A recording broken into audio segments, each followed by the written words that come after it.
Hey there, Akami. Hi, Akami.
Hi, Akami.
Hello, Prey. Hello, everybody. Hi, Rick. Well, he's so shiburi desu. Hope you're doing well. How's everybody doing? The heat's been getting to me lately, guys. It's not just the heat, it's the humidity that's out there too. The humidity has been awful. Absolutely wretched. Hi, Akami. Hi, Prey. Hi, Bordeaux. Hi, Pug the Dug under a rug with Pug. How you guys doing? Guess who's the dumb bitch who also didn't eat on time because I had to go do laundry. I was like, oh, I'm out of clothing. I should do laundry. Points itself. Points itself. Anyway.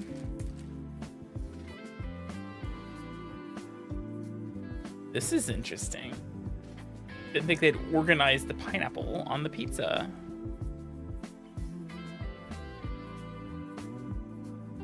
Ah, man, I would kill for some rain to cut this humidity down and also cool it down a little bit, but it has not.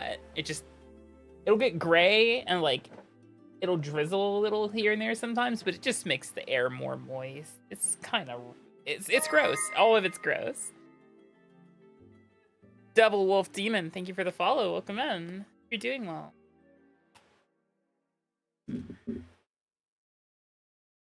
Met your first rude tourist. Oh? What'd they do? Or didn't do? I guess I should ask. What were they doing or doing?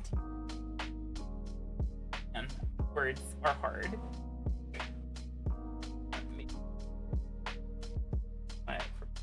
Well, actually, I'm moving my camera around.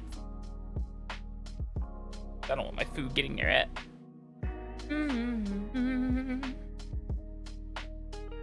Is everyone else's audio really messed up? Oh, hold on. I know something that's wrong.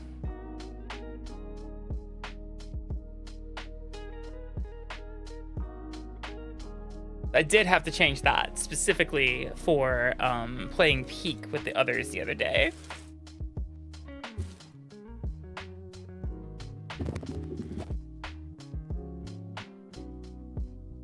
Kept getting really close to you in line for stall food, like almost locking arms with you. Ugh, no. Get away.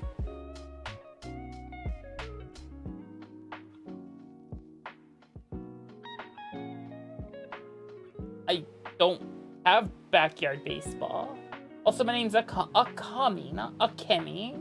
Oh. Think she's trying to get a better view of the menu? Maybe.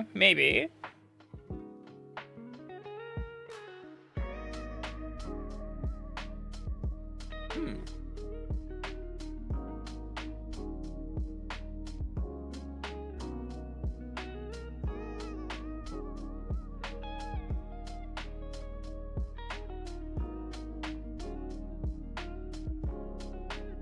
What kind of stall were you at? What kind of food were they serving?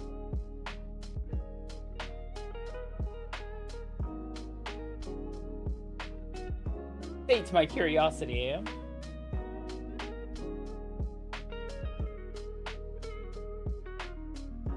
I'll be on screen momentarily. I'm just organizing myself over here. Lock arms and start to skip. Wow. A solution has been presented from YouTube there, Bordeaux. Just lock arms with them and start skipping, merrily even.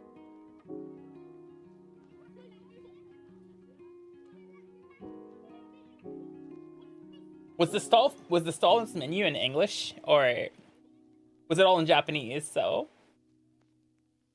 ooh, tamago, lean into the awkwardness. Nice.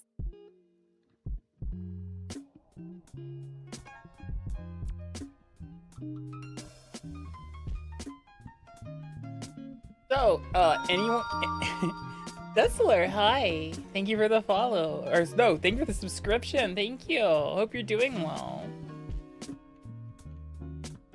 So, hot question for everyone. Horse girls, am I right? Something about horse girls. I don't know what it is. I find them enchanting.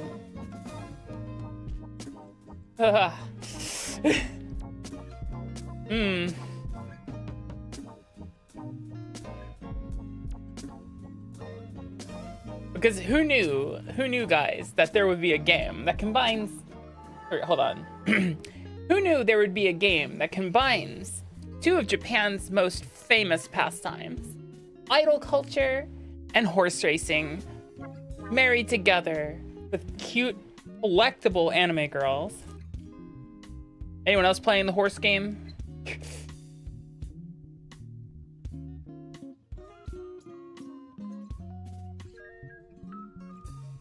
We got any other horse girl enthusiasts in chat?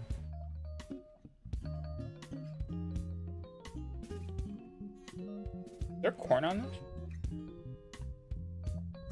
Oh, there is.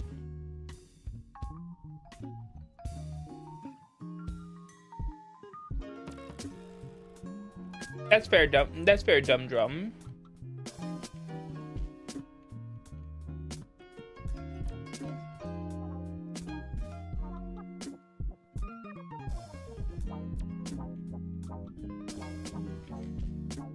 I feel incredibly called out, Bordeaux. I don't have a horse gambling problem. People seem to really like it.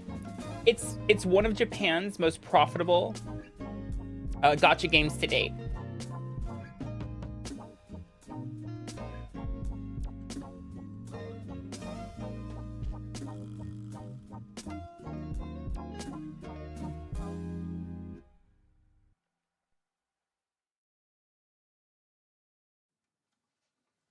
But yeah, I've been enjoying that game in my off time because I'm allowed to have small joys in my life. Hey, Akami. Though I will say, color me surprised to learn that the horses are actually based off real horses, or the horse girls are based off real horses. I was like, what? You mean these aren't crazy made up names? These are crazy made up names that are already given to horses? Wow.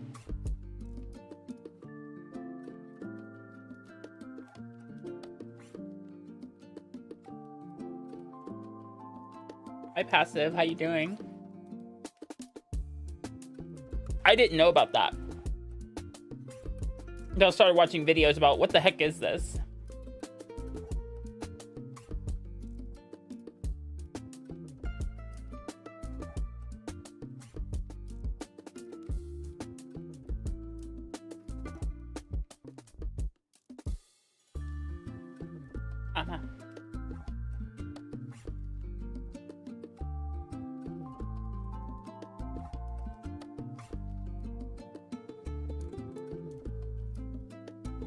Wait, horse? What?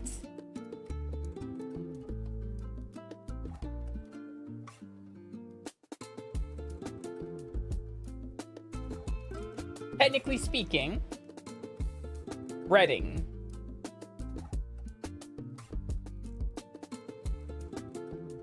Breeding. So the way the game handles the horse breeding aspect of it is they're called legacies. And when you select a horse girl and you go to run them through a career to make a new veteran Uma Musume, you pick 2 other veteran horse girls that you happen to have, and they contribute their stats and advantages from their raised career to your new one. And that's how it works. Mostly. Ghost jobs should be illegal. They actually should. But the problem is, how can you make them illegal? There would have to be some way to, like, regulate it.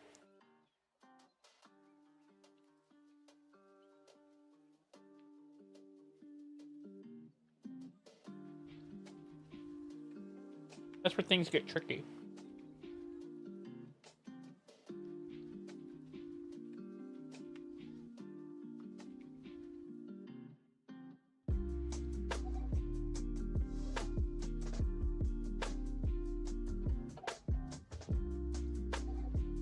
Man, I wish, Bordeaux.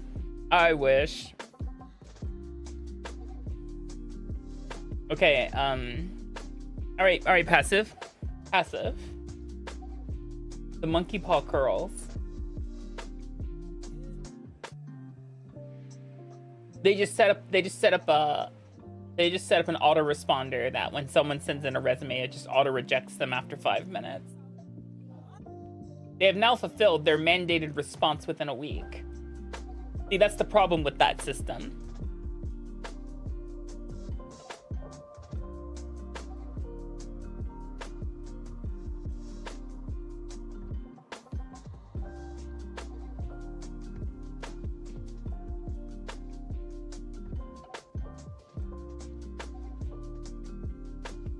Being evil? What? Just because I killed a couple people on a mountain doesn't make me evil.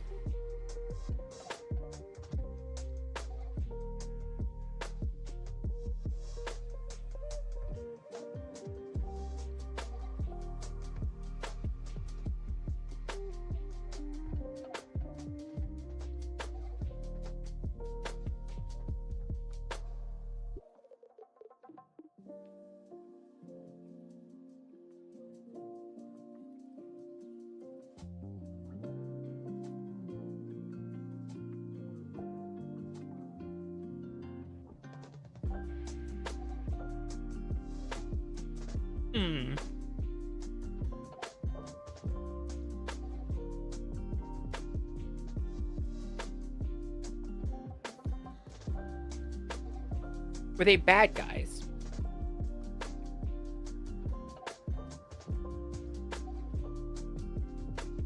By the very definition of bad guys versus good guys, someone may consider them to be a bad guy. So someone, at least one person somewhere out in the world, would probably consider them a bad guy. Therefore, I guess by that logic there, Rick, I must be justified.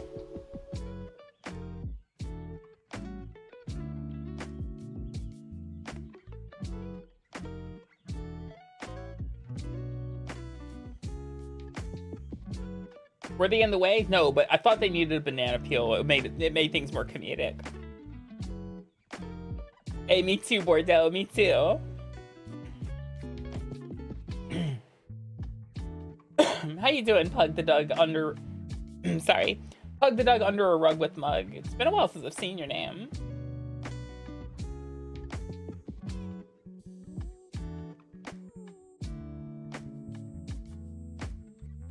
Puppies? Oh. Puppies are cute. Still more of a cat girl myself, though. Still a bit more of a cat girl myself.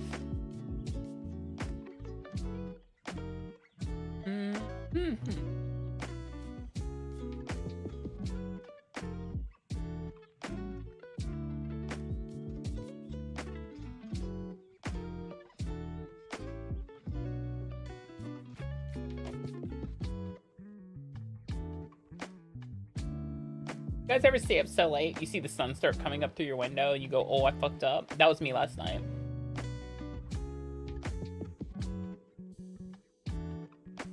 That was definitely me last night. And again, that's not that hard. Because the sun starts coming up at like 3:30 here. It really does. I'm really not used to being able to look out the window and be like, huh, I can make out stuff because the sunlight is starting to hit the world. What the heck? They're fat and seepy. Wait, seepy? You mean sleepy? Like speepy? Sleepy even? But seepy, that's an unpleasant feeling. You're in the process of doing what now?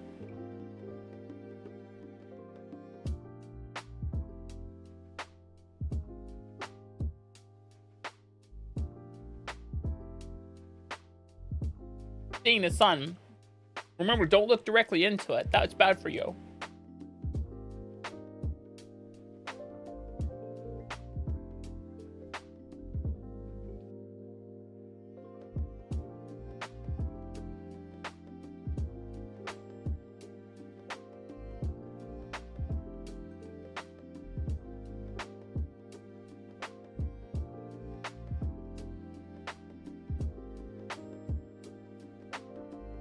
It is my dream one day to take part in something known as the kitten cuddle puddle, where you are on the floor in a contained area that's soft, and there are at least 15 kittens in said area with you. More would be better, but I need more. I need kittens in my life now. Stat. It's important.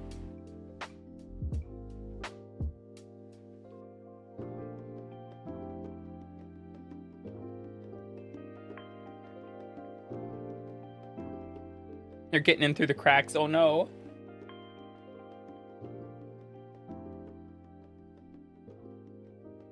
How are you guys doing today?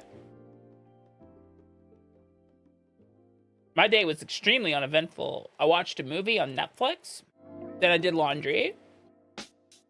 I'm here.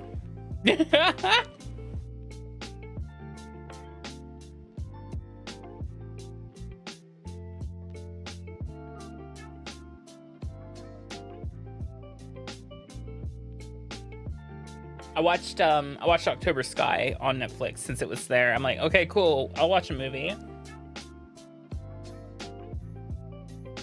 Neat movie. I like movies like that.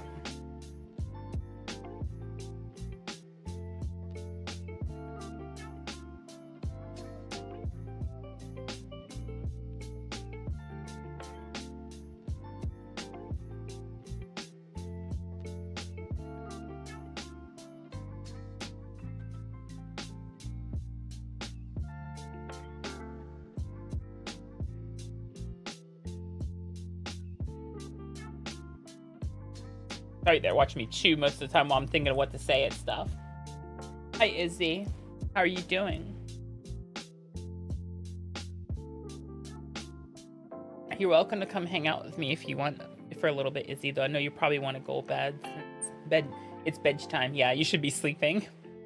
You should get some... Oh, you can't? Oh, no. Hope you can get some good rest soon.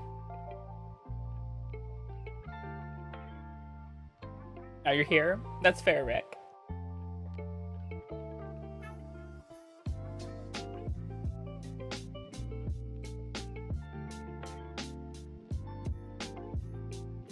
You need water, go get water.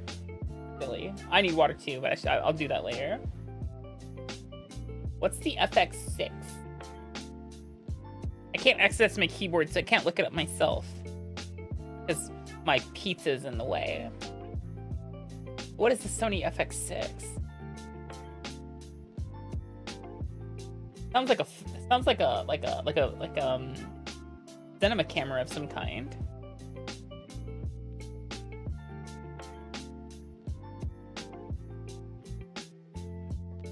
I know the Steam summer sale's on. Has anyone gotten anything good from the summer sale thus far?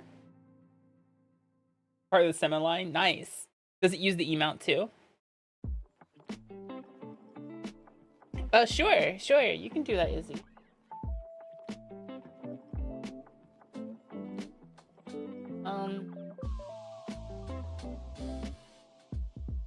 You're in eternity, right?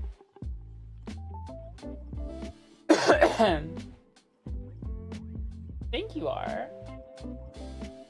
Yeah, you are. Yeah.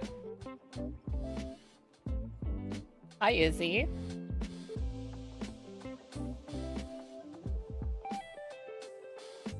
Good evening, probably more to be accurate. It's 7:43.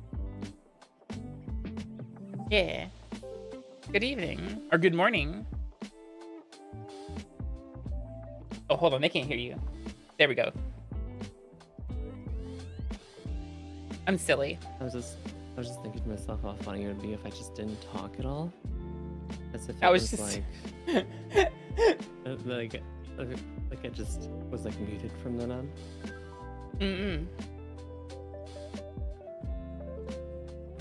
So you can't sleep, huh?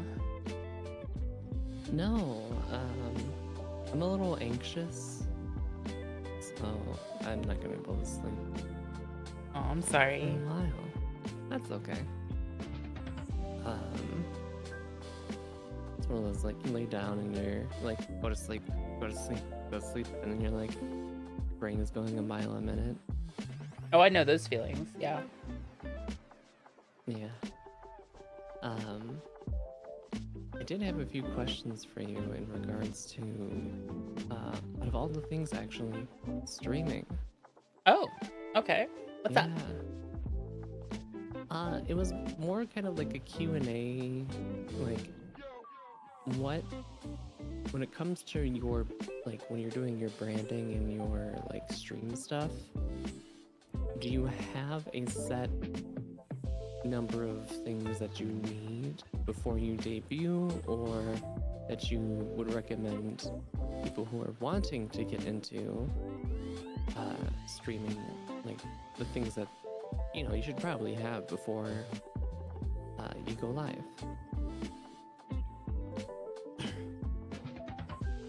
As a VTuber or as just a streamer in general? VTuber. VTuber, okay. This is your recommendations, by the way. This isn't like this is the hard line. Yeah. This is what I think about it. If you have never done any kind of content creation or public-facing entertainment of any kind, you might want to see if it's for you first. Don't dump a bunch of money into something that's... Then you start doing it and you're like, oh, wow, I really don't like this. Because there's been a number of people who have, like, begun streaming.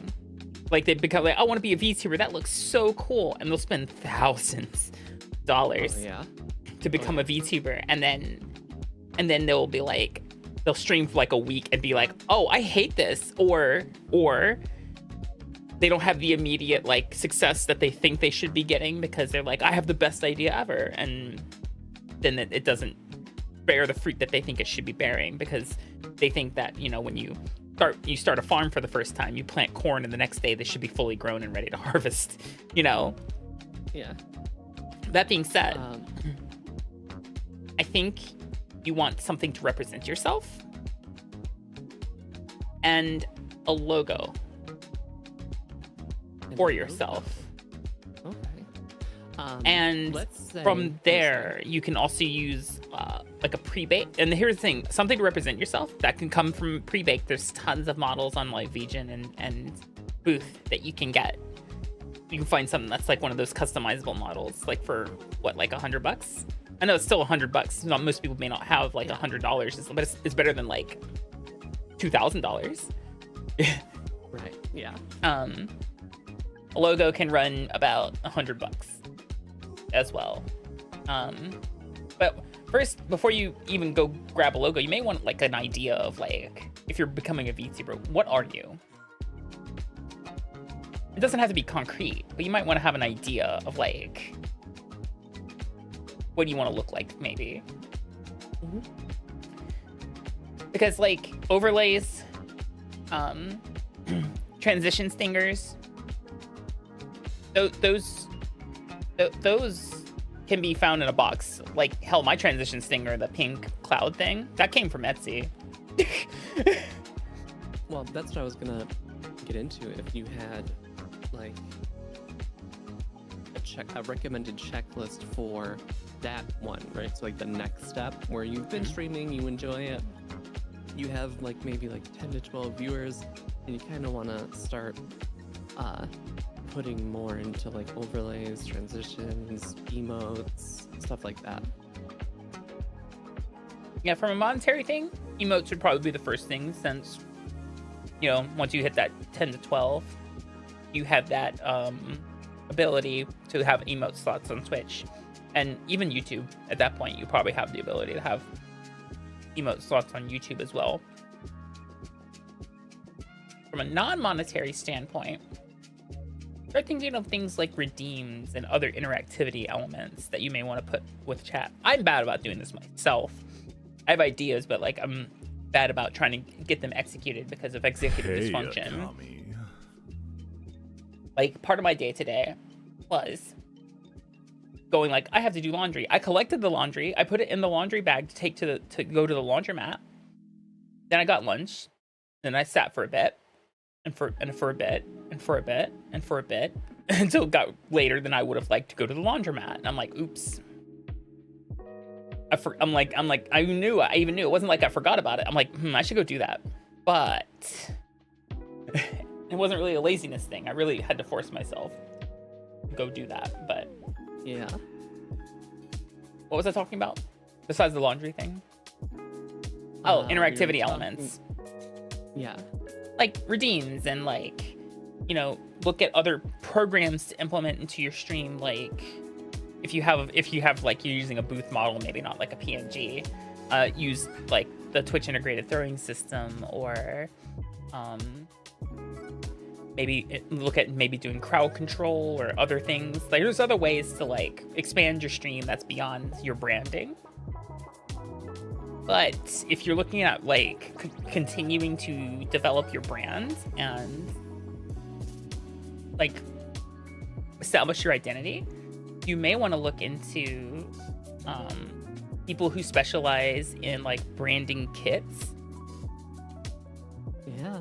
Where they like figure out your color palette and your logo and what font you use for all your stuff. There are people on like VGen who offer those services. Becoming a VTuber, and at that point, streamer, it's more than just, you know. Well, at that point, it's like social medias and Yeah, you're gonna start doing a lot more videos social and- media and networking and stuff like that. creating content. But, and this is probably my biggest advice, don't go chasing after someone because and the interaction with them would seem lucrative. Go talk to people that you genuinely find interesting, cool, you look up to, that you think you vibe with. If you don't vibe with them, don't push it. That's the big thing. Don't try to force I don't know if relationship's the right word here, but a relationship where a relationship isn't, if that makes sense. Where friendship, etc. I've seen Something... Oh, sorry. I've seen a number of people who fall into that like hole, that mental hole of like every interaction should be there to build myself up, and they end up burning a lot of bridges and eventually themselves down because of that.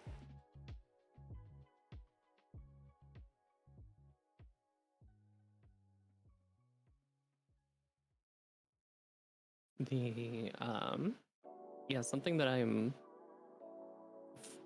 it's an interesting thing because I'm very heavy in the like, I like meeting people and it's like kind of networky and stuff.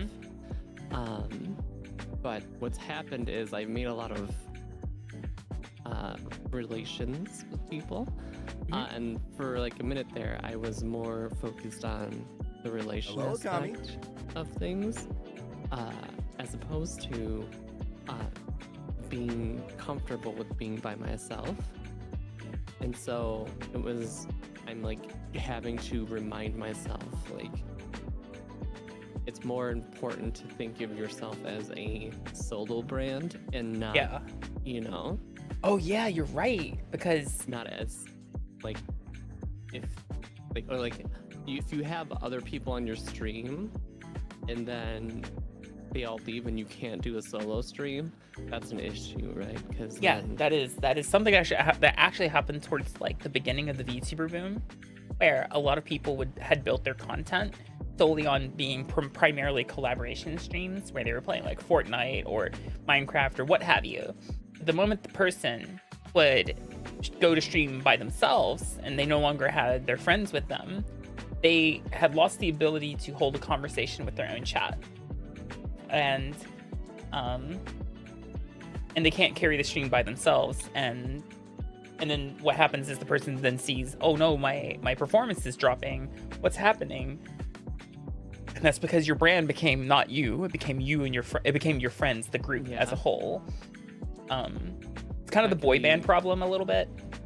Yeah, that could be very spirally as well. Yeah. Because then it's like, what if one of the friends is like hitting the marks of content and people enjoy seeing their stuff and they're just doing well, and then if you start spiraling out and crashing out, that can lead to some very serious issues, which we have seen in the past. We have where people end up being friends and not naming a lot names of either. drama. Yeah, Stop no, being it's friends, or just like they do something so heinous where they can no longer be a content creator in the space anymore. Yeah, that's a huge pitfall. I feel like is something I've witnessed over the past 4 years. Yeah. Hi, Spacey. Welcome in. Nice spacing. Yeah, I think because I've been starting to see more things on my YouTube of like how to be better at stuff or how to improve skills, and one of them was how do I stream solo, because I can come on and do a co-op stream with somebody, no problem. I love bouncing off of people and just like, you know, vibing and chilling. But the moment that it's like I have to work on art and then try to talk at the same time, it becomes very difficult because I have to hard focus on the work at hand, and it's hard to like try to be entertaining while also trying to, you know, design for somebody. I think what someone can do in that aspect to help remind them that the chat's there to look at it. There's a lot of programs out there like Mix It Up and Streamer.bot, where you could probably set it up that it could play a noise, very small, subtle noise, don't make it annoying, every time a chat message comes through. If your chat's slow moving, if it's fast moving, I wouldn't do that. That would probably be grating, but so it would remind you if you're concentrating your work and someone says hi, it'll be like a little like, and then you look up and you go, oh hi, you know, hello. Yeah, and that's a great idea. Yeah, because like I have it set. Actually, let me look at StreamerBot right now. Let's have a look at what you can and can't do with StreamerBot from a sub action standpoint, because you guys hear it when the ads start. Whenever the ads start in my channel, you guys hear a little chime. That's literally for me. That's not just that's actually not necessary for you guys. I mean, you guys hear it too, but that's mostly for me. That's to let me know that the ads are about to start. Because I'm not always looking at everything on my monitor setup. Another thing that typically helps too is where you place your what you need to be looking at. As an example, you guys often see me look over here. It looks like I'm looking at the phone a little bit, but that's me looking at the chat box that I have, and that's what I read. I see both YouTube and I see as well as Twitch. When I look directly forward, I'm looking at my screen. So long as my calibration is you know, correct. One of the issues that I've had in the past is I have a 3-monitor setup. I have my drawing tablet, I have a big monitor in front of me, and then I have a monitor to the right where I usually watch stuff. And what I didn't realize is that like I need to start forcing myself to like putting stuff on my center monitor because I've been turning my head to the right, and it ends up tweaking my neck out and straining my neck because I'm constantly like looking over either at chat or like a YouTube video or references. And then by the end of the day, I'm like, why does my neck hurt so much? The other thing I do is on my monitors. Even though they're not necessary to look at, I will occasionally look at other things. Like, so when you see me look up like this, that's me checking YouTube to see if make sure it's still doing okay. This YouTube streaming can be a little finicky. When I look up, that's me. So I tend to look at myself when I stream. I know that sounds weird, but it's part of the performance. It's part of the puppetry of running a VTuber model that moves. Yeah. Because I want to make sure that there's a lot of people have commented before. They're like, wow, you're so expressive. I'm like, yeah, that's because I am physically moving my head when I talk.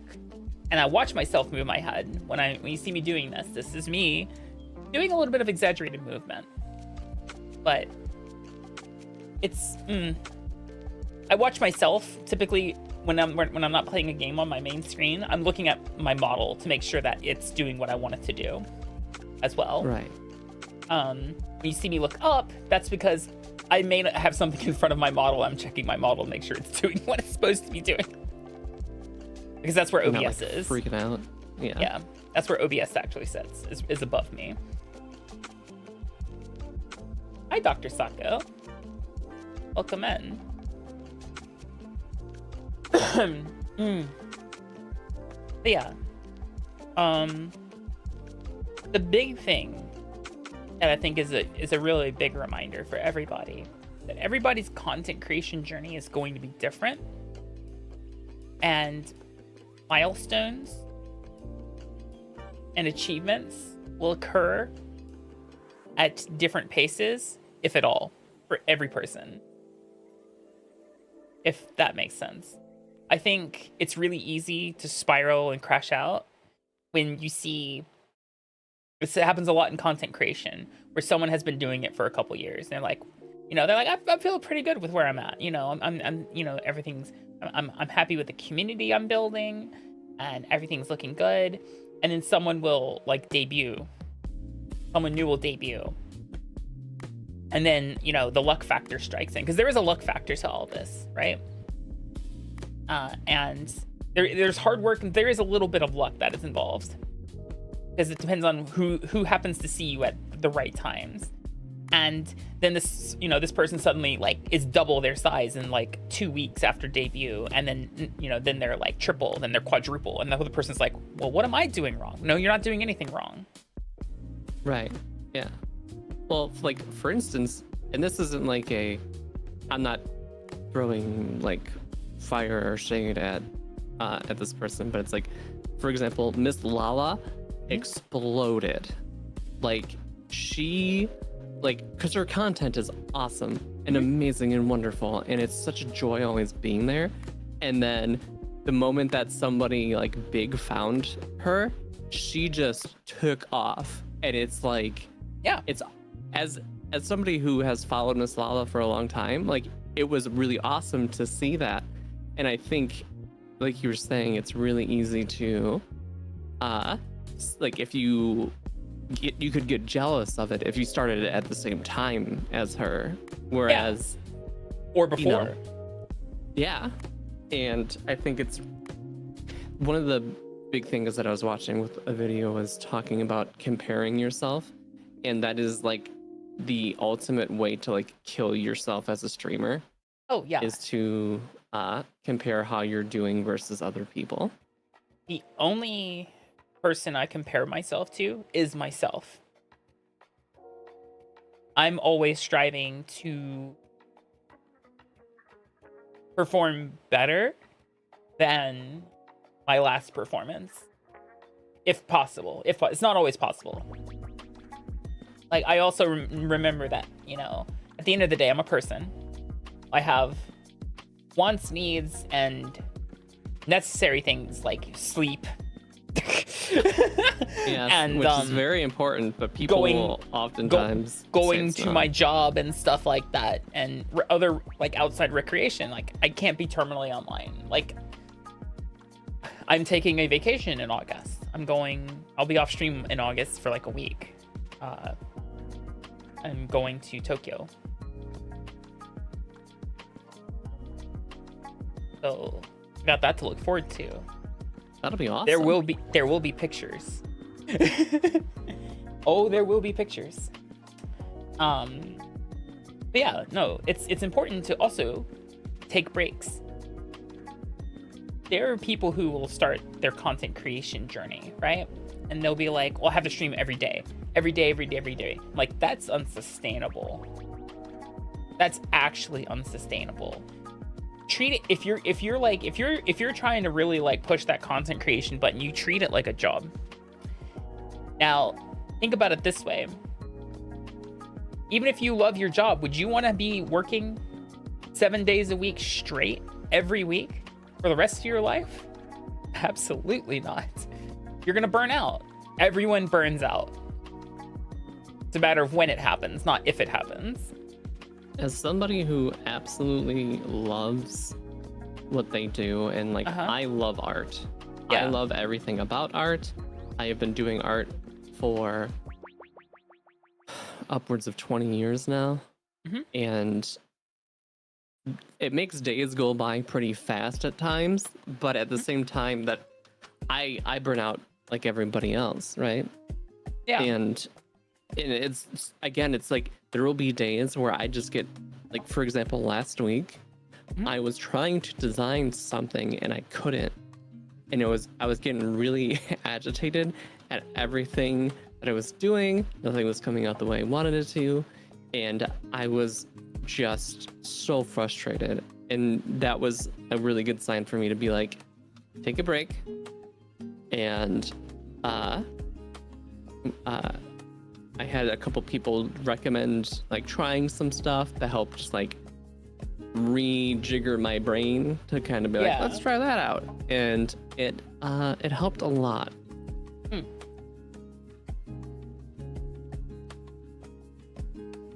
Yeah, sometimes that helps. Hello, Wade. Welcome in. I'm not a worm. I'm a snake.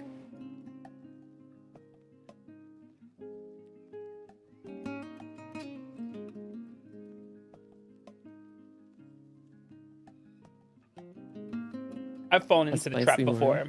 Yeah, someone called me a spicy worm. Maybe that is what a snake is, really, when you think a venomous snake, even.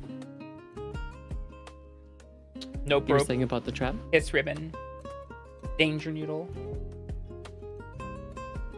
The danger noodle I love. That one's my favorite. Yeah, hiss ribbon is more for like constrictors. So I've actually fallen into the trap of before comparing myself to others.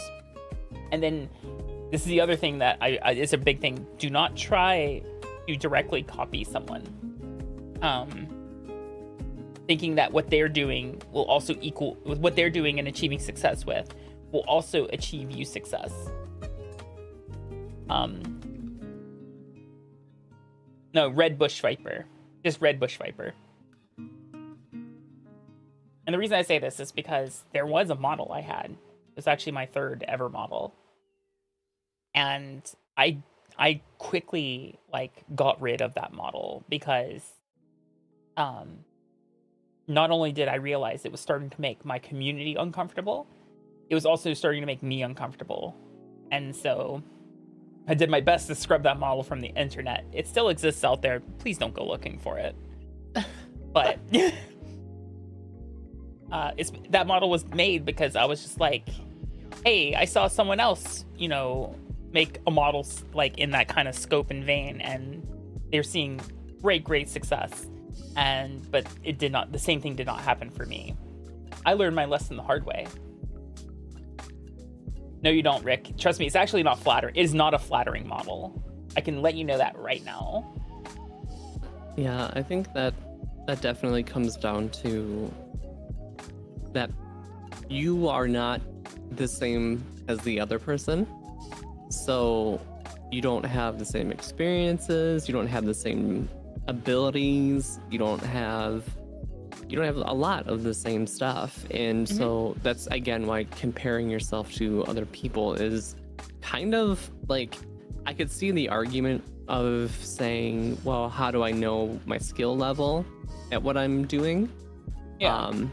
But I think the people that are succeeding aren't focused on that.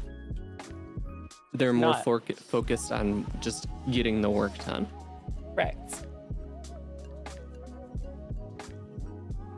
The thing is, I would love to pursue content creation as a full-time career. At the moment, that is currently a secondary job for me because of the first job. Not the fact that I have it, but that job is necessary for me to stay in the country with which I live in because of the visa rules. The content creation job doesn't exactly get you a visa to live in another country. And some people will be like, well, what about digital nomad? I'm like, I don't think people realize how much money you have to be making as a digital nomad to get a digital nomad visa. Sorry, not to completely go off topic. Yeah. But this is crazy. I was looking up just like talking points about this, and I was looking up like how to be a VTuber, and there's a website that says how to be a VTuber, the ultimate guide or beginner's ultimate guide, 2023. Yeah. And I was not expecting this, but I am on the first image, and I was like, wait, what? I totally blew past it when I was scrolling through. That's crazy. That's so funny, because I was on Penny's stream. The person who wrote it used pork buns as an example for us some stuff. What the heck is a digital nomad visa? A digital nomad visa is just that. It's a visa for people who work from home. It's a visa for people who can literally work from anywhere in the world. So a lot of countries offer something called the digital nomad visa, where you can go live in their country because they know ultimately the money that you're making in the United States or whatever country you come from is going to be spent in their economy. So it's actually beneficial for them. However, the amount of money that you have to make to qualify for a digital nomad visa is absurd. Well, not absurd, but like it is a number larger than the typical average 99% of content creators actually make.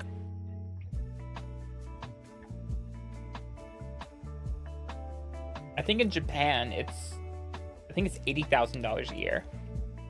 80,000 US dollars a year.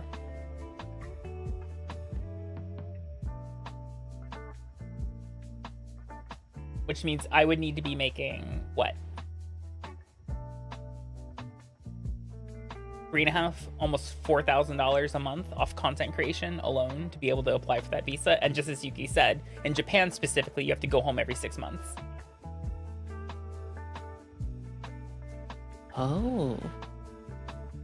But once again, every country's different. Every country has a different rule set for their digital nomad visa. In Japan, it's make X amount. You have it's only for 6 months, and after the 6 month mark, you have to leave. You can't renew it. You have to go home, and I'm like, that's kind of weird. Like, and that's probably only Japan that has these weird draconian laws when it comes to it. But that's just Japan in general with visas in general. Japan is still very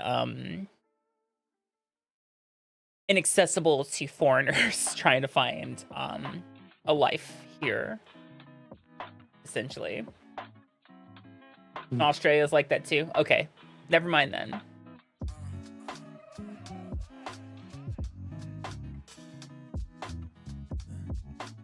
Yeah, the biggest thing I would say, someone who's like sees people streaming, sees the perceived success of streaming, is to remember that it might not be for you. I have I have had IRL friends in the past who, when I began streaming, they were like, "Oh, I could do that too," and they began face cam streaming. They began meet space streaming,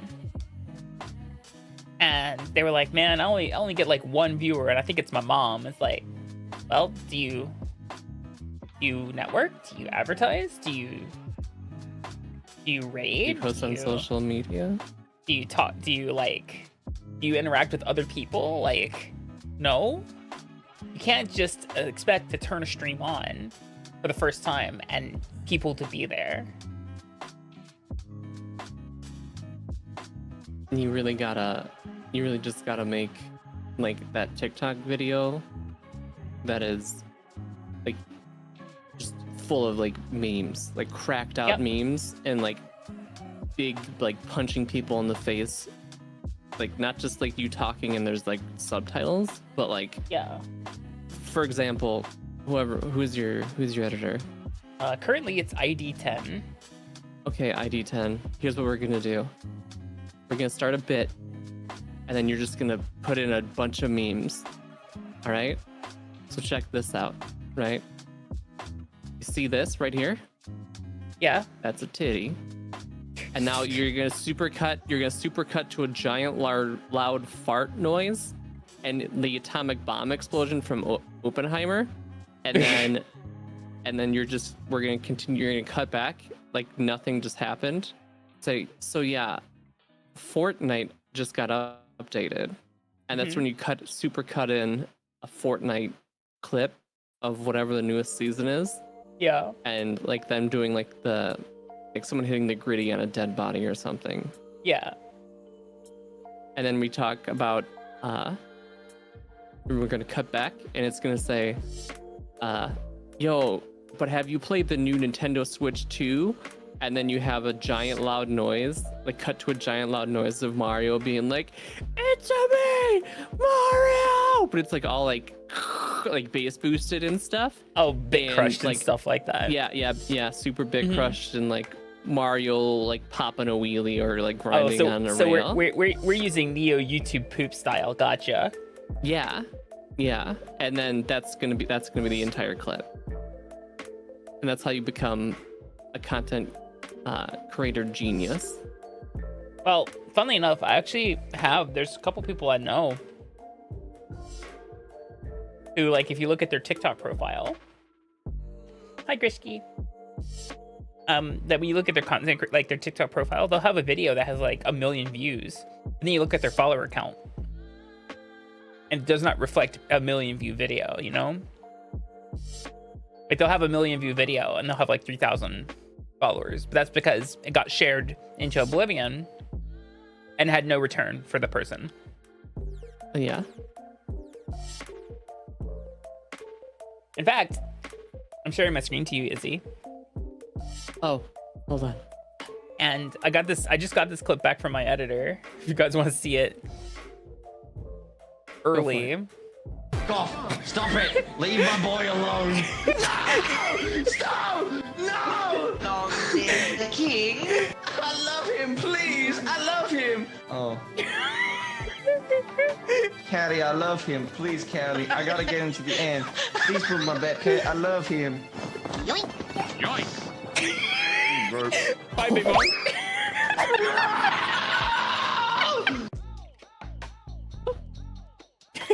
It's actually really funny. Yep. Just I am a comedy genius. I like the cutbacks to you being cute. That's pretty wonderful. Me being an absolute menace. Yeah, you got that the PNG like shake. Like I love that. That to me is really funny. Mm-hmm. He's been a fantastic editor to work with. It needs more hypercuts to farts and giant explosions though. Or like slowly like a foot kind of like comes from off the screen. Like it like slowly comes over and then like touches you on the nose and it's like ding, and a little shine happens. Actually, from that stream, he got we have enough material for 3 edited clips and shorts. It's actually pretty nice. another thing I would that game. recommend for people is make clipping accessible past just using the actual clipping tool. I have a clip command. I learned that one from Horatius. I also have a button on my Stream Deck that does that too. I have a button literally on my Stream Deck that just generates clips automatically. I think it should also be encouraged. Like, I feel like we don't do that enough, where we have like clip competitions at the end of the month or something like that. I feel like I should do that. Like at the end of the year. I feel like that would be such a good way to get people like clips and stuff. I mean, manual clips are also great, Spacey. That lets you edit and give them names. But exclamation mark clip just clips the last 30 seconds of the stream.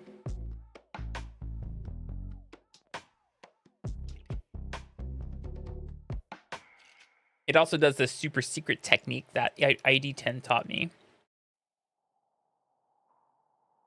What's that?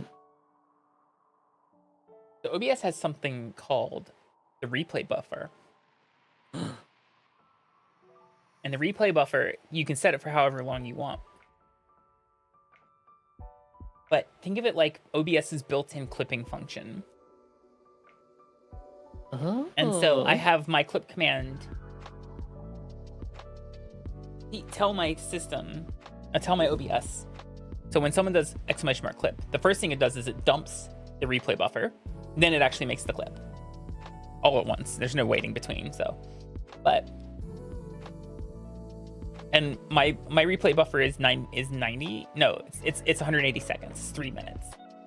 And it exports in a very specific file type where all the audio, because he also helped me separate all my audio, so that it's easier for him to edit. And it exports it in a video format that when he puts it into his video editing, all the audios are on separate channels, so he can cut out whatever he wants. And it's like, that's fucking genius. But when I give him clips to edit, I'm not giving him the Twitch clip. I'm giving him the replay buffer. Oh, because he also charges more if it's not cut up, if it's not like divided like that. So you might need to show me how to do that. That's a great idea. Yeah, we can sit down and do that. I want a spicy drink. I hope that helped a lot of people. I feel like we had some really good talking points. We have some great talking points. A lot of people tend to look at content creation and be like, well, I can do that. Then they start like looking actually into how to do it, and then they're like, oh, that's too much effort, and just then kind of give up before they even started.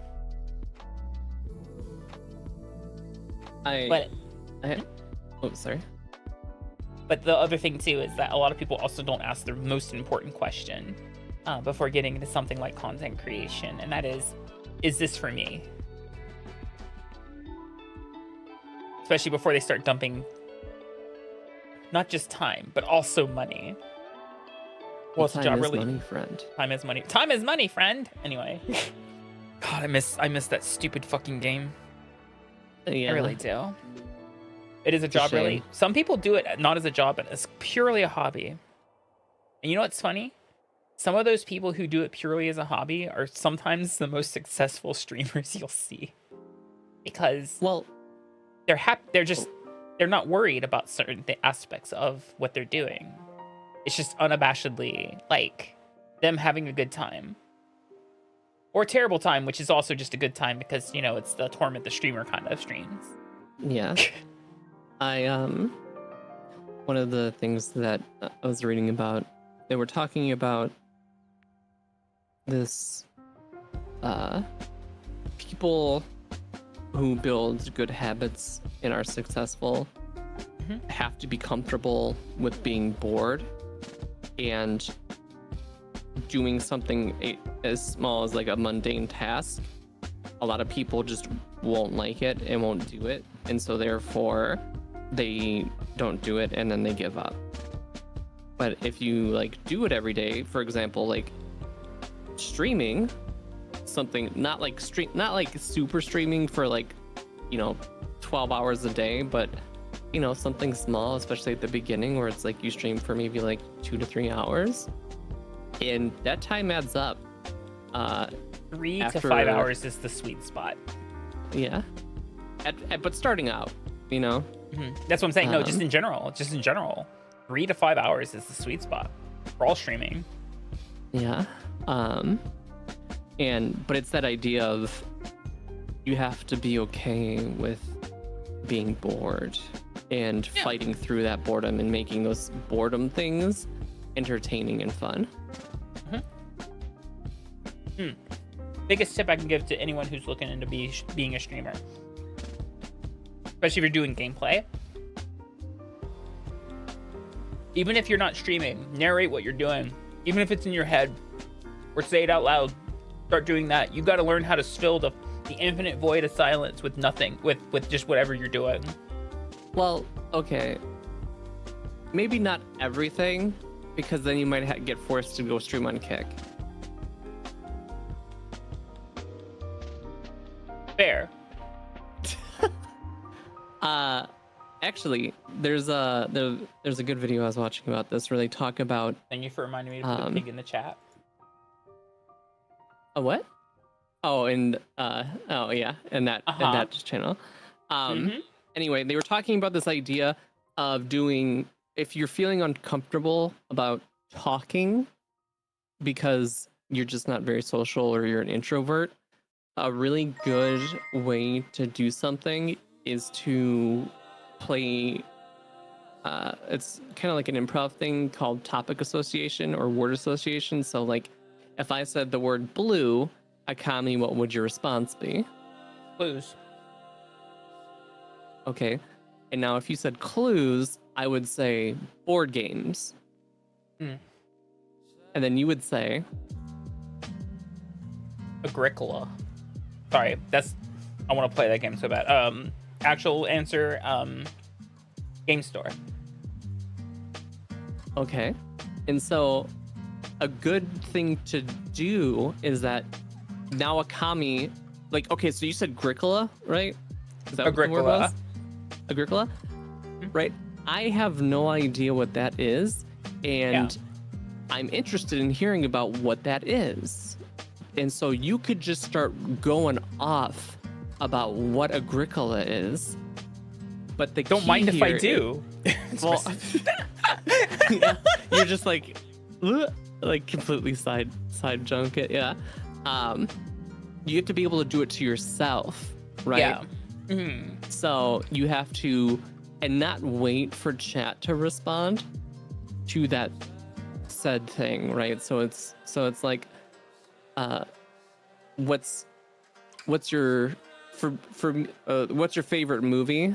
And I'm asking chat, and then I can reply back with my favorite movie. Before chat answers, you just continue going and say my favorite movie is Big Hero 6, and my favorite movie is Big Hero 6 because Aunt Cass is, like, to me, the quintessential character that I absolutely love. I love Aunt Cass so much. And start explaining why I love Aunt Cass, right? And then I can think of two reasons. Exactly. And then talking about the time that you watched Big Hero 6, or the fact that you should probably watch it again. And you just have to keep doing that over and over and over and over again. And that's how you just talk to yourself on stream. And it might be a little weird because people are like, this person's talking to themselves, but you have to do that. Because funnily enough, this is easier for ADHD people to do. Because our brains run at a mile a minute. And chat can probably attest to this. You've probably heard me do this before. I'll be playing something, all of a sudden you hear me go, anyone remember this? And it's like, has nothing to do with what we're doing. Hi, Akami. And that's because so my funny. stupid brain saw something and did exactly what you just said, the word association in my head. Where it goes, that's a donut. Oh, that's got a hole in it. Everyone remember Holes, the movie? I'm tired of Shia this, LaBeouf? Grandpa. That's too damn bad. Yeah, exactly. And just, that's actually how my brain works. the other big Thank thing you for is finding the a way to reason- describe my brain. Yeah, The real reason why you have to answer yourself though is because a lot of the times your chat is going to be 30 seconds behind. And if you're trying to have a conversation with somebody that is 30 seconds behind you, that can be extremely frustrating.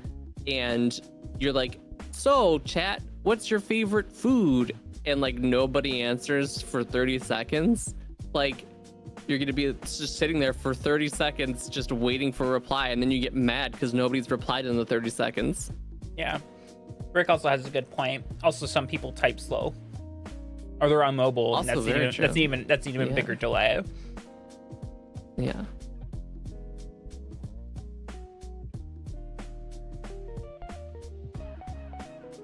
Turning off the delay is so nice. Yeah, but there's still gonna be that like 2 to 3 second, possibly 5 Yeah. of like going from point A to point B.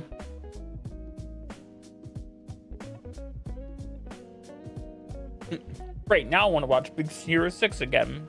You Yeah. should. It's a good movie. You should. Underrated, honestly. Mhm. But you know what? Actually, Big Hero 6 isn't my favorite movie. I do love Big Hero 6, but I wanted to talk more about Aunt Cass than anything, because I have an Aunt Cass statue that's 3D printed. I have and we're doing it right now, which is actually really funny. I have a 3D printed Hot Aunt Cass meme statue figure on my desk, because that is my favorite meme like ever, and I've loved redrawing that picture from my character, and I love it so much. You had it as a So I, like, figgy see for a it. while. Yeah, I love it. But so yeah, because I saw it on my desk, and I was like, I want to talk about this this really cool figure. Figures. Look, I actually began stream off by going, so horse girls. Wasn't there? Is it a game or something that's So coming it's out? an anime. It's a game that's based off of the anime, and it just hit global. It's been in Japan for a while. But it just recently hit global. Not only did it recently hit global, but Side Games decided to throw up virtual barriers, which means if you want to play on the global server in Japan, you have to VPN it. Oh yeah, it's also definitely not run by the Kuza. I love that game series. Yeah, it just also happens to combine two of Japan's most famous pastimes of idol culture and horse racing. And people are like, "What do you mean by horse racing?" And hold on, sorry. And I'm like, I don't think you guys realize how big of a culture horse racing is in Japan. Like, there are arcade games. Okay, so in the one arcade we have in town, there's literally a section in the arcade where it's just like 12 seats with screens in front of them and a big screen on the back wall. And it's a horse racing simulator. That's so But funny. not racing the horses yourself. It's managing the horse teams. Oh, Horse racing. And that's what the Uma Musume game is. It is a horse racing management sim, but instead of the horses, they're cute anime girls. what? Not only that, but the anime girls are based on actual factual horses that exist or have existed. Huh. So like I believe the main characters in the anime, at least the current anime, is Special Week. Is her name? Special Week is the name of a horse.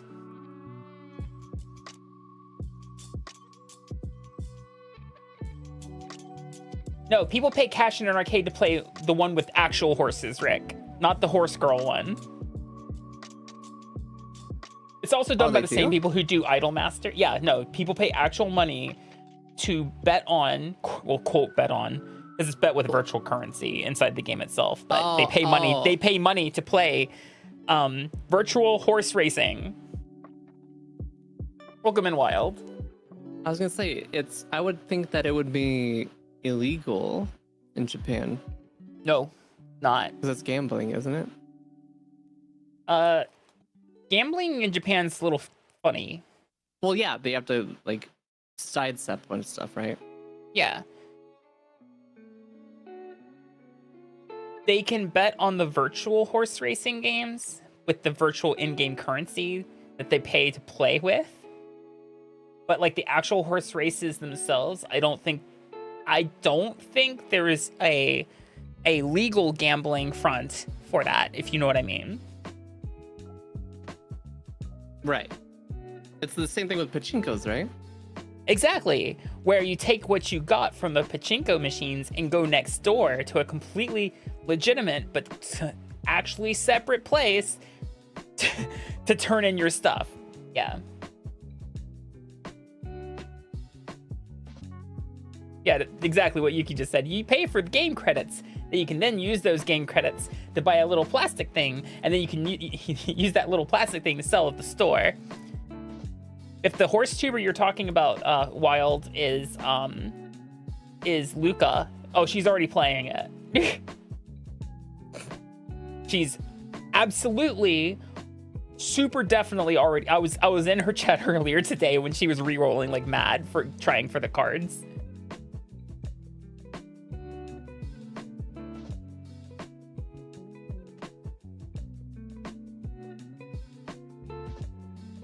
Man, I should watch Batteries Not Included again. It's been age. That's so funny. Man, Batteries Not Included was a movie.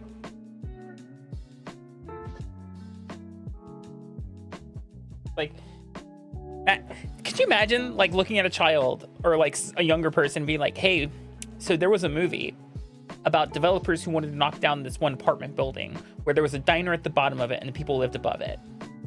And then one day, tiny UFOs crashed into the apartment and they began helping the diner be better.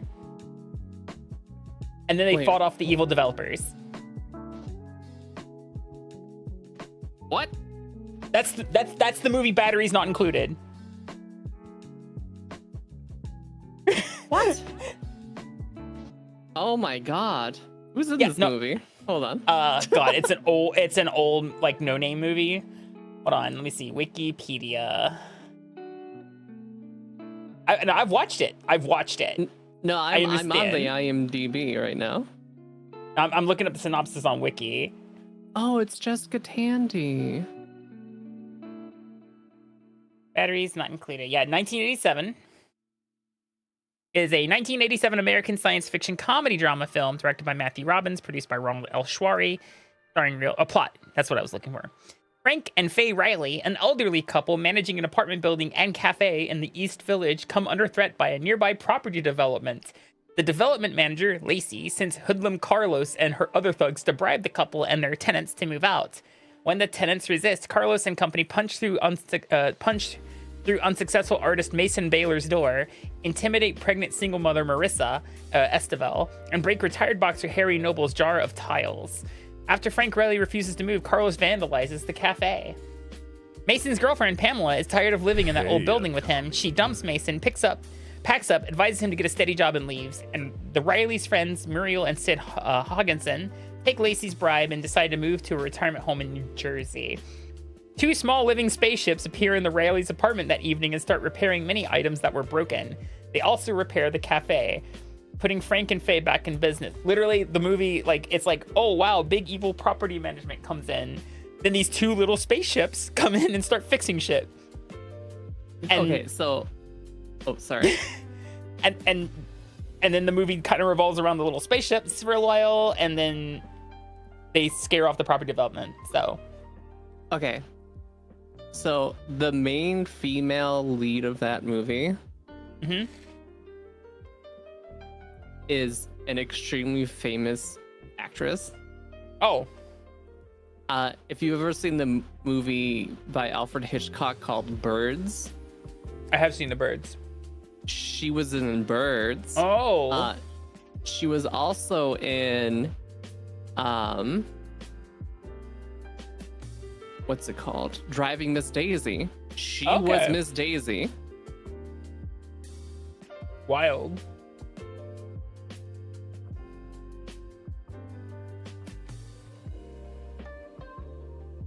Yeah, there's sentient robots that look like little UFOs. Think like what was her name? Weebo from Flubber. Oh, That's what they look. okay. That's what they looked like, and I'm willing to bet that Weebo's entire design was based off of them Probably. in the Flubber that's movie. That's what Roombas were based off of. It's the Flubber movie. I haven't seen that movie in forever either. Flubber.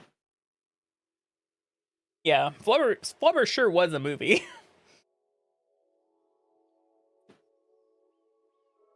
Yeah, that movie. That movie I felt like was a fever dream.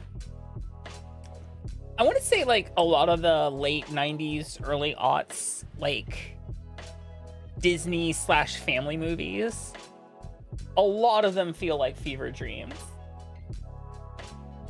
Well, you know, it was very much a time of throw something at a board, see if it sticks. Yeah, no, absolutely. Do you remember Jack, also starring Robin Williams? Yeah. That sure was a movie. What was that movie about again? It was about a kid who was born and was aging rapidly. So Robin That's what it Williams was. played the part of like like anywhere from 5 to 9-year-old boy who looked like a 40-year-old man. That is crazy. I've not seen an anime film called Dead Leaves. Have you? No, I have not. No, I don't actually watch a lot of anime, believe it or not. People probably feel like, "What? You live in Japan? Did you guys know that Crunchyroll? If I want to watch Crunchyroll, and the weather is right, and certain stellar bodies are aligned, my VPN will actually let me go into watch Crunchyroll. But otherwise, Crunchyroll it's not blocked in Japan, but they don't hold the licenses to be able to broadcast stuff in Japan." Oh my god, small soldiers. Yes. Small soldiers.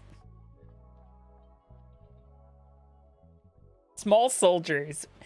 That one had some pretty sophisticated it wasn't stop motion. I think they were puppets. They were puppets. Yeah. For the most part. Like tiny, really tiny puppets. And didn't the person who was like working on that movie learn a lot about like the toy industry when he was making that movie, if I recall correctly? I have no idea anything about that movie. I really should watch like a info dump on it, like a video essay.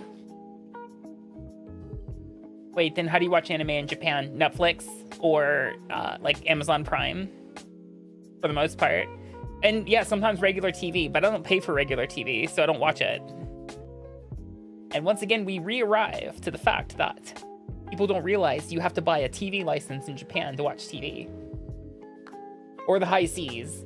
Yes, you could sail the high seas. I only do that to watch Tokusatsu, though. Hey, Akami. Hi, Cue-Ball.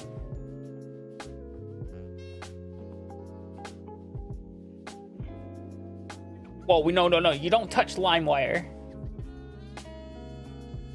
Wow. Yeah. Do you know LimeWire? I haven't heard that in forever. Right? That or Kazaa. Wow. I finally downloaded this MP3 that I've been wanting for all time. It's an EXE though. That should be fine.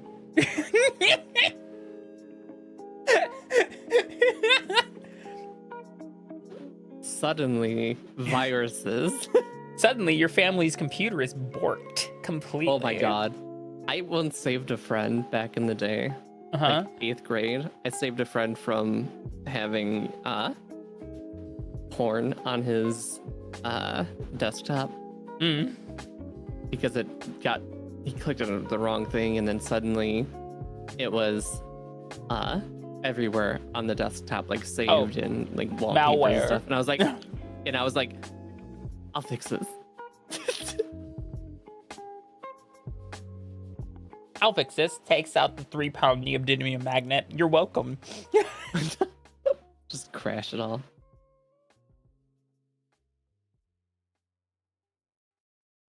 it has been proven that a strong enough magnet can just kill a CPU because it just shorts it. What is... Wait, what? Sorry. I'm doing background work now. You're fine. 'Cause I'm I also too- chewing pizza.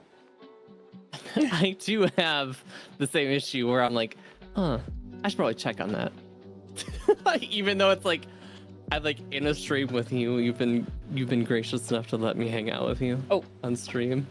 Let's see, ZZ Late Boy. Hiya, I have a would you rather for you. Would you rather live the rest of your life capped at 5'2" or get mauled by a bear? Hey, ZZ Late Boy, hit exclamation mark height in my chat. The answer may surprise you.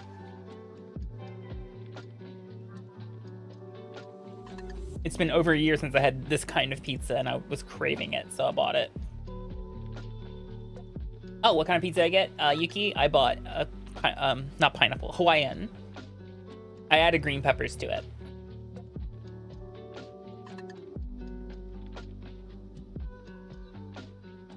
Hi, Nagi. Hey, Akami. Asus Phantom, thank you for the follow. Welcome in. Nagi, get back here. Unpersoned? I don't feel so good, Mr. Start.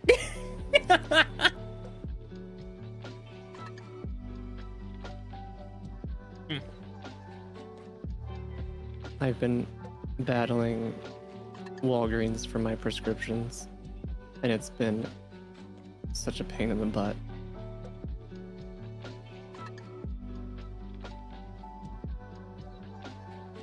I haven't had to battle for, a pharmacy for a prescription yet. But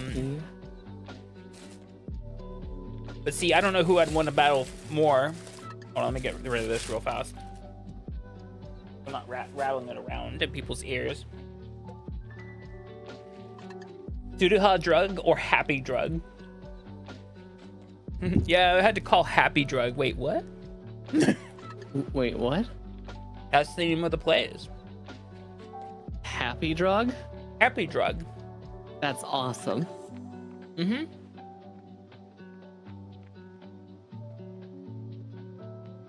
Do you leave there happy? I used to, yeah, but I'm not allowed to eat those until my tooth is completely fixed. Ah. Because oh, man, I would get want pizza. Because I would get my favorite senbei from there. Senbei being like a Japanese cookie cracker thing. I actually can't have pizza anymore. Lactose? Celiac? No. It's actually because I've been it's because I have ulcerative colitis, but I've realized that whenever I eat it, it just absolutely destroys my system, and I need to stop doing that. Gotcha. So I have a recipe that I would definitely make for you. Oh?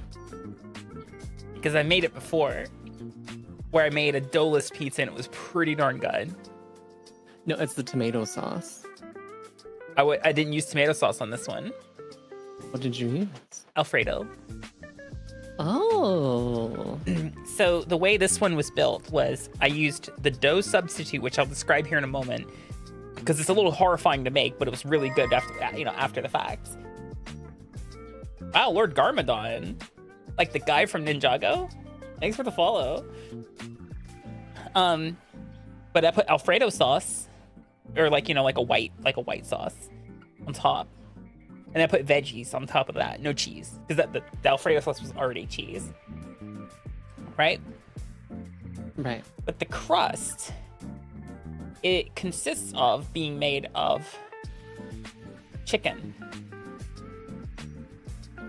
What you do is you take canned chicken, it's because it's already kind of shredded a little bit, and you kind of mix it with like Parmesan cheese, and there's some like an egg and Parmesan cheese, and you kind of you know, roll it out into like a circle or a square or whatever shape you want it to be. And then you par bake it. And then you take it out, then you sauce it and you do the regular pizza thing with it and you put it back in, bake it for the rest of the time. And so you end up with a like pretty much it's 100% protein base. That's why I put only veggies on top. Oh. And it's not bad. It sounds good. Yeah. That's what I said. I've got something that would work.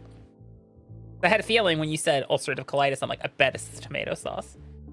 Yeah. It's never mind a chicken dough. Yeah, chicken dough. Usually it's a deer, but this time it's chicken.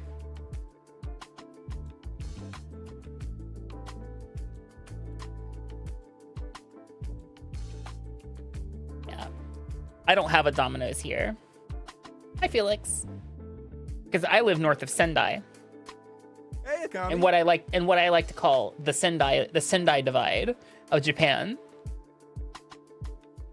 If you're in Sendai or south, you experience Japan as per normal. People go, does Japan have? Yes, they do. But when you're above Sendai, it's like, does Japan have? I don't know. I live in the wild ass fucking west up here. It's not that it's unpleasant. It's just that like some things you would think like a big city would have and doesn't have it like at all.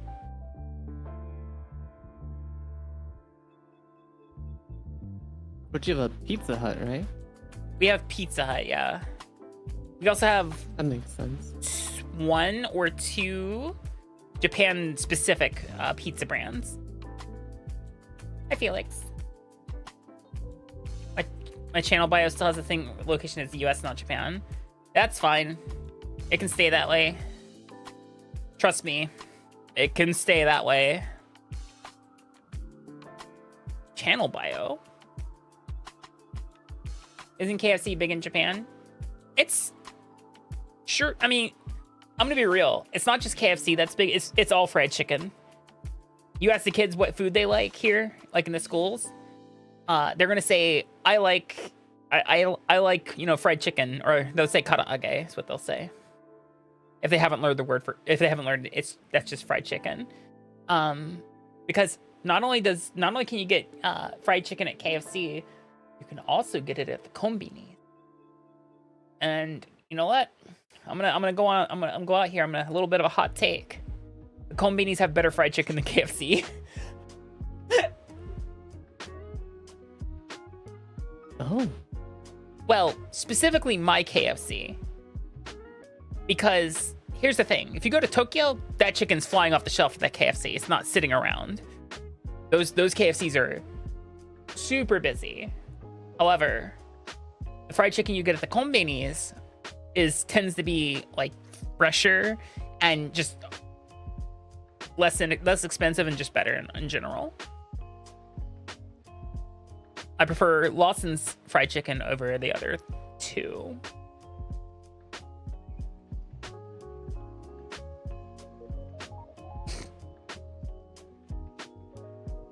You've seen manga. I know what karaage is. Yeah, it's fried chicken.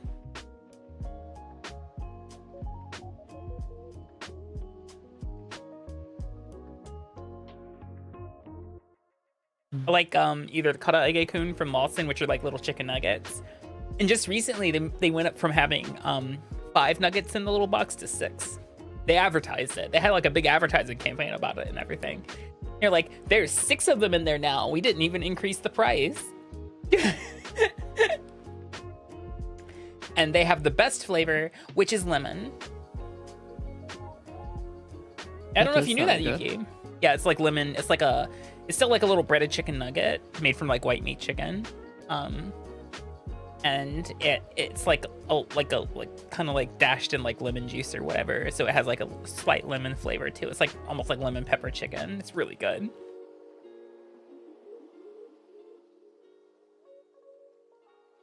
However, they will also offer things in the kombinis that are called America dogs. They look like corn dogs. They are not.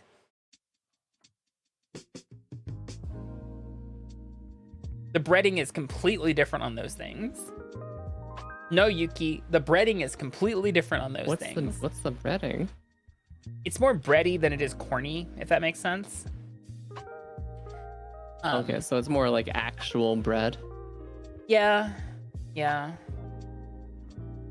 Oh, I've had the pizza buns before. Yeah, pizza mon, as what it's called. Of how mildly racist Japan is towards some countries.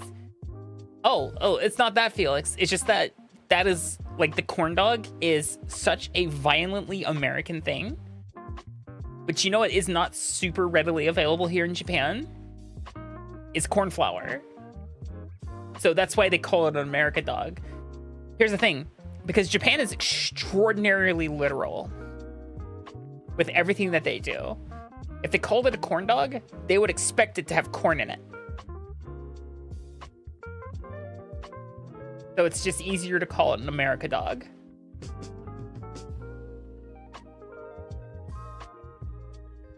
Everyone's like, wait, what? Everyone's also like, which one's your favorite kombini? And I'm like, the one that's closest to me, which is Lawson in almost every circumstance. Yeah, Japan they don't really rely on corn as much as the States does. Corn is seen as a vegetable for children, mostly. Hi, Aki. For children? Yeah, like in McDonald's. If you go to McDonald's, there's a side that you can get that is just a little vegetable cup for like kids. It comes with a kids meal, and it's corn and soybeans, like corn edamame as a little like side dish. And I'm like, it's actually super pleasant. I've ordered it for myself before. I'm like, you know what? I want something a little refreshing alongside my greasy ass American food. It's like a little cup of like buttered corn and soybeans. It's really good, actually. Oh.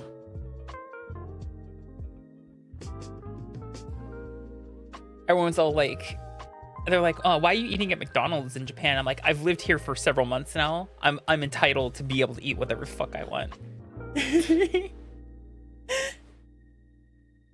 Hi, Aki. I hope you have a good night. Love you too. That being said, so I'm going down to Tokyo in August. I'm joining me. That person right there with the sword, Yuki. Oh, really? Yeah. Oh, that's awesome. Yuki does what I do, but in a different prefecture. We're gonna meet up in Tokyo. And we are going to, at least this is my plan, is to eat things that I know I fucking can't get where I'm from. For example, I think we are going to hunt down Taco Bell while we're there. People are like, but Taco Bell, ugh. I'm like, look, it's the closest thing we got. I'm curious what Taco Bell tastes like there. I'm willing to bet it's pretty similar. Well, I bet it's very similar, but I bet you certain things are not spiced quite the same. It may be just a little different. Do you think they actually use like actual? Oh, spice good? Okay. Like beef? Probably, yeah. It's not the output meat, most likely. That is correct, Felix. My iPad actually does. I bought my iPad, my replacement iPad here in Japan, and it makes the sound. Essentially, mobile operating systems are hard-coded for it. For Japan, specifically in Japan, yeah. That they are legally required to make a shutter sound when the picture is taken to deter people from taking upskirt pictures in the train. Why isn't that in every country? I don't have an answer for you on that one.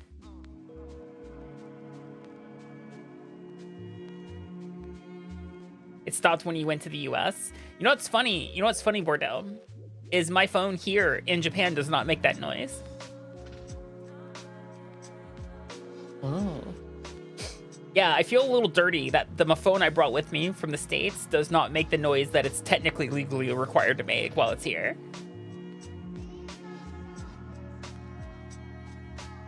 you think they just like take your phone and then step on it? So what I do with my phone, so my case actually has a cover on the back camera. So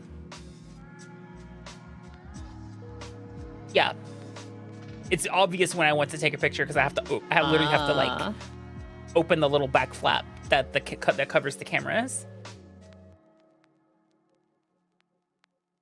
You're just saying countries that have separate women's train carts are always a certain amount of sus to you. Yeah.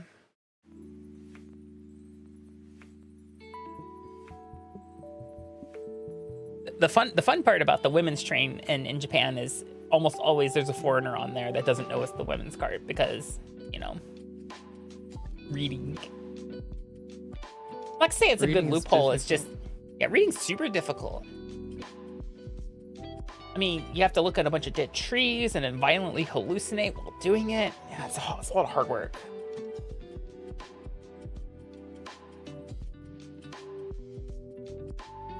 America would need women's train carts if America had trains. What was it? I saw a comedian on TikTok and I was like, oh fuck, man, and it was like, if vaccines caused autism, America would have trains by now. And I'm like, what the fuck, man? That's horrible, like, but very funny. It's horrible, but I'm like, he's not wrong.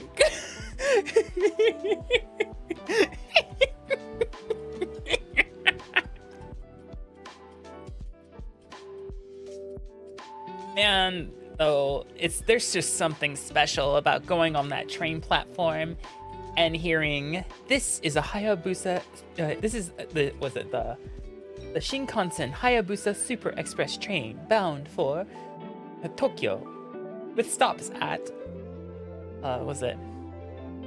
which is funny, if you actually hear, there's one specific person that they've tapped to do all the voices right now for the Shinkansen trains.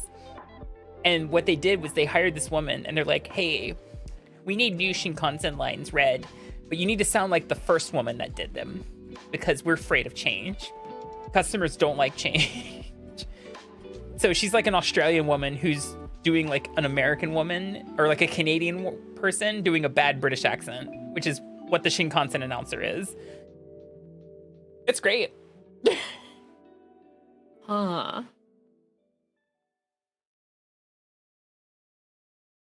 Speaking of, I'm probably gonna have to book my train down to Tokyo. Because I don't have to book a train going up to where I live, but I do have to book a train going down. Because there'll be an assigned seat, most likely.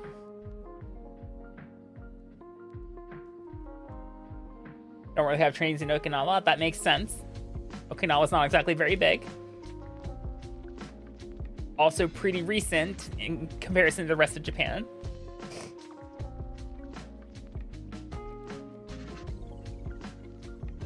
Okinawa's tiny. Yeah. Okinawa, as I've been told by my Japanese professors back in university, the place that Japanese people go on vacation when they're too afraid to go to Hawaii. No, it's true. It's true. The climate is identical between the two. And they're like, oh, no, we don't want to go to America / Hawaii. That's scary. But the funny thing is, doesn't matter if they go to Hawaii or Okinawa, they land there and they still can't understand a word anyone's saying because Okinawa Ben is so different from actual Japanese. Okinawa Ben is its own practical different version of Japanese. It's like, I can attest to this. We actually had a clip when I was in university. We had a Japanese exchange student who was taking one of the culture classes for credit because he was like easy A, you know. And the teacher played a dialogue clip of someone speaking like pure fluent, Okinawa Ben dialect Japanese. And then he asked the other guy, I don't remember his name, but we'll just use a placeholder of Satoshi. He's like, hey, Satoshi-san, what did they say? And he looked at the person and goes, I don't know. Oh. Yeah, because Okinawa Ben, it's completely different. Like, so like Kansai Ben versus like Tokyo Ben versus Tohoku Ben, those are similar enough. What it mostly boils down into is like different mannerisms, and like you'll say like one thing as opposed to another. It's like the difference between like using like yaru versus suru for like having done something. So like yaru means to do, just like suru means to do. And I'll ask the the sensei sometimes, like, hey, when I was not here, did you like like I point at the book and it's like shimashita ka, and they're like, hey, yarimashita ka or yarimashita. I'm like, okay, so they use yaru here instead of suru. That's what it is. It's just like maybe small words being exchanged here and there. But the way Okinawa Ben flows out of the mouth and the way they speak, it's practically a different language. Because a lot of it's based on the indigenous people who are from Okinawa. I can't remember the exact name of them. Because the Ainu are in Hokkaido, but it starts with an R. It's like a Ryu something. That they're Okinawa. Ryuku, thank you. Do I have any pets? No, I do not have any pets. I'm not allowed to have pets in my apartment. I miss my cat. Well, I call her my cat. She's actually my mom's cat, but it's when there's an animal that lets you pick it up and pet, it's also your cat. When it does not run from you I have and to head out. Okay, you have a good one. Yeah, thanks for having me. I'll see you later. Hold on. Nope, I'm Mwah. leaving. Aww. Good night. Thank you. I'm actually gonna be awake now. I need to go take care of some stuff. Okay, you have a good one. Thanks. Bye bye. You too. Everyone drop 5 gifted subs in Akami's chat. What? Oh, Izzy. But yeah, what was I talking about? Also, Okinawa Ryuka instead? Yeah. Throw money at me. No, money's heavy and it hurts. You ever been pelted? You ever been swinging on the pole and get pelted with nickels? It sucks. Absolute worst experience of my life. Swinging on a pole. I was talking about my cat. Yeah, when you have an animal that like tolerates you in your household, even though it belongs to someone else, like cats pretty much have like the person that they are most comfortable with. That was my mom. But when my mom was not available, the cat always came to me, and I was like, so you're also my cat. Neato. Ray-Ban, thank you for gifting a sub to Technomancer. Really appreciate that. You see the game suggestion you said last stream? No, I did not. What game suggestion did you have? If it's up my alley. It's your boyfriend's bearded dragon. Yeah. My cat's name was Keshka. Oh, no, well, I say was. She's still alive. Her name is Kishka. Sweet cat. Does not bite, does not scratch. Beautiful. Oh, yes, the backup human. Yeah, that was me. Specifically, the way the house was arranged, at night, the cat would stay upstairs. My room was also upstairs, but I always kept my door closed because she was not allowed in my room because she breaks things. And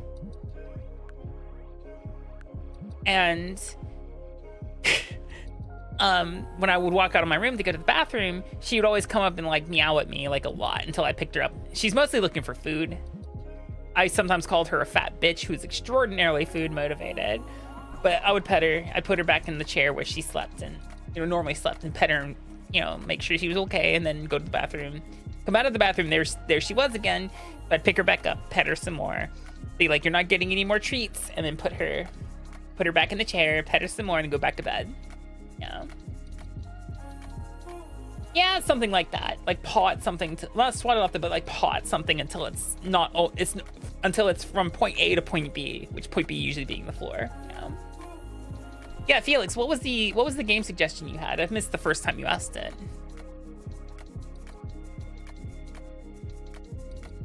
Road 96.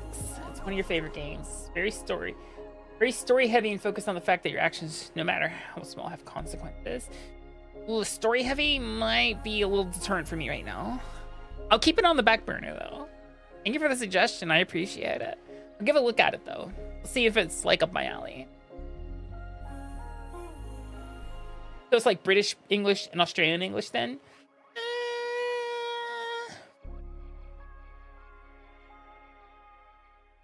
Maybe? It's hard to say. Yeah, more extreme. Both accent and words are different. Like, completely.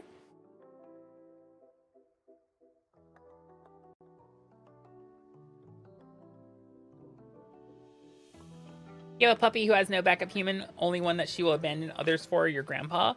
No, see, Lyoko, you don't realize. I hate to tell you this, Lyoko. I hate to tell you this. I'm gonna break it as easily as I can here. Lyoko, you are the backup human. Your grandpa's the primary. Sorry to break your heart.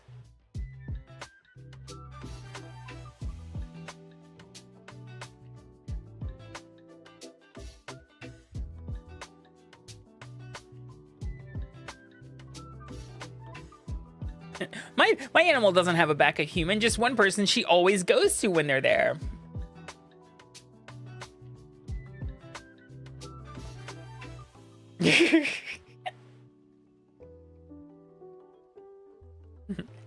Concern. Concern.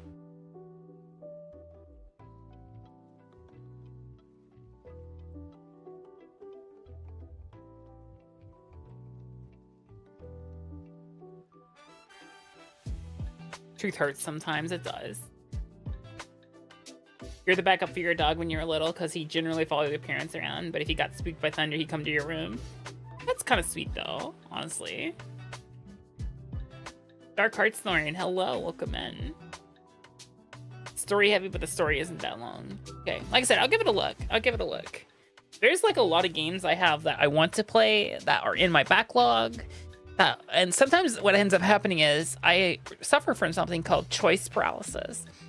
That's where like I'm looking at like my library and I'm like, what do I want to play? And I'm just like, I don't know what I want to. Do I want to start something new? Do I want to continue something? It's tough. It's tough out there, especially when I know. Here's the problem. Here's the biggest problem I've been struggling with recently. Thank you, Mega Lucario. I'm glad you like it. Thank you for the follow. I appreciate it. How am I doing? I'm doing really good, Heartsnarn. Hope you're doing well yourself. Here's the biggest problem I've been struggling with, and that is that Donkey Kong Bonanza is, hold on, I need my calendar, because it's not that far off. So let's see, 1, 2, 3. 3-ish weeks. Oh, hold on.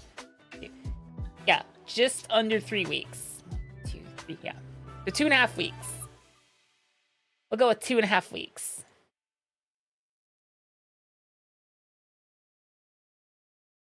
Howdy, what should I call you? I can't read Korean. But yeah, it's 2.5 weeks away. My brain is literally concentrating a little bit on that. However, somewhere in the middle there will be a small reprieve because we also get Patapon.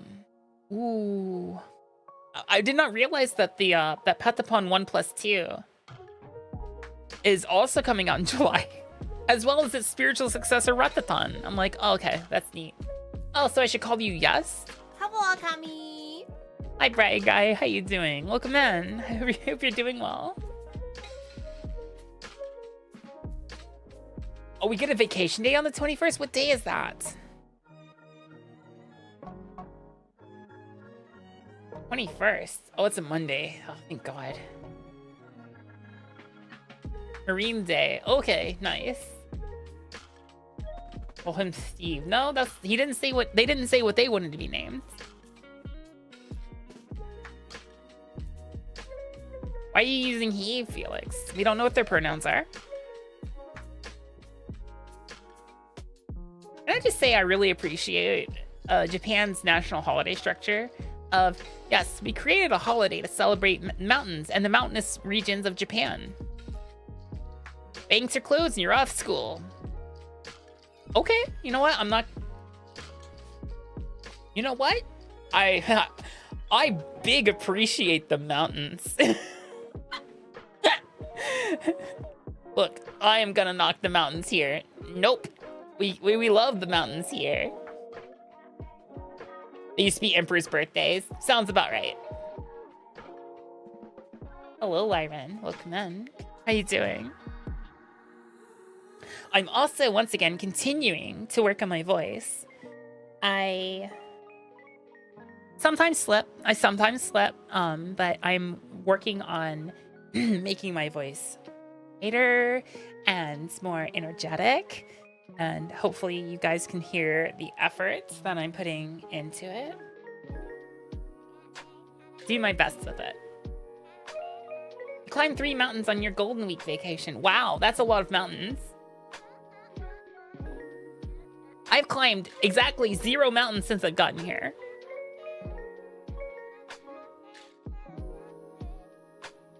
There are mountains near me, though. I don't know if I want to climb them, though. I mean, maybe not in the summer. Maybe like early spring. Not early spring, but like maybe in the spring or the fall. But not in the summer. Absolutely not.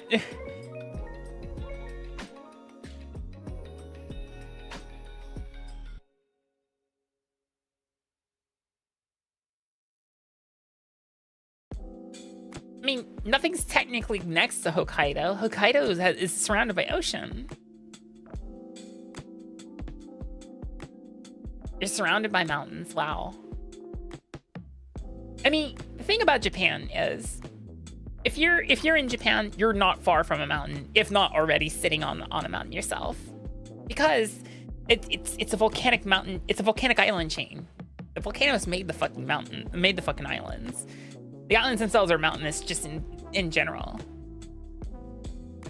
If there's a flat area, that's unnatural. Well, not unnatural. There is exactly one really big plain in Japan, and that's the Kanto plain, or the Kanto plain. And that's where Tokyo's built. That's why Tokyo's so flat.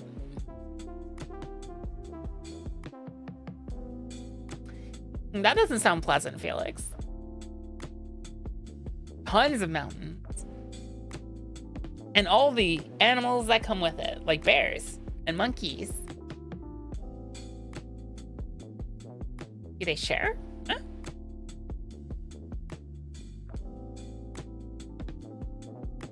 I won't say what mountain I'm directly next to, because that gives away where I am, so. Danger Floofs. Actually, fun fact, like the other, some of you probably already heard me talk about this. The other day, like a couple weeks ago, the students from one of my elementary schools had to be escorted by the teachers to go home that day. Because when they were dismissed, they didn't like suddenly just like dismiss the school and take the kids home. It's only when they were like scheduled to go home.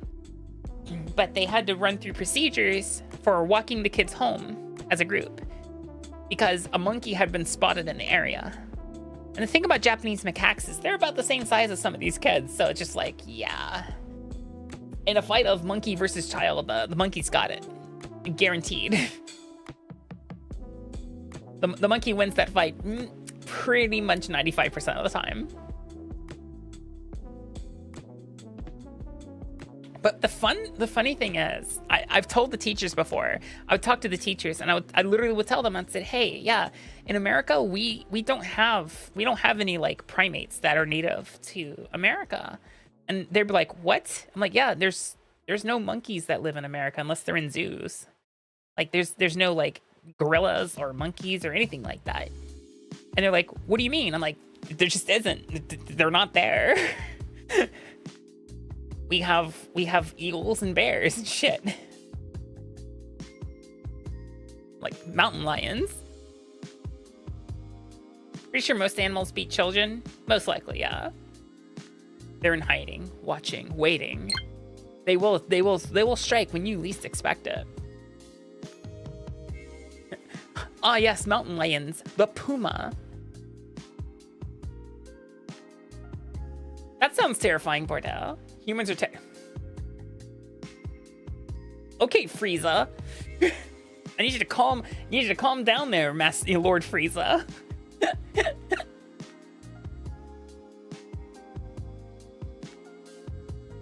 Bobcats.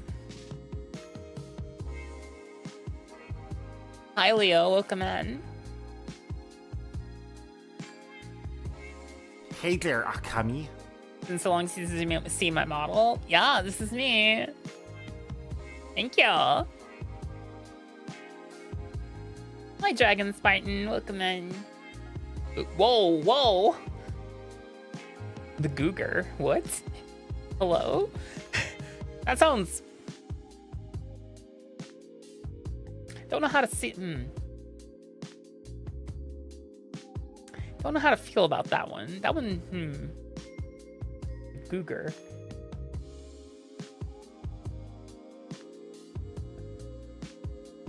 The most dangerous thing you have here is a mountain parrot that knows how to use a knife. What?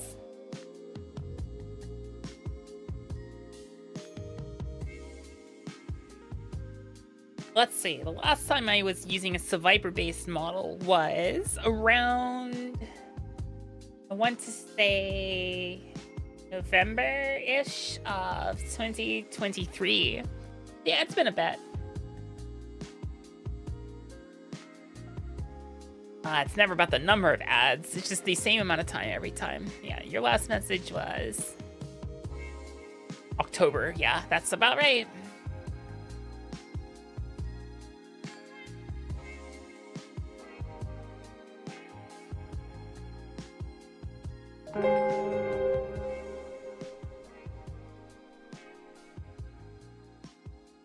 Silent, thank you so much. I appreciate it. Thank you for the 10 gifted subs. You got some good names in there. Oh, Infamous Hachi. Thank you for the 10 gifted. I appreciate it.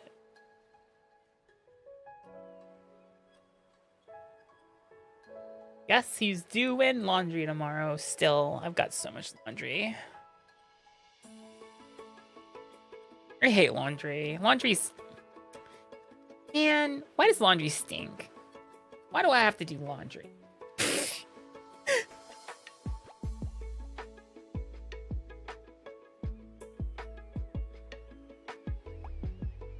Sucks right now during the rainy season. I can imagine. I don't know if no, rainy season hasn't hit here yet, Yuki. I have reminded you about laundry, Lyran. I'm sorry. Never ends. No, it never does. Wait. It does end, actually. Technically speaking. You won't like the requirements to make it end though.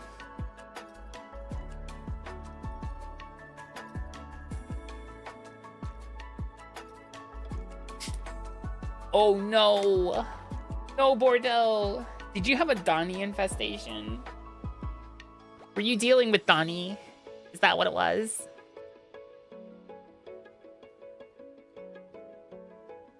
Did you get hit with a Donnie?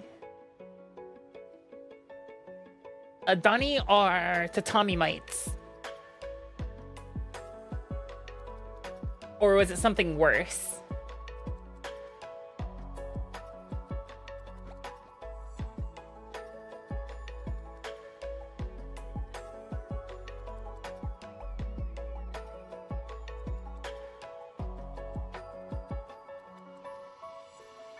Was it bed bugs?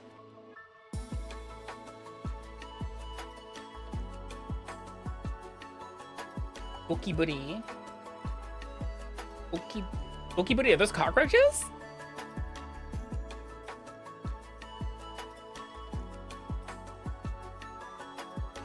Yep, cockroaches.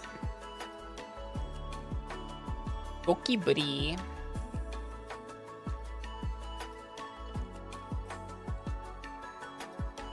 That's a lot. That's kind of terrifying, I'm not gonna lie.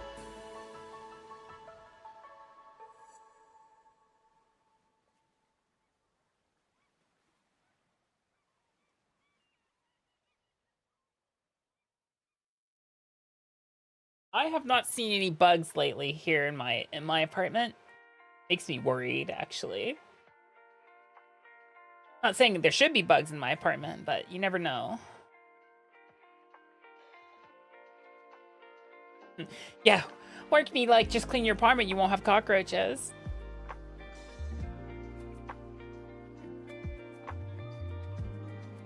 Oh, that's terrifying, Bordeaux. Yeah, nope, that's pure nightmare fuel right there. You wish they made Mastamon figures? They probably do, just not in your country. I'm willing to bet there's probably a Mastamon figure that was made somewhere in Japan.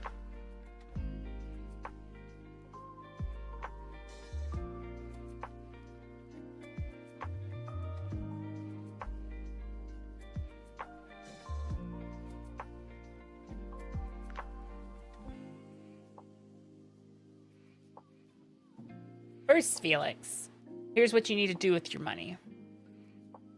Are all your bills paid?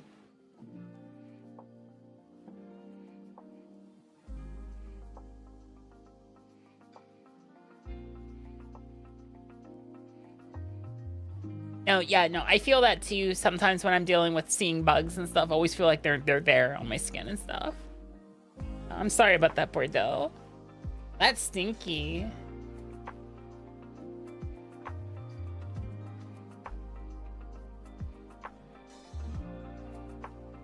That is that's mentally damaging for sure. Things I would not wish on anyone. Bugs.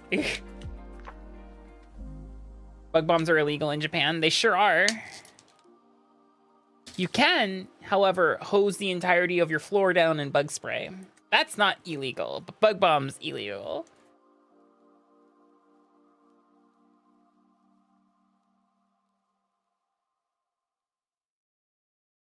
Yeah, there's certain kinds of bug bombs you can use, Bordeaux, just not the ones you're thinking, probably.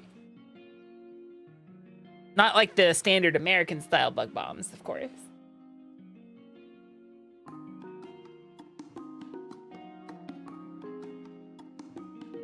You like bugs? I like bug type Pokemon, but actual insects I'm not a fan of.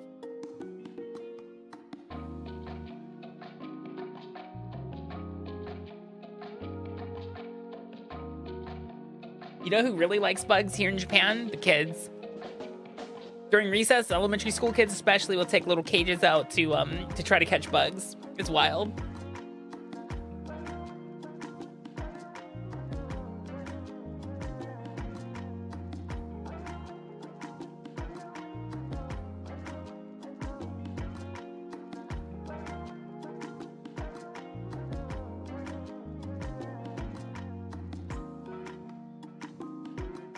Ladybugs are bastards. Those things bite. Ladybugs are awful.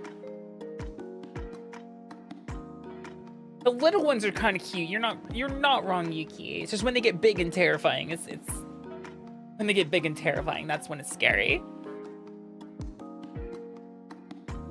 Kabutomushi.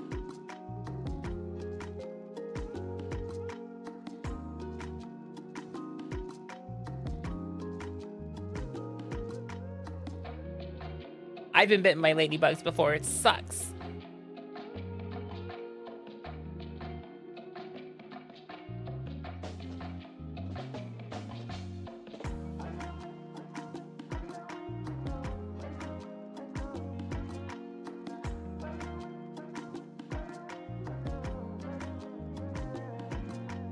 I think you only had good experiences with bugs. That's strange.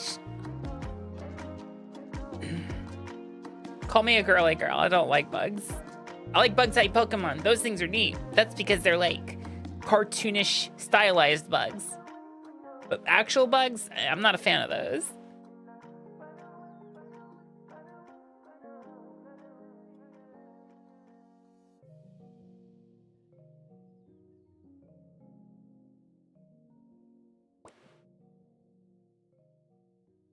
Bugs are fine as long as they're outside and nowhere inside my apartment. Absolutely.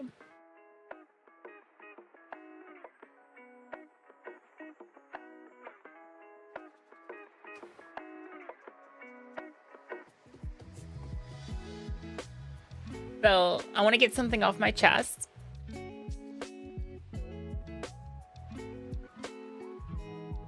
I'm tired of Wizards of the Coast doing what they're doing with Magic right now. Because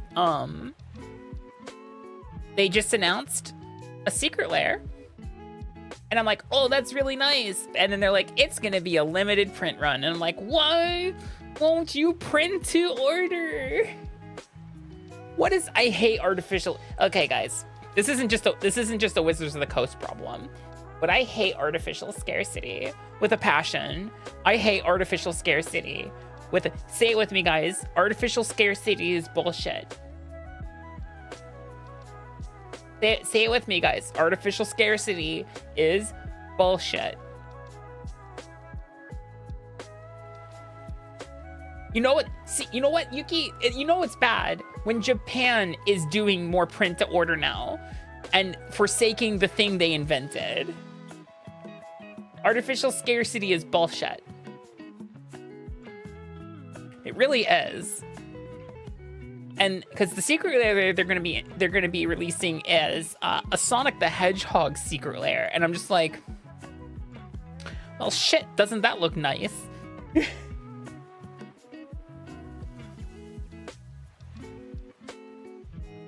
So, Crestfall, companies implement something a lot of times when it comes to especially selling stuff called artificial scarcity, because what it does is it preys upon the small part of your brain that essentially it's a psychological tactic when it comes to sales.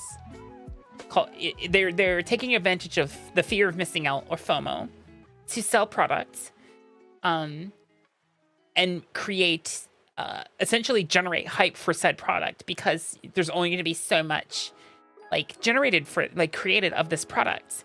And in this instance, they're releasing a Sonic the Hedgehog secret lair, and they're only going to do a limited print run, a set of cards that could be made to order, but they're not going to do that because it preys upon the FOMO brain. Exactly.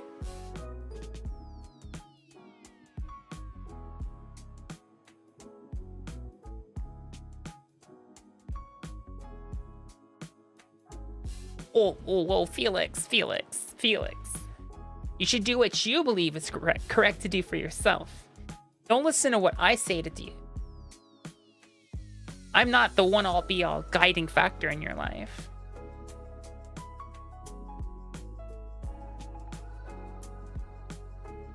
WotC knows they're scalpers and does nothing about them. So here's the thing. It's not just a WotC problem. It's an all Western business problem.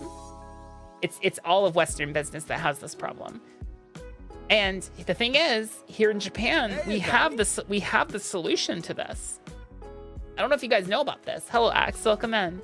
But in Japan, the solution to this actually has existed for a long time. It's just, the funny thing is, when you mention it, when you say, hey, there is a solution to this problem. Oh, good night. Have a good night.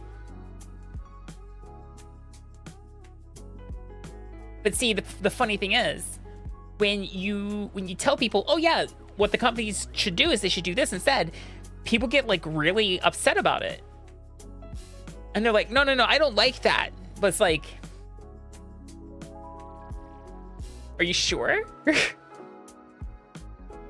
And the system is, of course, the pre-order lottery system. And the pre-order lottery system is you put in you essentially apply for a lottery to buy 1x of the thing that you want to buy, and then they inform you later whether or not you're going to be able to buy said thing. And that's how they do it to help deter scalpers. They do it in stores, they do it online. But the moment you tell someone who's in America or elsewhere that, hey, that's how they should do it, they go, no, because what if I don't get it? I'm like, my guy, you're already not going to get it because the way the system's set up. You say you don't like that, Black Iris, but here's the thing.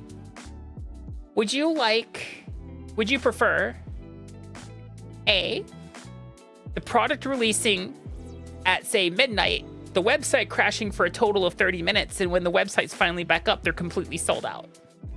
Or B, they open up a pre-order period, a lottery application period of about a week, You put in your ticket, and then after the week is done, they inform you whether or not you're going to be able to buy the thing or not, with no worries about the website being, crashing on you. And you have as equal a chance as everybody else who wanted to try to get this product.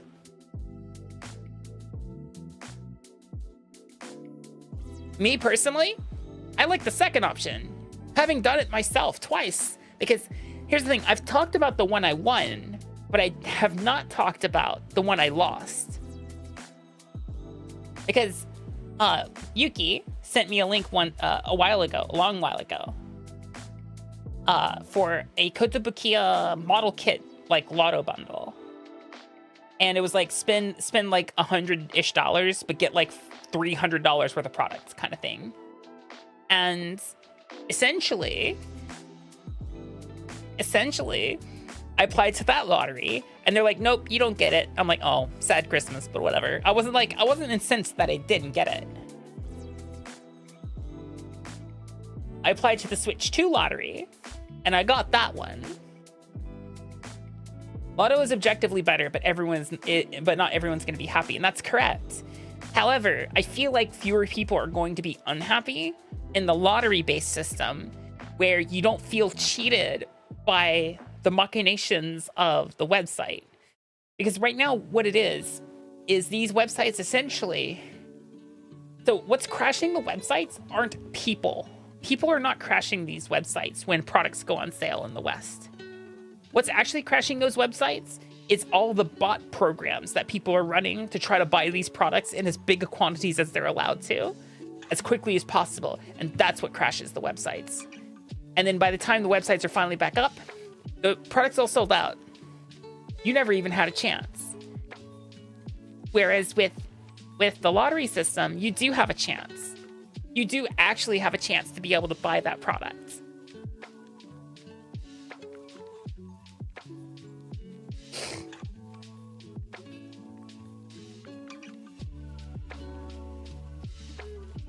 And the way Japanese lottery system works is they want your phone number, they want your address. And since it's based on address, it stops scalping. Japan is extraordinarily anti-scalper. And all the systems in place in Japan actually do prevent scalping for pretty much most things. We don't deal with scalping here. Like there is in the West. There are product limits. There are a lot of things that keep scalping from. Even the reselling places don't scalp. Exactly.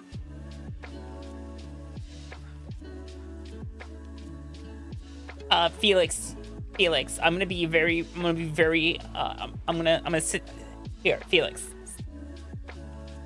Baby. Do not buy a used Switch 2. I know you want a Switch 2. Buying a used Switch 2 is super dangerous.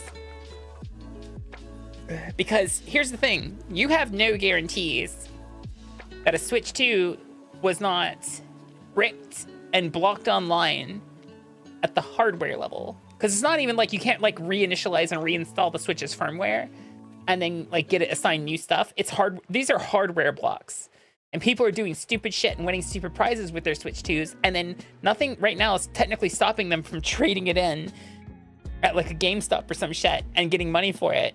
And then it getting in the hands of someone else. And it just doesn't fucking work.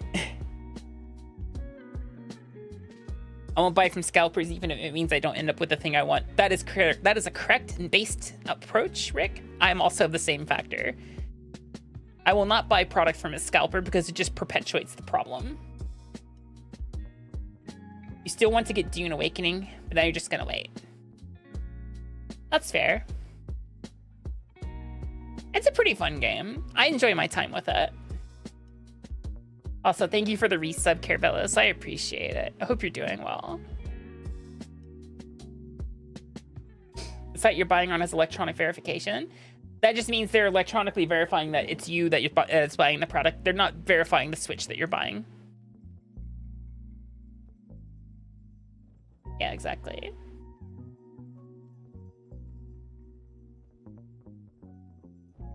Yeah, Nintendo will brick your Switch too if you do stupid shit with it. It's already been proven. People have already gotten their Switches blocked from online access.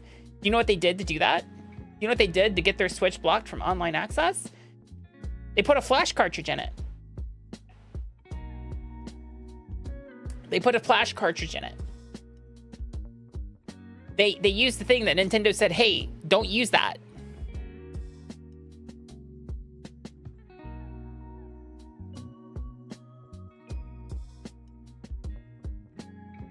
Brick Switch wouldn't pass the trade-in test for GameStop. The thing is, how the current Switches are being bricked right now, Rick, is that they just can't access online right now, but they still boot. You can still technically put a game in it and it will play, but if you try to go online with it, it can't. So unless part of the process of the trade-in and GameStop involves going online with the Switch, they won't know.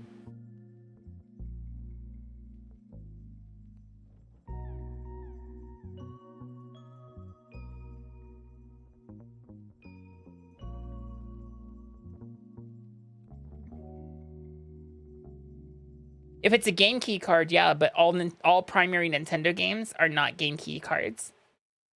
The game's on the cartridge. Why can't people be normal and just not ruin shit for others? It's the greater part of the piracy problem, Gravy.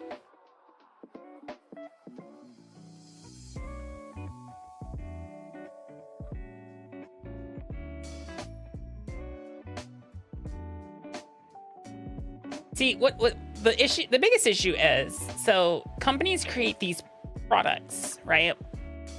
Under the guise that you can back up your stuff with them.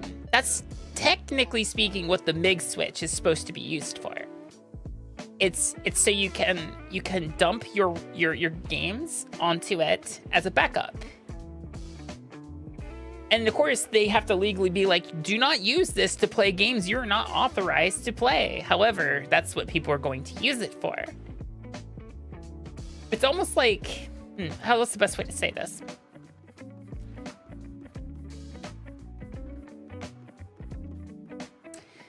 What's a good analogy on this one? Hello, we've created these knives. We've created these knives so you can cut things. Can they stab people? Absolutely, but we legally have to tell you not to stab people with these knives.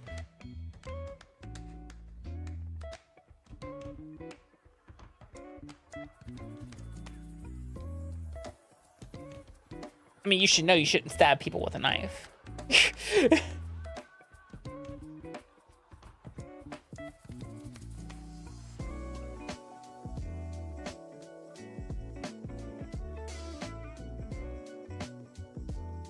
Of course, Akami goes straight to knives. Wouldn't you go straight to knives? Actually, we can't go straight to knives. We can only we can only be gay in knives. Gay knives.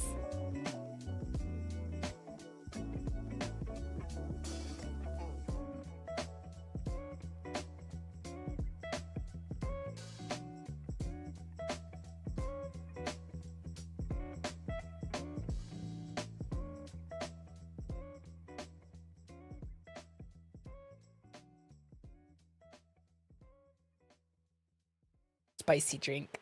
Yeah. Legally required to tell you that snorting teeth is against the law. Have you ever smelled burning teeth before? That sure is a unique smell. Hi, Magi Day. I'm doing okay. How are you doing?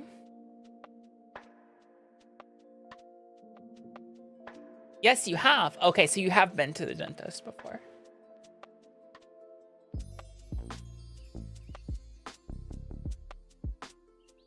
A Japanese knife. Technically every knife I buy here is a Japanese knife.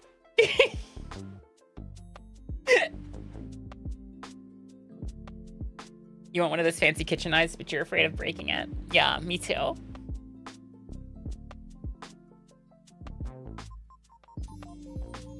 Boy.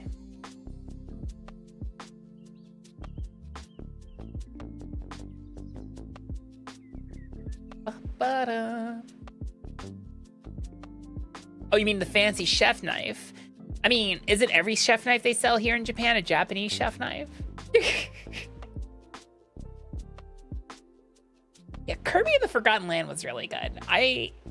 Kirby and the Forgotten Land gave me big, gold. Here's the thing. No game will ever feel like Kirby 64 again to me. Kirby 64 had probably one of the most unique Kirby mechanics to me, which was the combining of powers. I liked that. That felt super unique. Kirby and the Crystal, Kirby 64 and the Crystal Shard. That stuff was cool. And I feel like none of the Kirby games have really, like, Forgotten Land got close with the upgrading powers, but it's not the same. The combo powers were super fun. Combo powers were really unique. Like, oh, if you double up, it gets just to be a big version of itself. Or it's like, oh, if you add this and this, it's really, it's so cool. So cool. And I think the Switch 2 upgrade for the Kirby 64 is August? It's either August or at the end of July. I can't remember.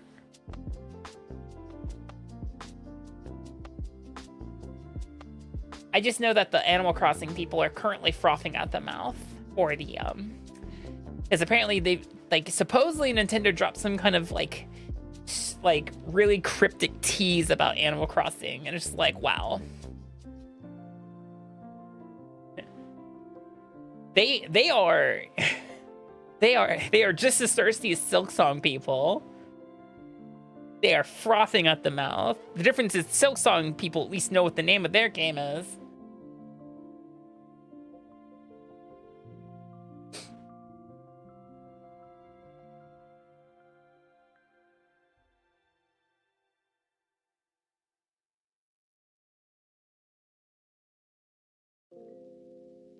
Like Elweir. Be prepared, guys, for one of the follower emotes to be replaced when Xandar's here. Xandar is he's gonna get one of the emote slots for himself.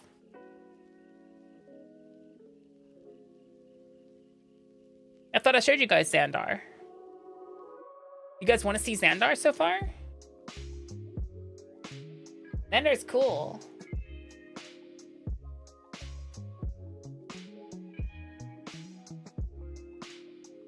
Xandar is just a little guy.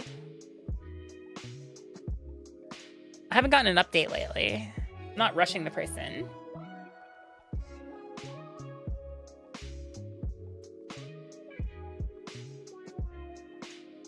It's been 8 days. I can bug them, I feel like. Let's try this.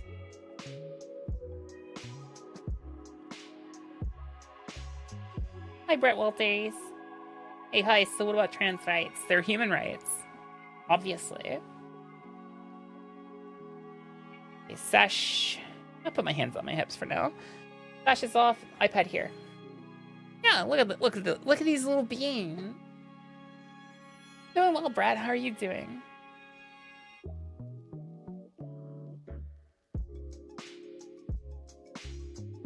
He's so cute, right? Number 1 is gonna be Xandar. I felt like number 1 would be the one that would compliment me the best. Number 2 is cool too. I may like eventually like bug the artist to make a second version, call him something different probably. And then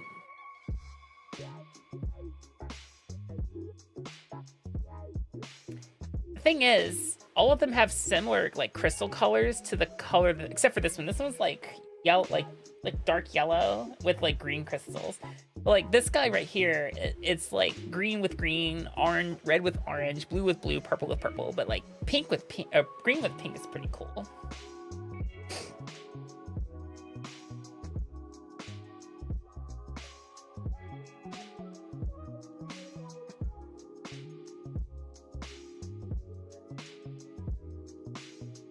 Yeah, number 1 is the one I picked for Xandar.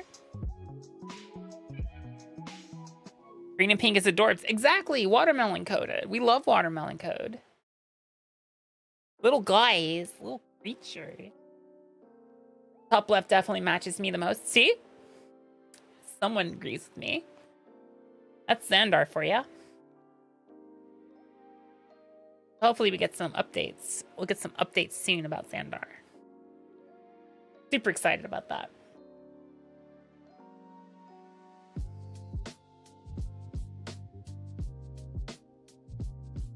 He's not crying. He's not crying. He's got big eyes. He's got big pools of eyes there. There we go. Not crying. He's got the big eyes. Big ol' eyes. Look at him, so cute. He's so sad. No, he's not sad. It's just like if you angle, the problem is with the crystal eyebrow thingies is if you angle them like a certain way and he looks sad, if you try to correct that, now he just looks angry. He's probably sad because of all the unhinged things you guys are probably gonna make him say or something. You never know. Now the artist has done a fantastic job bringing my original sketch to life. Because like I had an original sketch, and here, this is the original sketch I originally made for Xandar. And they've done a really good job at like helping flesh it out a little bit more. Mine is angry. That one's upset.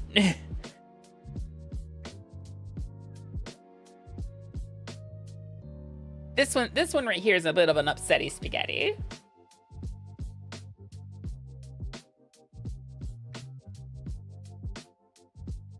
But this one is highly marketable plushie material.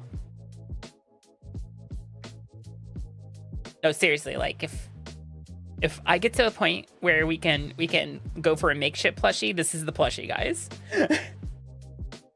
Would you guys want a Xandar plushie in the future?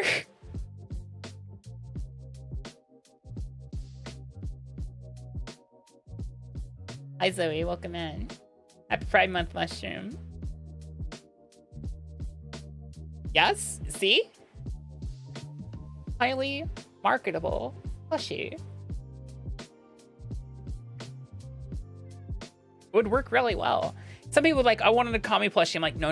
You don't want an Akami plushie. It's too complicated. However, hear me out. Xandar.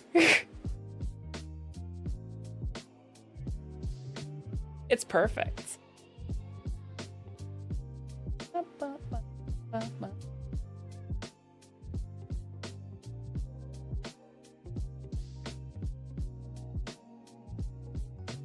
I wasn't feeling super great today.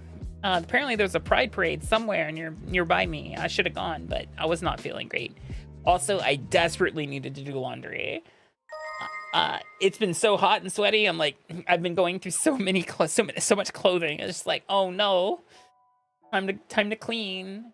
Mrs. Ink, hello. Thank you for the follow. Welcome in. Hope you're doing well. No, not the sweaty snake. It's so gross, so foul. It's fine. It's fine. Crowds make me nervous anyway. I say as someone who's about to go to Tokyo in August. Those crowds are different. Organized crowds make me nervous. You want the rain? Me too. Me too. I really would like it to rain. During Obon. We'll be fine. We'll be fine, Yuki. I technically went on a holiday last time I was there. It was super crowded, but I did my best. Yeah, I'm not super worried either.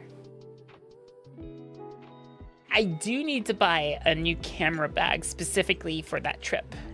I have a big camera bag, but I'm not taking that.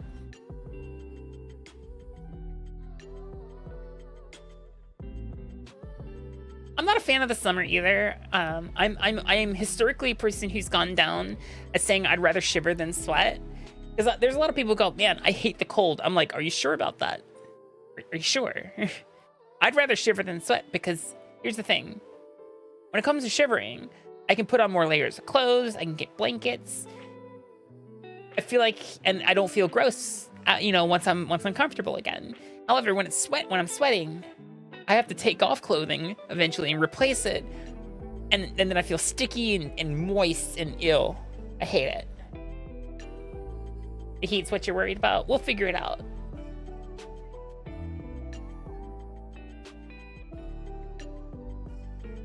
Yeah, you can only be so naked.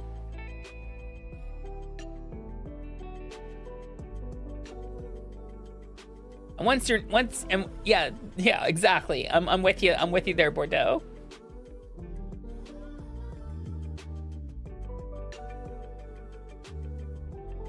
Yeah, you're losing vital goos. You need to replenish. Hey, Fun Scott, I have a question for you. Very important question. I feel like you're qualified to answer this one. Wildfire season.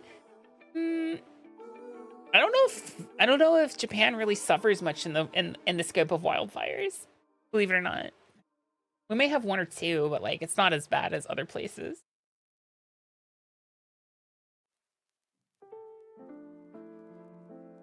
I love autumn and I love spring. Buzzgot, have you seen the trailer for the game Felt That? I feel like that game is right up your alley. No, Fuzzgot, Yuki.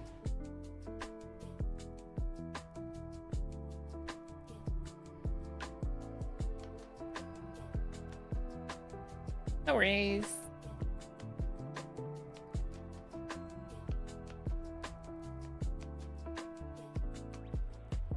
The thing about the Felt That trailer that always gets me every time is the fact that it does not look like it does not look like computer generated graphics.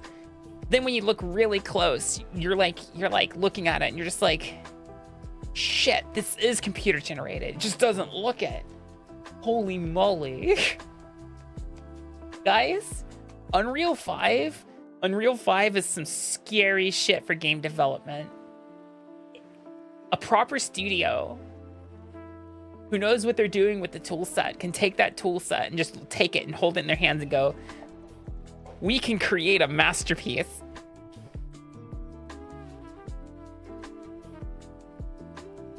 No, Nagi, I'm talking about the game Felt That.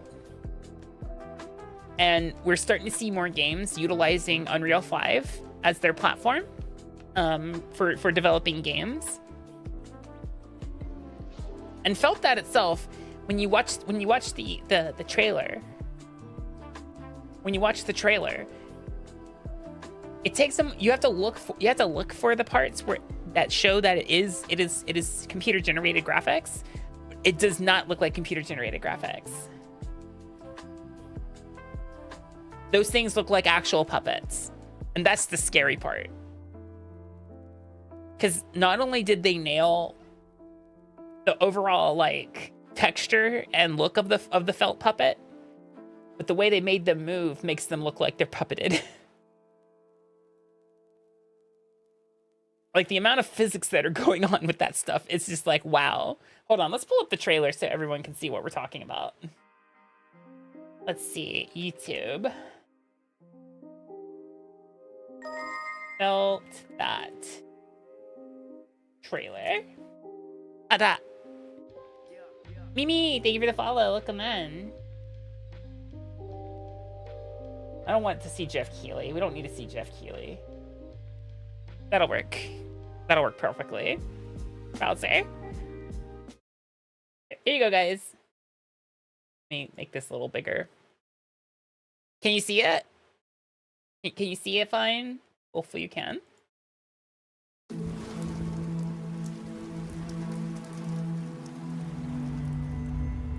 Fuzzy, the tournament of a million punches, you'll get yourself killed! This is computer generated. This is all done in a computer. All right, you little sick of fuzzy shit. Show me what you got.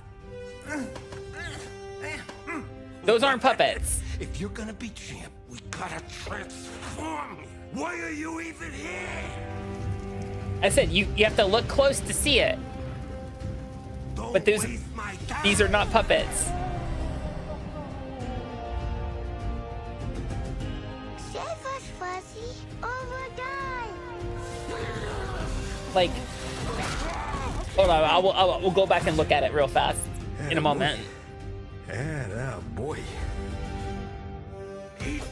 Yeah, you can see it on the blue one. This maid ain't gonna be itself. I've been taking dumps in there all day. The hair physics are a little bit of a dead giveaway, yeah, but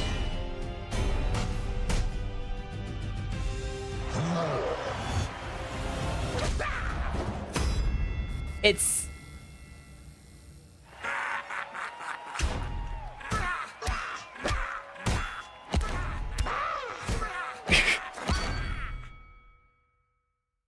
it's yeah, it's like, especially on, Yuki mentioned this one.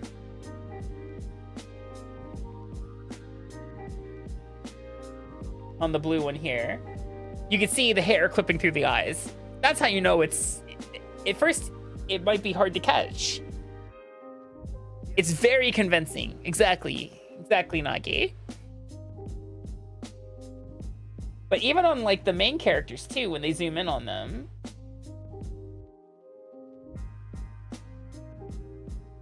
they're using a lot of motion blur. I bet you this is going to be a game where motion blur actually enhances it. I hate to say, I'm never a proponent for motion blur, but like maybe motion blur would work really well with this game because it's hiding a lot of things too.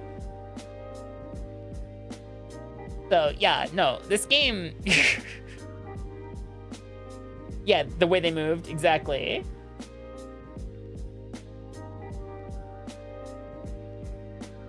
Yeah, there's like a couple things that are like, it's like, huh, something about this isn't quite right.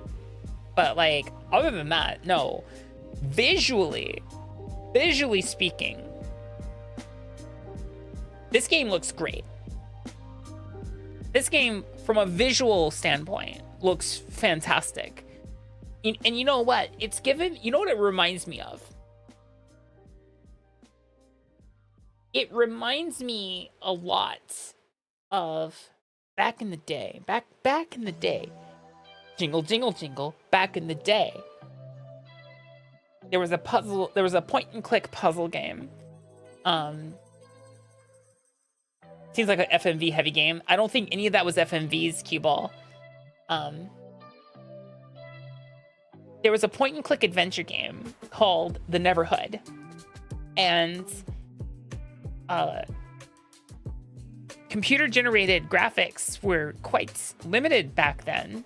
So what these people did was they used stop motion animation for all of their graphics. Kind of think of it kind of similar to how like Rare originally cheated to make Donkey Kong Country. Same scope, but instead of rendering 3D and then, you know, creating sprites to make for all the animations, they claymated it all and then put it into the game. Even though this isn't using those techniques in that sense, the stylistic choice reminds me a lot of stuff like The Neverhood, where, because The Neverhood was, and to an extent, same game, Skull Monkeys.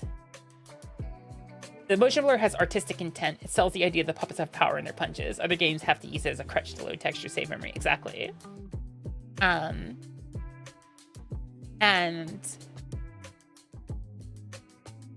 yeah, so essentially their choice to do claymation, stop motion animation for all the sets and the characters and whatnot inside of The Neverhood meant that they weren't rendering the graphics. Essentially, they weren't like 3D modeling or anything. That was all. Everything was done as pretty much photography and then a lot of compositing to make the point and click adventure that was The Neverhood. The point and click puzzle adventure that was The Neverhood. What's pretty cool is when like one of the times we were playing specifically Voices of the Void, when we found that one signal that was a reference to The Neverhood, that made me smile so much. Because there is a signal you can get in Voices of the Void that is a Neverhood reference. It plays the music from The Neverhood, and then it has a message that prints out talking about Hoborg. I'm like, oh my god, this is great.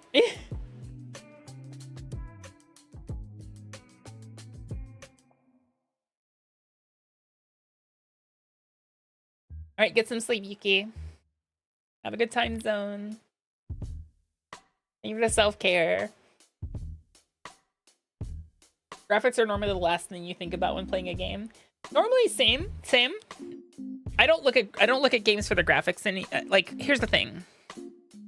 I grew up watching console graphics and just game graphics gradually getting better and getting better.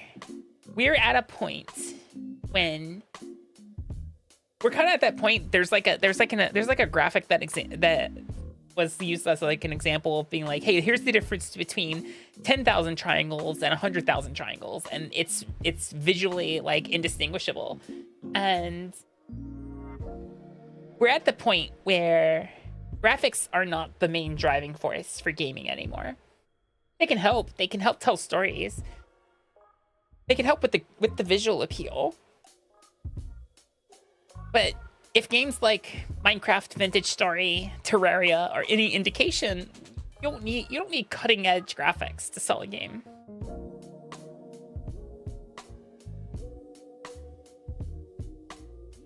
Games on worse hardware can be works of art regardless. Exactly. Hi, Big Switch. Welcome in. Hope you're doing well.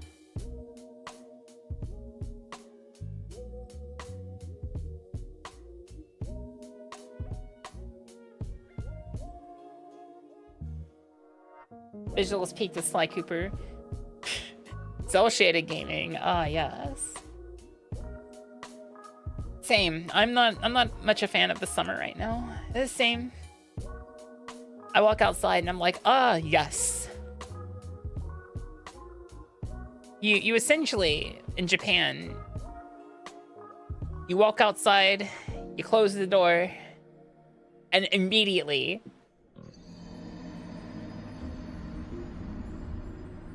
yep, immediate swamp ass. It is nothing stops it. You walk outside in Japan in the summer, you have swamp ass. Everyone has it. It's not just you. So you do have at least that solace that you're not the only one walking around with one swampy ass. Everyone's got it. You just got back from the local Pride event. That's awesome. Hope you had fun.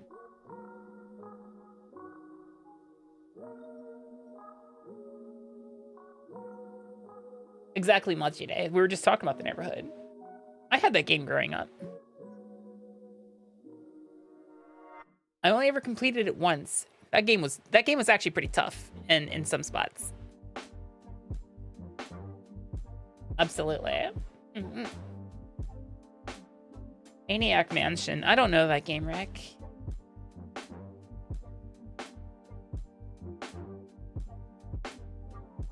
Reposition my legs a little bit. Ba, ba, ba, ba.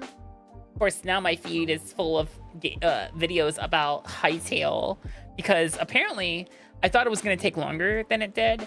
Drama's already dropping about Hytale. I'm like, good. I'm glad people are talking about it. I'm hoping we'll get the expose about the Hytale fiasco earlier than later.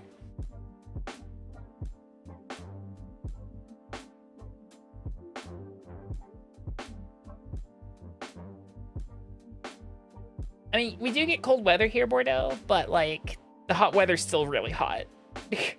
At least it feels hot. It's been, I don't know what the temperature was today. It didn't feel good though. When I walked outside to go do laundry. I gotta do it again tomorrow, especially if it's not raining.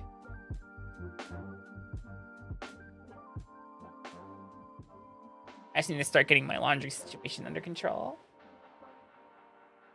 Yeah, winter? Well, it depends on where you are. Yeah, no.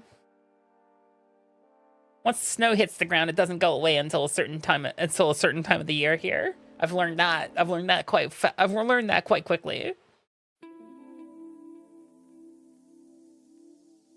Ba, ba, ba, ba.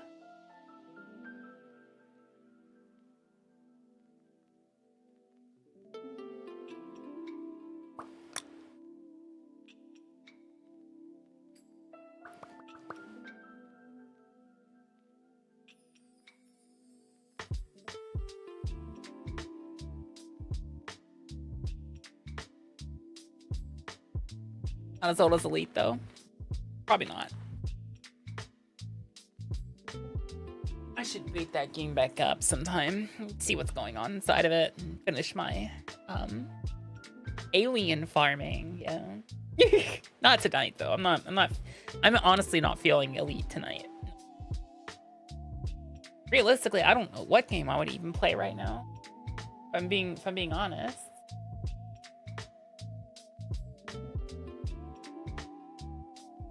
Ooh.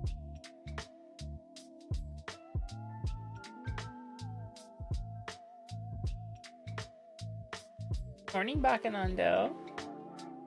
Sorry, someone sent me a link and I'm gonna snoop at it a little bit for an artist. Aki said would probably be up my alley. Yeah, no, then that's a follow. Very well priced.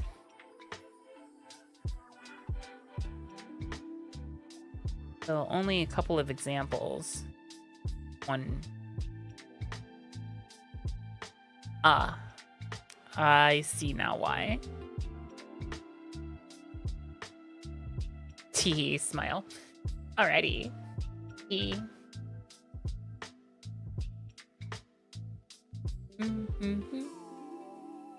What's the humidity like up there? Let's see. It may not be as bad as Okinawa. I'm gonna be very real with you. Okinawa probably has more humidity than what I have here.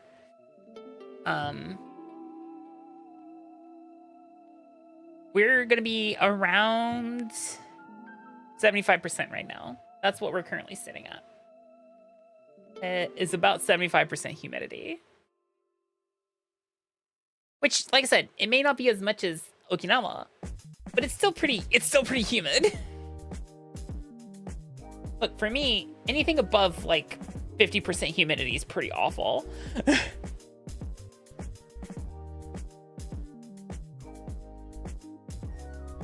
Makes me feel icky and gross. Icky and gross. Yeah.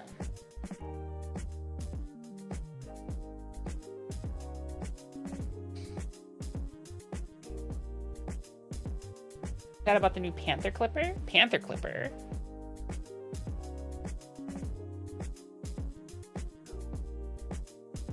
Oh, ship. Got you.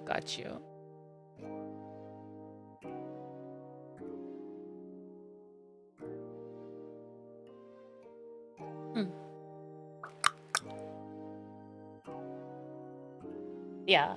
If I were to play a game, what would I play?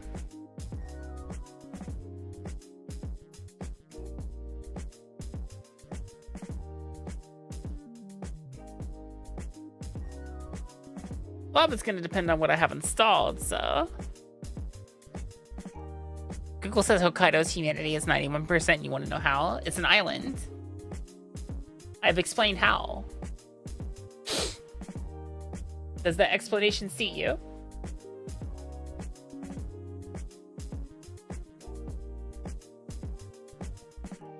That's the best joke I love telling people when I first was like, I'm going, it's like I'm gonna be moving and teaching in Japan.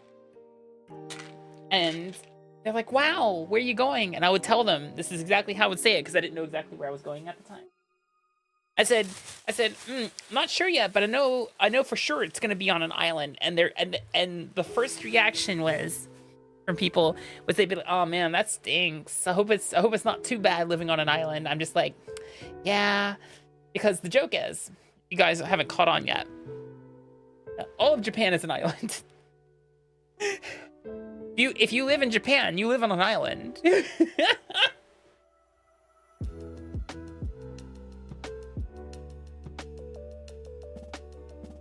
And usually what happens when people realize they've been tricked, by the way, once they realize that they've been tricked, they try to be like, well, I live on an island too. I live in America. I'm like, no, that's a continent.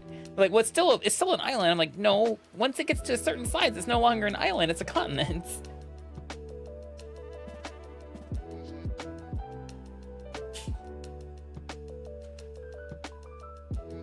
realistically, the way humidity works is just how much moisture is in the air. It's probably going to rain wherever that temperature measurement was taken there, Bordeaux. On top of, it's just going to make whatever temperature that is currently registered there in Hokkaido feel hotter. That's all.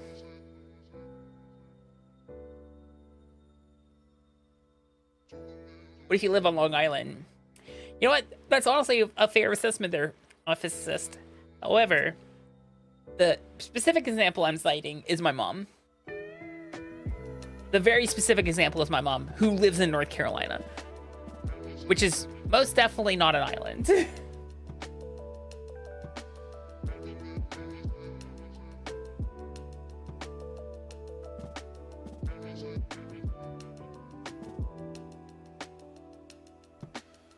Hi, Shikanas. Welcome in. Thank you, Mrs. Debo.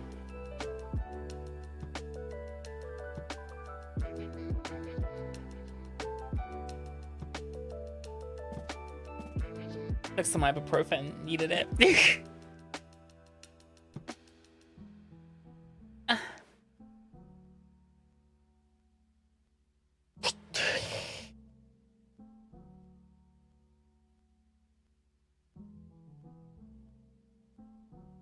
Hokkaido's a big place. Yeah, it is. I've already decided if I want to visit Hokkaido, I probably want to go specifically to Hakodate, Sapporo, of course, and Asahikawa is probably the three places that I would go visiting Hokkaido.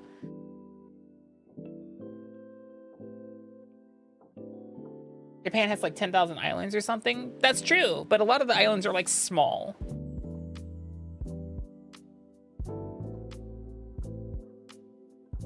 That's the thing, is a lot of the islands tend to be like really, really small.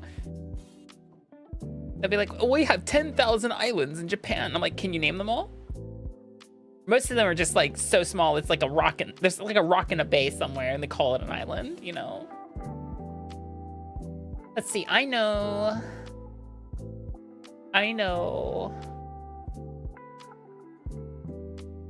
Hokkaido, Kyushu, Shikoku, Honshu, Okinawa. I don't know the exact name of it, but there's also the Fox Island. There's the Cat Island. There's the Bunny Island. It reminds me of your native Minnesota. Minnesota is 10,000 lakes, eh? Don't you know? Oh yeah, Minnesota's got the lake game in the bag.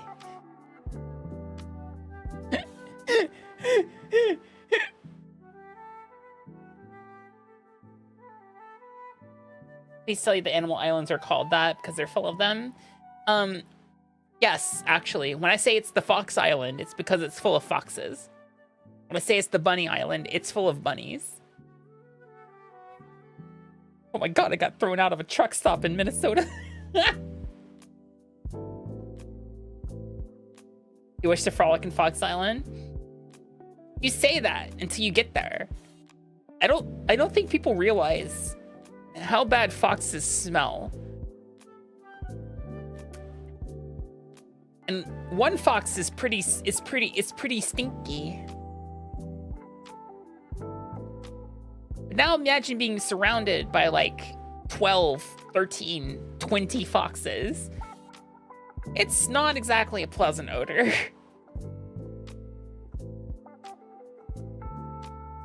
We're hitting a lady at the counter with a don't you know? Oh no. Hi Evan, how you doing?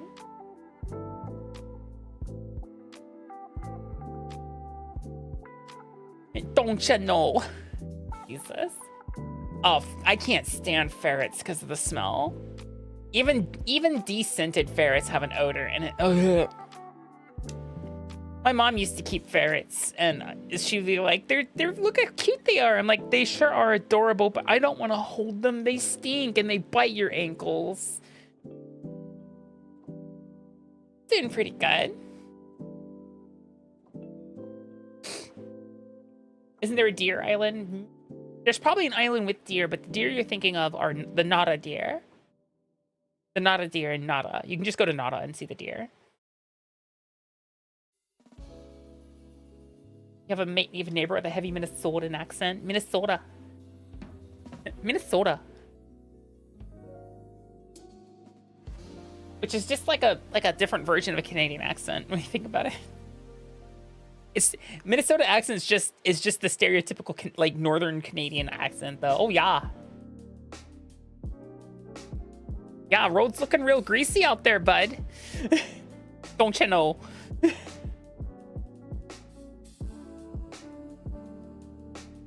We call the ferrets or carpet snakes.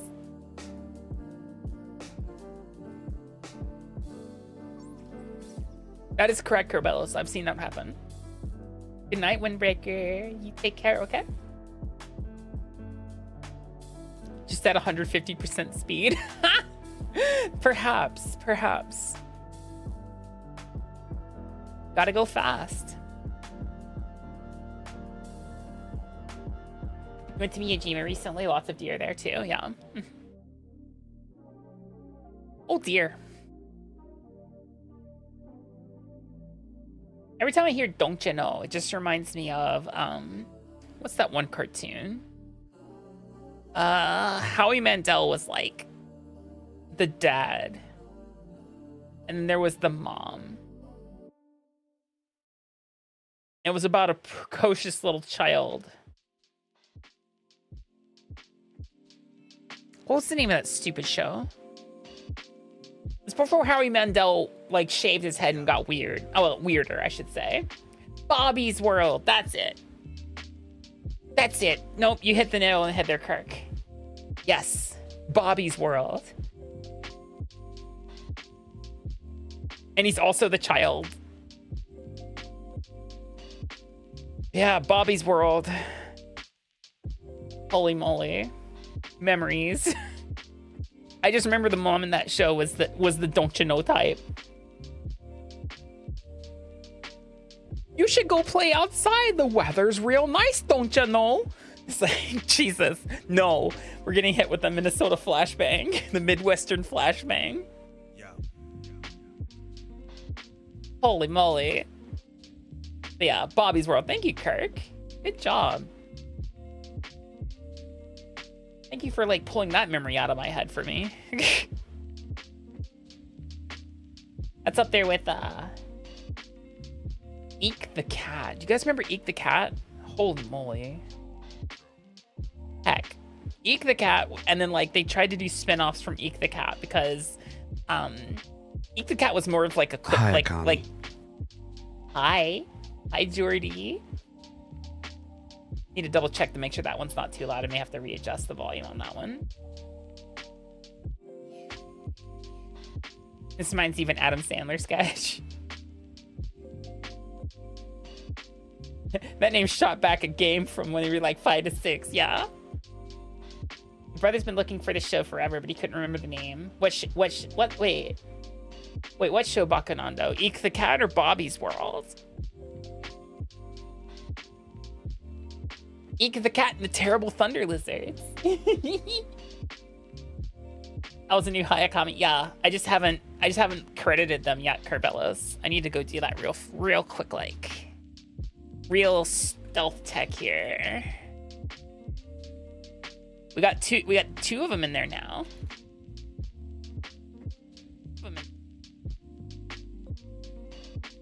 There's 2 of them in there. Which one do I have it under? There we go.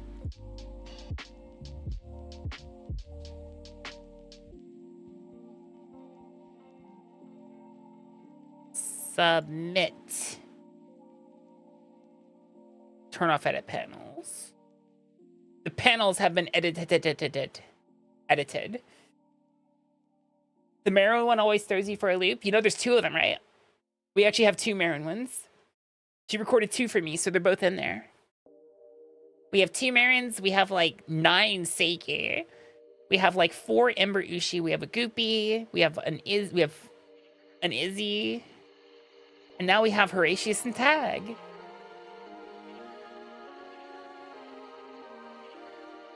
Little Howie. I did not know that one, Darius. Interesting. I'm stretching my back a little bit.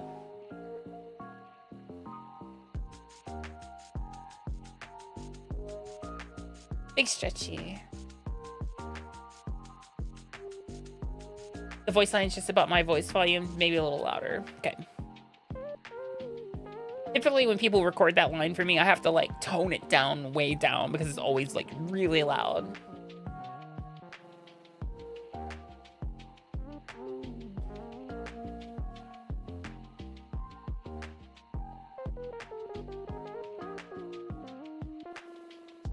That makes sense. I bet you he can't even do that voice anymore. So games, right? Games. We were talking about games.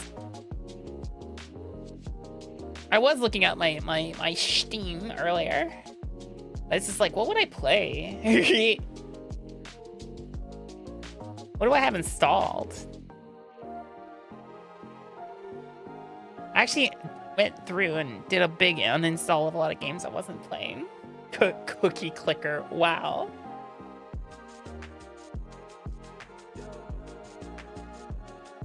See, I don't have my VPN running, and I don't know how kind Stream's gonna react to me activating a VPN in the middle. I can't play Uma Musume. At least not the global version.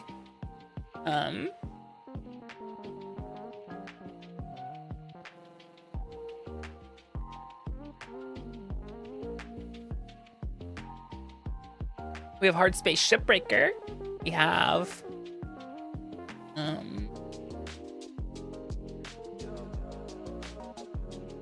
Dead Cells.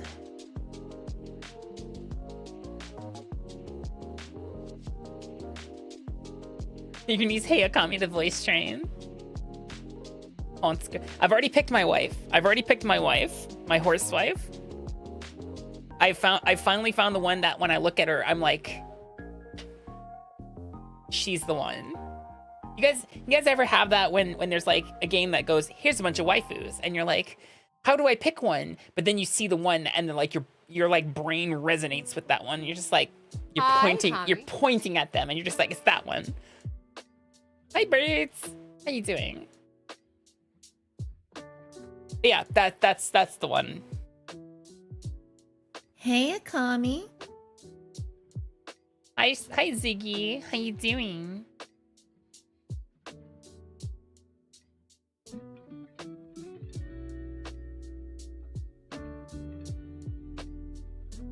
That's you every time.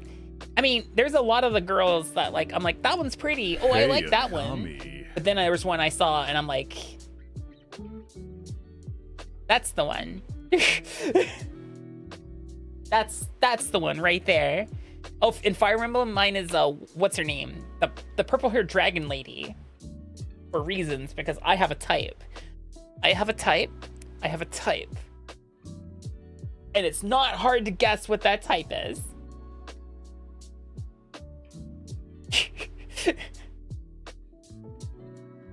Oh yeah, I see. Akami likes them.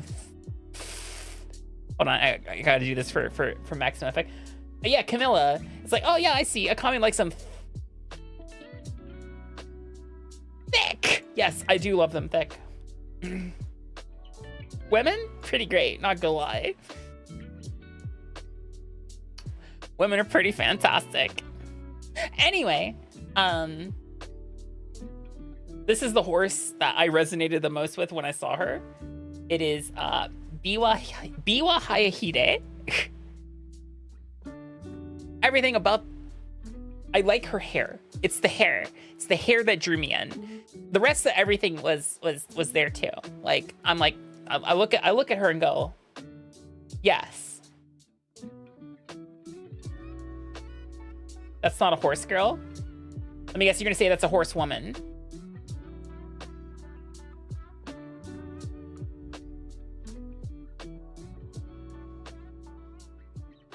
Feels weird calling the gore. She's a horse. She's an Uma Musume.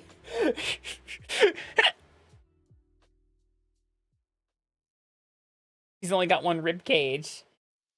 That's a centaur. She's a horse girl. I didn't say centaur girl. She's a horse girl. See? She's got ears and tail. And their shoes have little horseshoes on the bottom, and they're so fucking cute. I'm so jealous of their stupid cute little shoes. Literally says species horse girl. It does. Why lie? How fucking dare you, Wildlian? How dare you? How dare you do that to me? See, at first I saw her and I'm like, she's super cute. I like her. And then I saw her signature outfit. Guys, this outfit fucks so hard. This outfit goes so damn hard. I am very much a fan. You can see the little horseshoes on the bottom of her feet there. There's a little silver line right there. No, the outfit is super good. I like the glasses. I like the hair color. I like the outfit. The spade buckles. Yeah, nah, horsewife. Horsewife. Horsewife? Horsewife. Horsewife. Someone was like, hey, would you ever say no to this woman? I would tell them nay. That was a terrible joke. I am so sorry for that one. I will punish myself later for that one. Her name is Biwa Hayahide. I have found my horsewife. Boo! Boo! It just didn't click with you? That's fair. The thing about the game, Meat Sack, is they don't do a super good job of exactly explaining what you're supposed to do in that game. It's very story-based. It's very like, because it's done by the same people who do Idolmaster, okay? It's an Idolmaster game, but like instead of only performances, it's horse racing. I've heard the anime goes hard. The anime goes super hard with the, especially like the race sequences are animated in such a way that like puts the budget of like other bigger animes to shame. But the funny thing is, guys, so as you see, yeah, based on real races too, yeah, as you see, that's Biwa Hayahide, right? But here's the thing. Give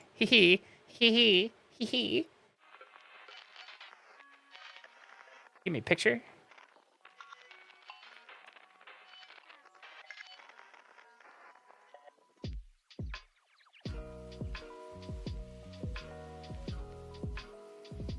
Hey guys, look, it's Biwa Hayahide.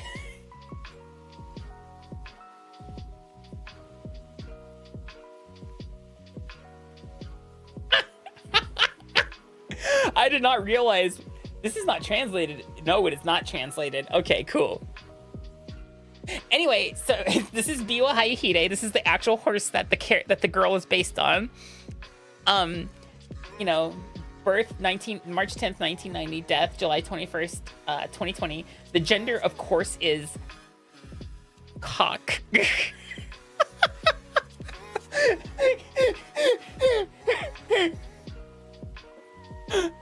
This is translated several ways to Sunday.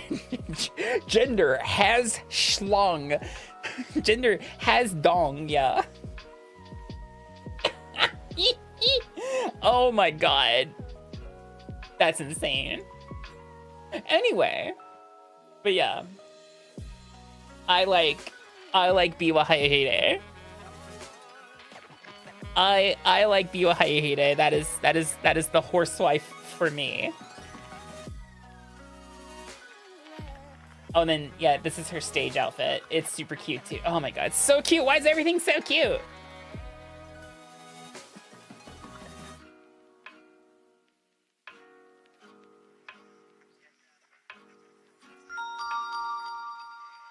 Claire, thank you for the Prime sub. I appreciate it. Hope you're doing fantastic today. Thank you for supporting me. I appreciate it.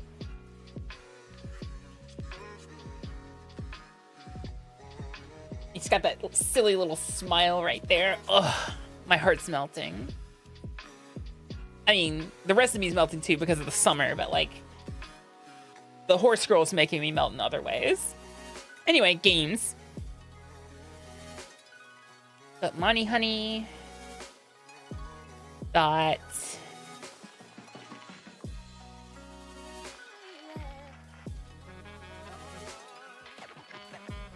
June. Elite. We can go back to Pokemon shiny hunting. I have to actually pee. I didn't have to pee during the last ad break, but now I have to pee. I hate this. I own Helldivers, but I'm not really big on it. I haven't played it in forever, and they've definitely changed a lot of things. Hello, Robot. What'd you walk in on? Nothing.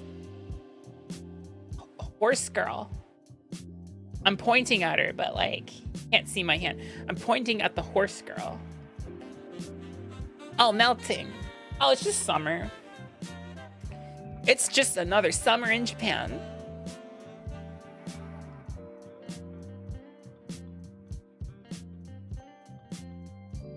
Go to sleep, potato. Please. Leave alert and go to sleep.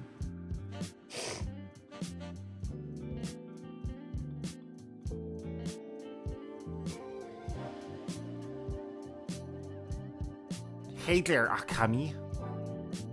Hi, Nightmare. How you doing? Can't eat my horns. Sorry. My horns are not able to be, like, broken, so you can't eat them. I can give you a corn dog, though. In fact, I could give you 7 corn dogs.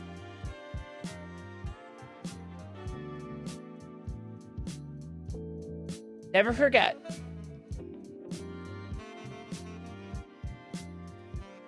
I would not advise licking the horns either. You might be transported to a liminal plane, and I may not know how to get you back.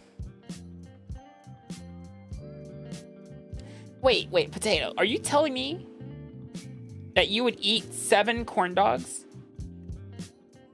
Back to back? No mustard, no ketchup, just dog? The sticks too? Are you telling me you won't regret eating 7 corn dogs?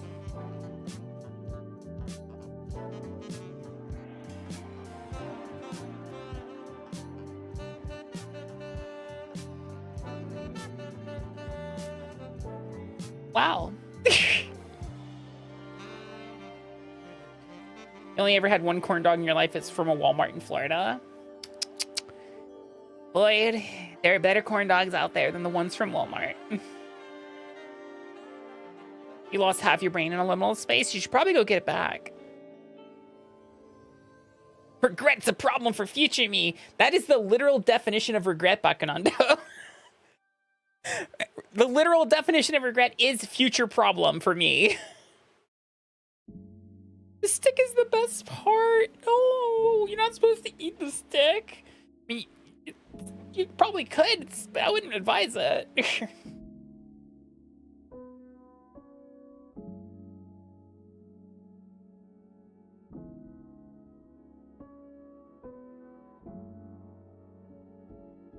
Ba ba ba ba. Ba ba ba ba.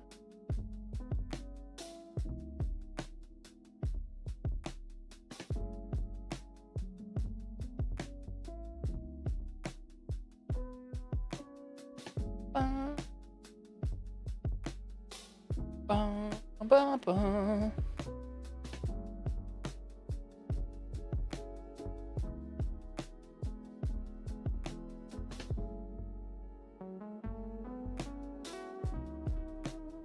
You've eaten 5 sticks that you counted. You don't know how many you haven't counted. Wait.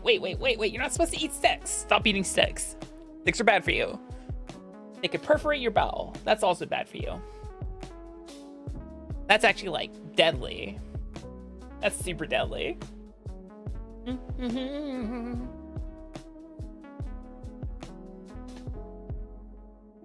Oh, I know what we could do. As a treat to ourselves.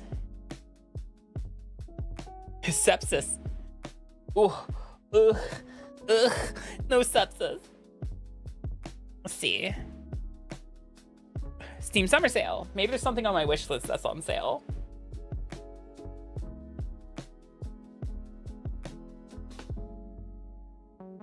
Maybe. And a Crafter Foundation. See games on my wish list. Rock Galactic Rogue Core. Oh, that's just on my wish list. Gotcha. South of Midnight, Locomoto, World Away, Cloudheim, Steel Hunters, Justice Sucks, Tactical Vacuum Action. Forgot about that one. Legacy, Steel and Sorcery, and Space Engineers 2, Ricta, Whirl with a Gun, Abyss X Zero, Raven's Watch. Sort by discount. Oh, that's a button. I'm gonna pee first. The bladder is now exploding. I'll be right back.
I'm back in my seat. Let's see.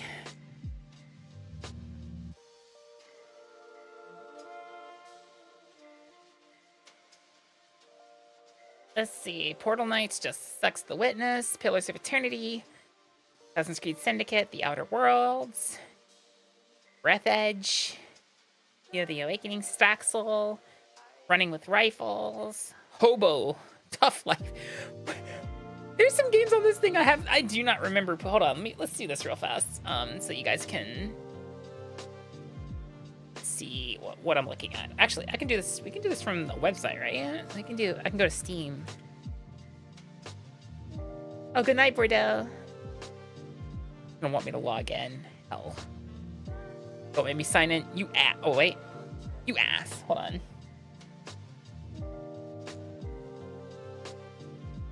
Give me my code. Give me my code.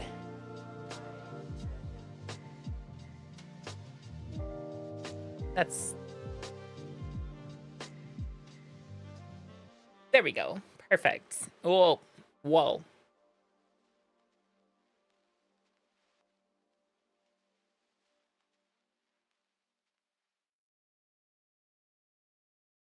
It does not like being interrupted in the middle of what it's doing. I can tell that. I can tell you guys that right now.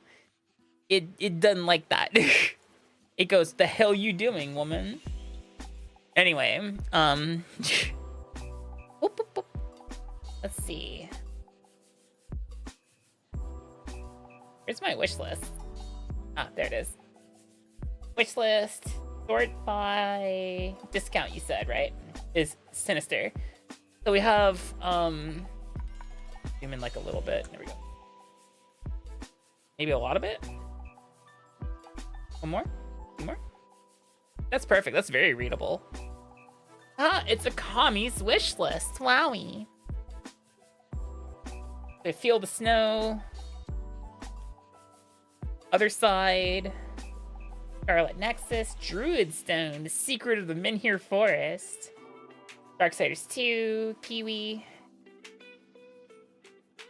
See, Portal Knights, Justice Sucks, Tactical Vacuum Action.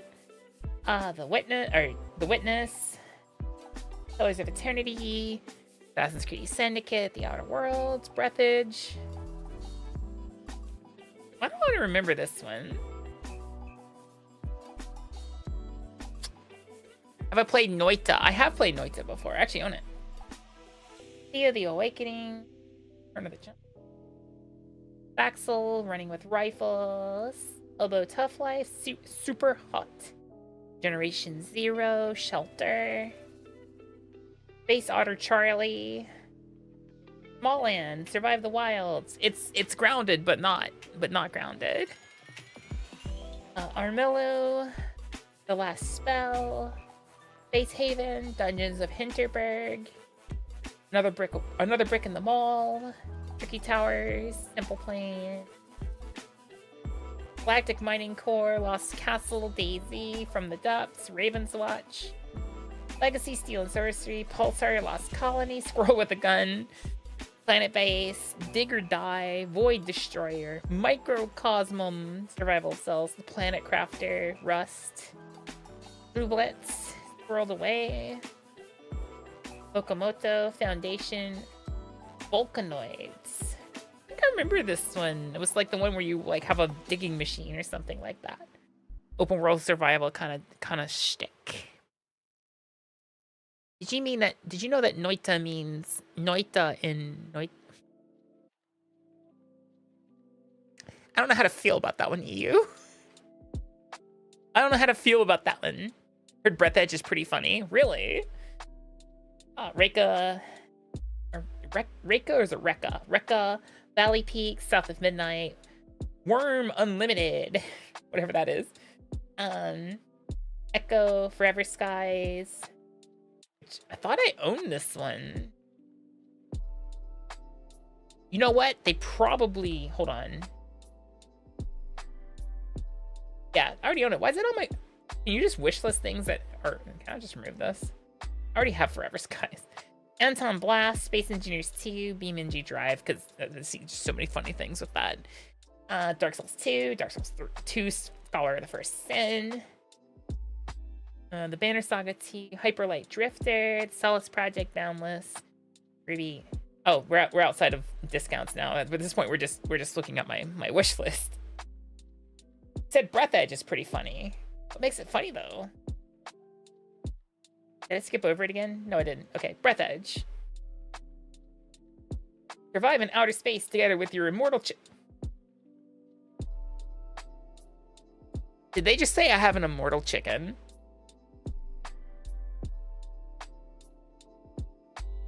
Did they just say that there's an immortal chicken? Breath Edge is like purposefully cringe and weird humor. It is mostly positive. Well, that's recent reviews. All reviews are very positive. Oh, this is just Subnautica in space, isn't it?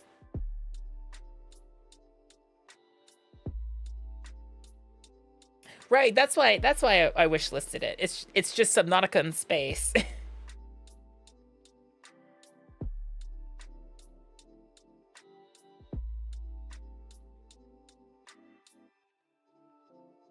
Oh, self-aware stare at the camera after a joke style. Yeah, okay. I gotcha. Maybe.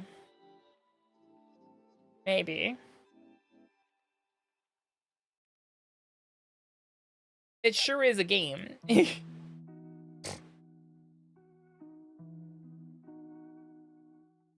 about this one?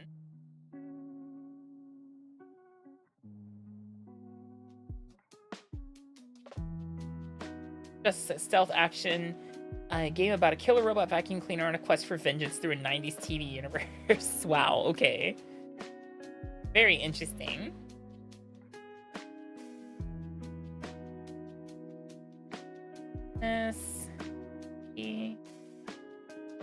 Boy. I've just been having a tremendously hard time figuring out what games I want to play lately. I think part of it is because I've been shown a game that's not out yet, and that's what my brain's on is that game that is not out yet. Ugh. That's been the biggest struggle. Is that, you know, it's like, wow, there it is. There's Donkey Kong Bonanza, and it needs to be here now. Where's my Donkey King? DK Donkey Kong.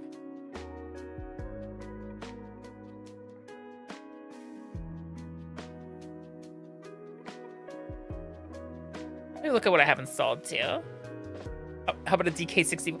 That would take time for me to set up, honestly. I've never played DK64 in the first place, Bucknundo. I've actually never played DK. Is DK64 on? Hold on. There it is. Is DK64 on the? That's what we're about to check actually. If it is on the thingy. Let's see.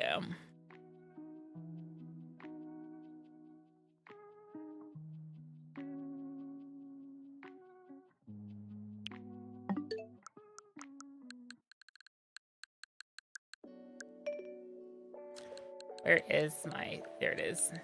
Never booted. I do have the premium Nintendo account.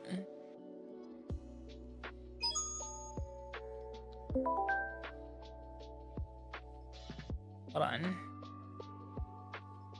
Let's see what we had originally.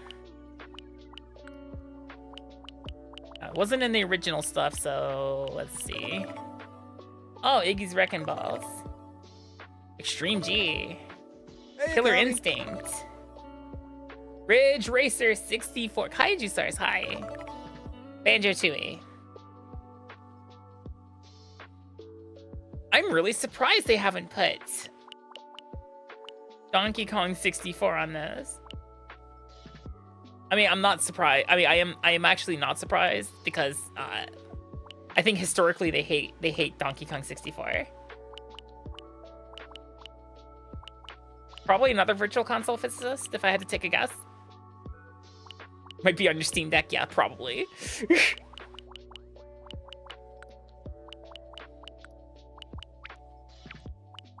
Probably, most likely.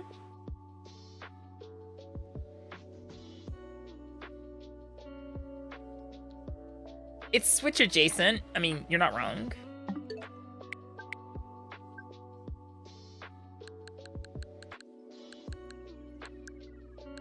Is Mega Man Legends available, like, on the Switch? Or on, like, Steam? Mega Man Legends. Isn't that a PS1 title? I have not played Pokemon Puzzle League.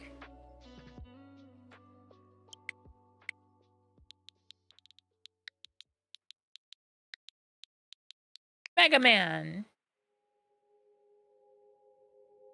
They have X Legacy Collection, Legacy Collection 2, because they'd rather charge you $20 a piece for like 4 games than just put it all in one for 40, because I literally have no clue why they don't do that. That shit's infuriating. Let's see.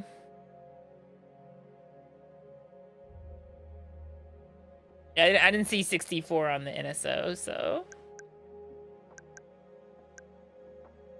Let's see. I know the Battle Network collection's around. Legacy collections are on Steam too, yeah.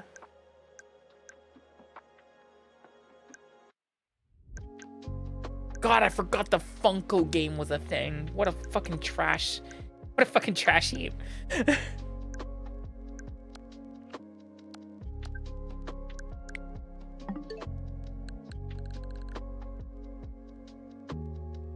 What a heap of garbage.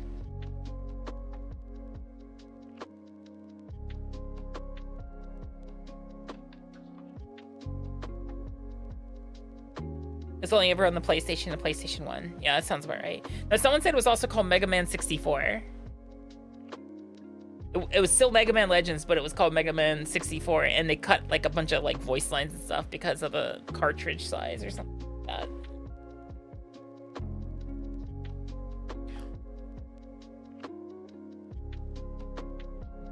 Hold on.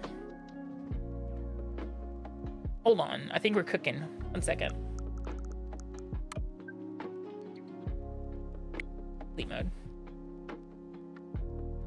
I'm cooking. I'm cooking.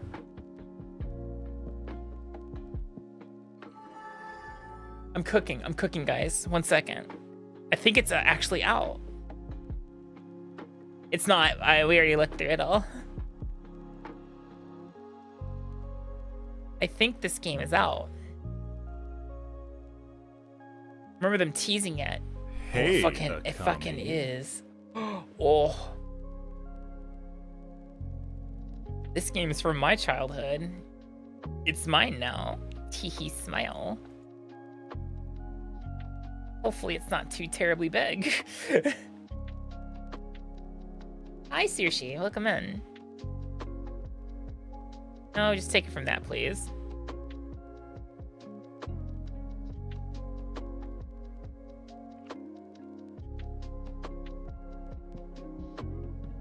Bum, bum, bum, bum. Well, you'll see. You'll see.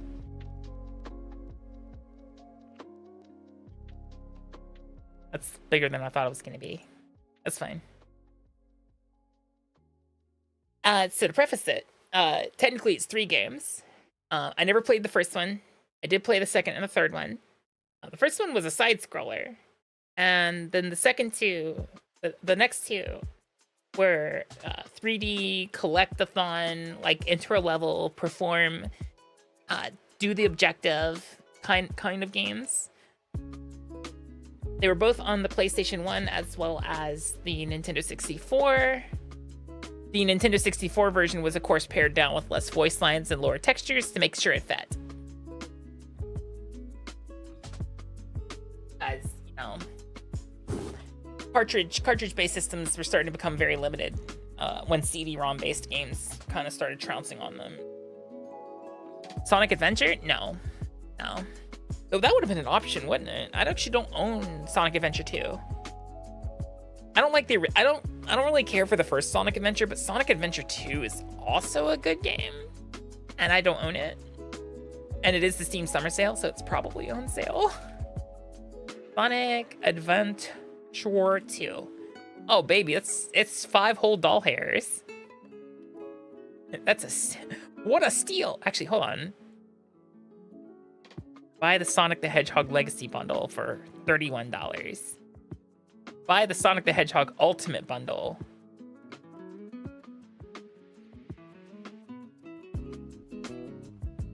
Show me the bundle info.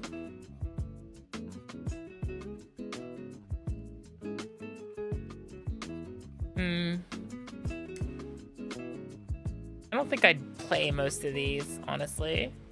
Yeah, just buy that one. Hold on. Hi Mario, welcome in. How you doing? Hey Akami. Hi girl, how are you doing? Oh, you can use my Steam wallet. Wait, why you want my information to use my Steam wallet? No, not a fan. You can just use my PayPal account. Hi Brainy. Oh yeah, we're seeing. I've been lately. Words are hard. Lately, I've been very indecisive about like what game I want to play because like my brain is somewhat focused on the fact that Donkey Kong Bonanza is just around the corner, and Hi, Akami. because it's just around the corner, I'm just like my brain's like, please.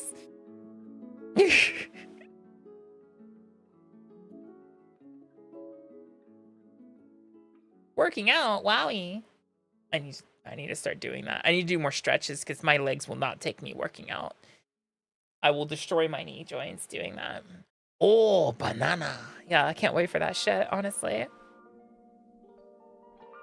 All your gaming. See, the problem is, for me to play Uma Musume right now, I'd have to turn on my VPN. And honestly, I'm going to be real with you. Don't know how well OBS is going to handle that. And you'd be like, wait, why do you have to turn on a VPN to play silly horse game? Because they set up a virtual wall. You cannot play the global version of Uma Musume in Japan. They won't let you. They won't let you access the global version of Uma Musume. You have to use a VPN. Ever play Soul Reaver? My brother owns Soul Reaver. I remember watching him play Soul Reaver. It did not interest me. I'm gonna be real with you. Localization ahoy. It's what it mostly is, Bakanando, is the fact that the global servers are gonna be going back through old banners and stuff. So right now Japan is ahead on banners and things like that. Remember, guys, the one of the things that gacha games thrive on is FOMO. And so now you're telling someone who lives in Japan that they can just restart on the global server and do it all over again from the start.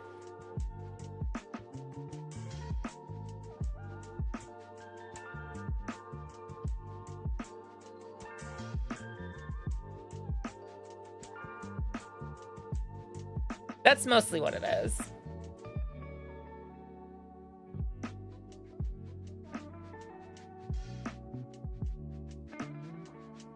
Because right now, the people who are now experiencing Uma Musume for the first time are experiencing it from literally the start. This is what the game looked like when it first released in Japan. I don't know how long ago it was. But it also means that you guys can, like, we being global players of Uma Musume can actually predict what the next banners are going to be, so we know what to save up for. But oh yeah, save up for this banner because it's going to be the next one, you know? Which is honestly kind of nice. Save your carrots for this banner. He smile.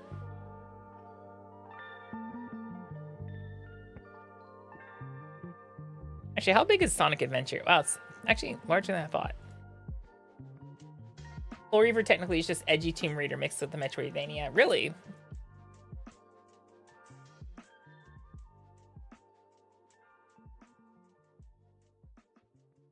There will also be a version difference because Japan has certain laws around paid in-game currencies. Most gacha games make the free premium currency the one you buy. In Japan, they have to separate the paid currency and the premium currency. They already do that in the global version, Kitlin. They do that currently. There's pay. You have free carrots and paid carrots.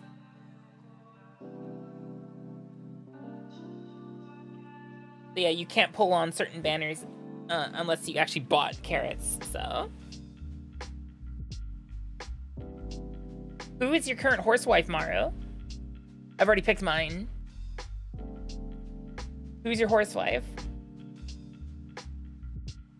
Ah, yes, Raising Sun games. Let's go. We love those. Oh, Monster Rancher. Hold on. I originally denounced it because it had no volume controls, but now I have individual separated audio, so I can control the volume. You like Rice Shower?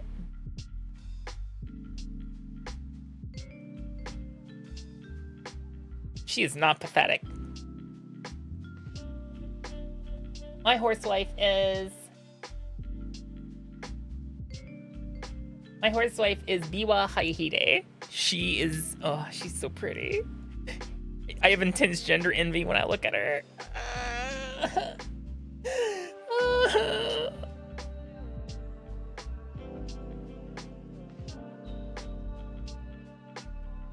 I think the word you might be looking for is pitiful.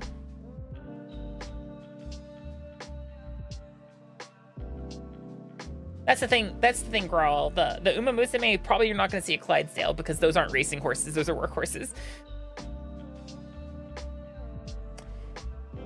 Really? This thing's not on sale? On a Steam sale? Wow. Wow, they're still charging full price for it. Okay, put that on the back burner then. Air Shakur, if she becomes trainable. She's not... Oh, right, she's a card, but she's not actually a horse you can get, I think, right now. Yet.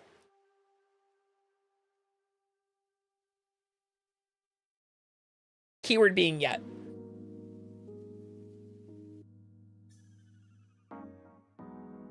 Mine's Biwa because her secondary outfit is so pretty.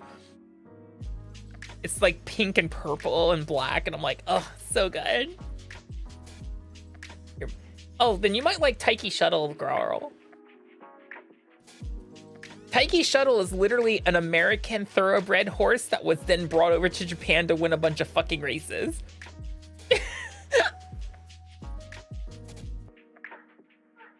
So check out Taiki Shuttle. She might be up your alley.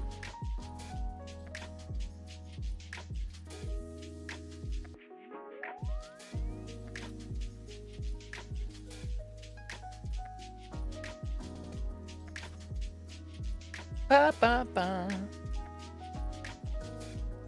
Is it done downloading yet? Almost.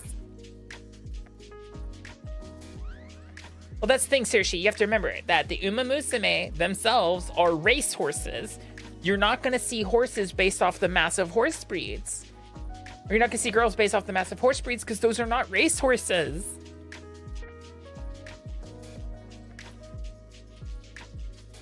You're lost? Sarabara Maru Marandra. Thank you for the self-care link.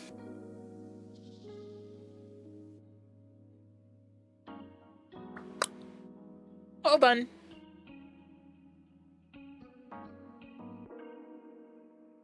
Hee hee. I mean, probably can't show you getting lost in horse girl sauce. That's probably against TOS, Bakanando. That's probably violently against TOS. Just so you know. Yup.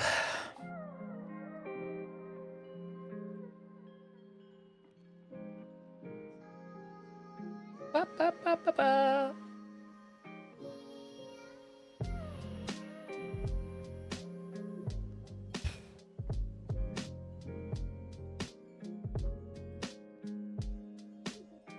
Hold on. That is so loud. That is so very loud.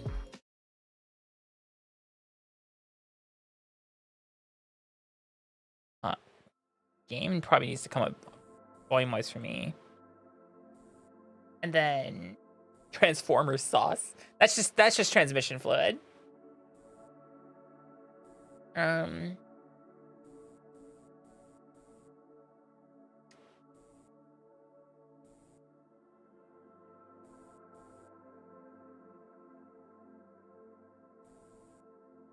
Wow, I guess I'm gonna have to mess with the settings on that one.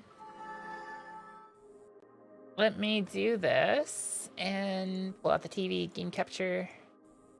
Oh, haha, hee.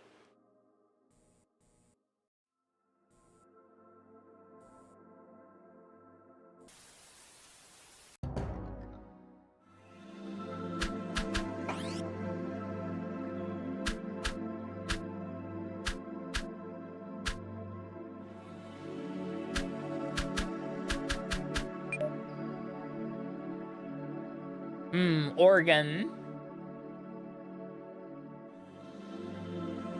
You would have never guessed Gex. I grew up with this one right here. It's tail time. They changed the voice. That does not sound like his voice, unless... I'm not sure how I feel about that.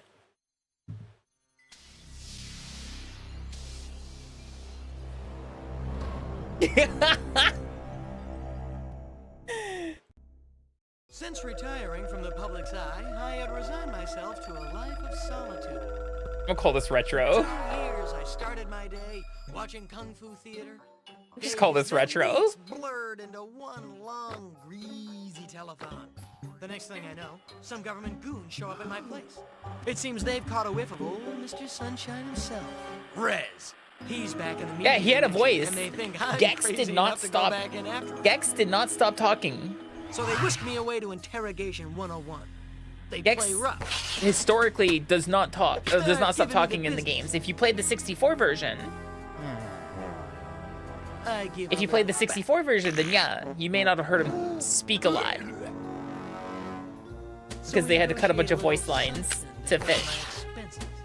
They throw in one of those secret agent suits, and I tell them we got a deal. It's very Looks like I'm Mario 64 in like its approach. It's gonna be deja ouch all over again. and it's gonna be very, what's the word I'm looking for? Coming through. Dated, very dated references. 1998. Yep, that's no, dated. Dated references. Them crispy PlayStation-esque graphics.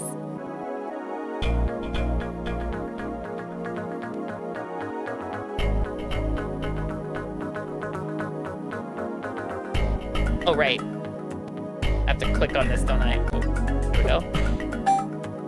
There we go, start. Man, this is a long shot. Oh, look, I'm just looking for something to play. Okay. Okay, the controls are about what I remember.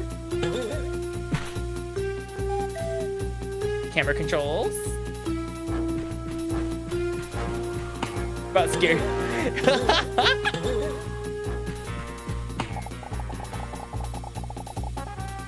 If I recall correctly.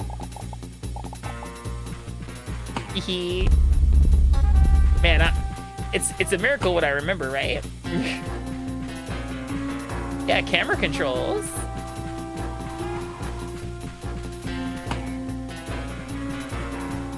Can't go there. A little time now, a lot of tail later.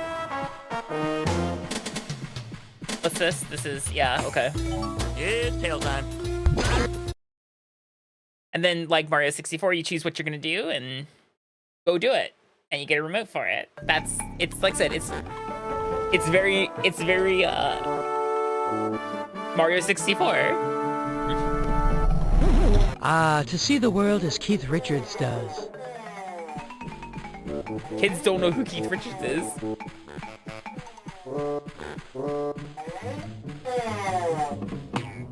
Saying camera controls is like saying Microsoft works. Wow. Oh no, I'm too young to have a second childhood.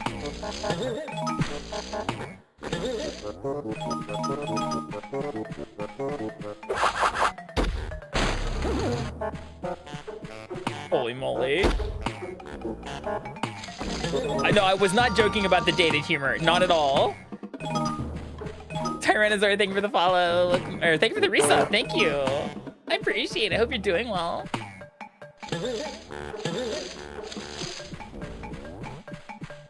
Well, I forgot how jerky the camera was in this game.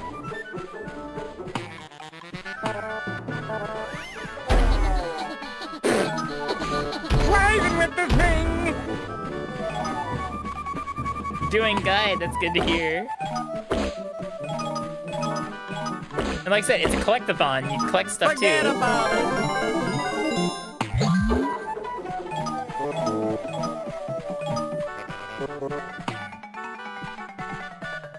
Keith Richards makes the Osbournes look Amish. That's correct.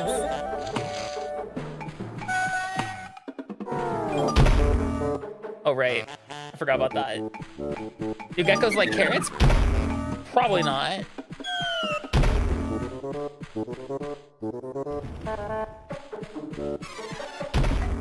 Boom. The government told me these experiments were over. What the fuck? You just break stuff and do other stuff and... Gex is literally 90s catchphrases of the game. That is correct.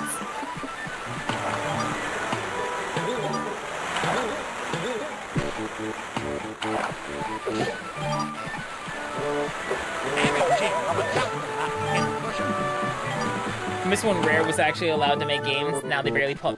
Yeah, no, that's correct. Just like I miss when Camelot used to make RPGs, but now they only make sports games for Mario.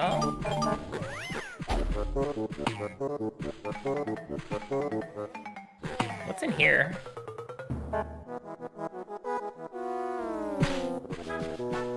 Another part of the level, I think.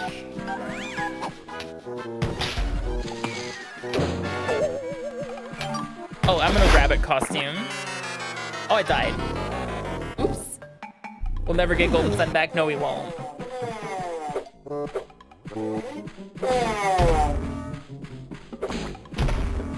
Whew. Bill, is there a rare replay for PC? I don't know, is there?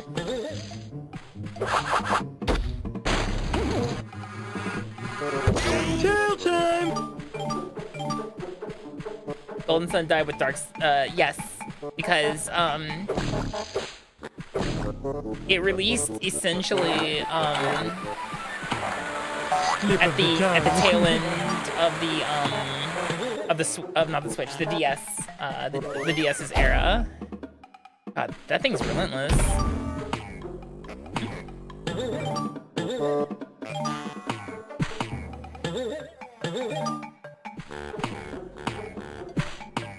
Are these bouncy mushrooms? Oh. Weird. Lady Raven! There's plenty more where this came from, baby. Like I said, dated references the game. Well, it wasn't dated at the time the game released, of course. No, they're soup cans. They're soup cans. Yeah.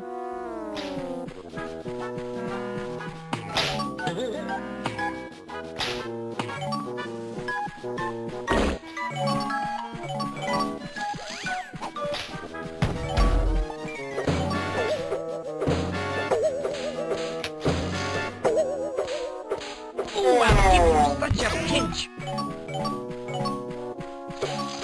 Alright, he's dead. Unfortunate.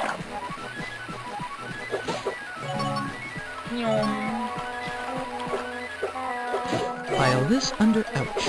I'm in soup. Oh, man, I forgot how jerky this camera is. No, it was legally distinct. Absolutely not Elmer Fudd. Because it can't. Hello there, my secret friend. It can't be Elmer Fudd, remember? Illegal. Yo, what do you mean soup? Exactly, soup.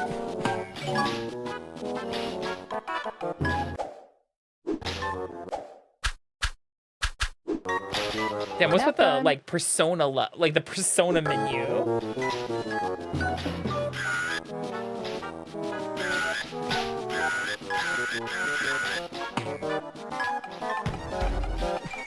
All right. Ooh, you stop that. Ooh.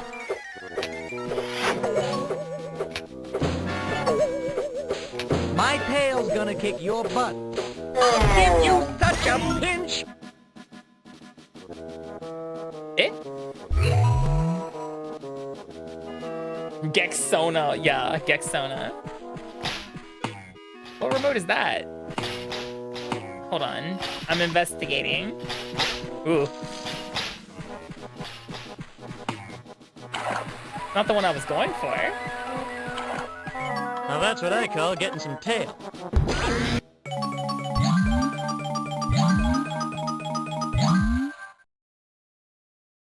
Seriously, I missed one TNT. Okay, I see how it is, game. What fucking remote did I just get? It wasn't the one I was aiming for.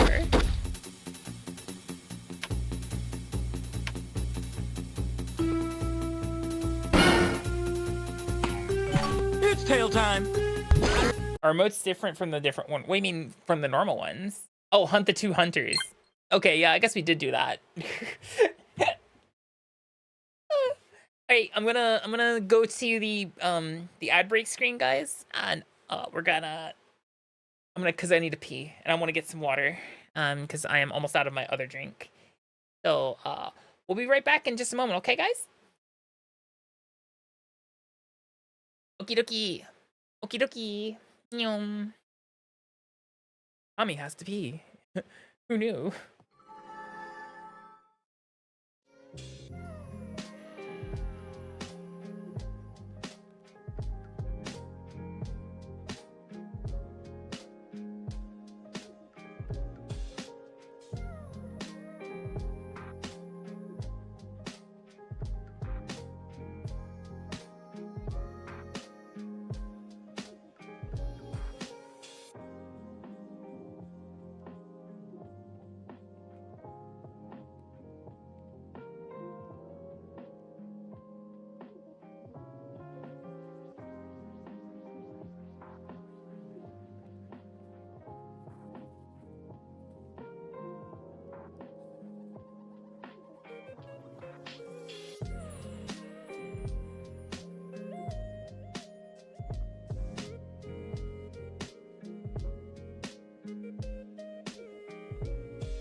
Oh, how we doing? How we doing? How are we doing? Oh, these are fucking tough. Split? Spare? Bowling? 10. Volleyball. Beach volleyball. Stairs.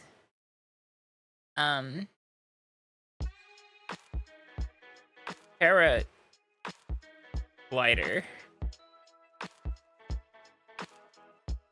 Priest. Reverend. Pope. Man, what the fuck are these on? Holy shit. So, fun fact, guys. You turn the autopilot off on this and then go back to the other screen. Fun fact, guys. I stood up and immediately got sick. When I say sick, I mean like really dizzy. And I think I know why. Because that wasn't happening before. I refunded Gex. Sorry about that.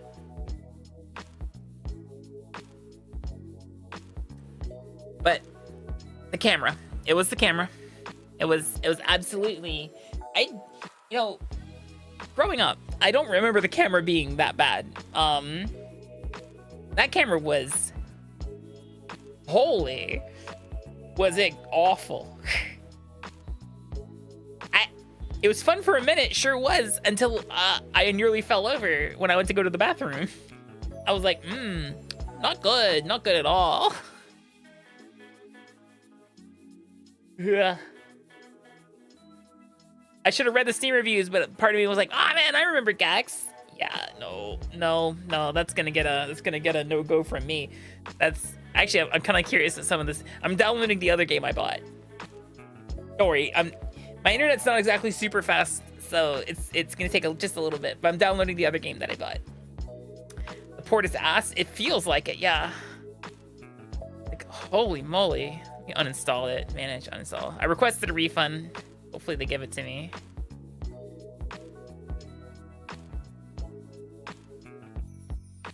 A company that touts itself as a champion of game preservation, limited run games, handling of Gex 3D cover Gecko within their trilogy is nothing short of a travesty.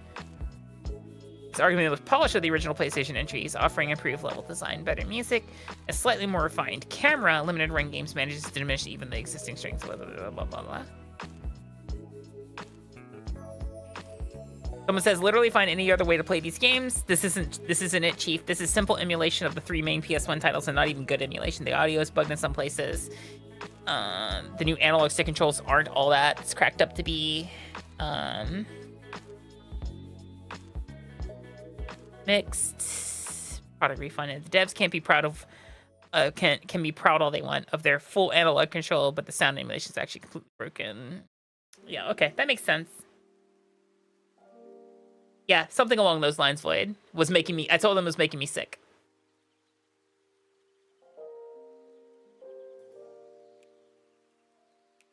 Because the camera was making me sick, guys. It was making me actually physically ill.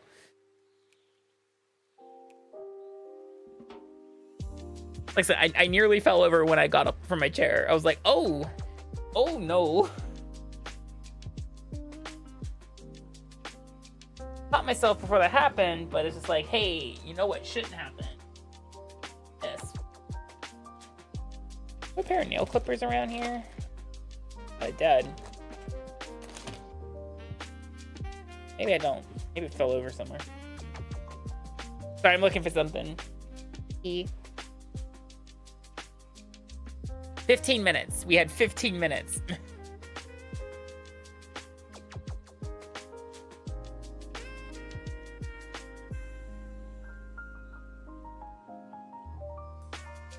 Had a whopping 15 minutes of gameplay on that one.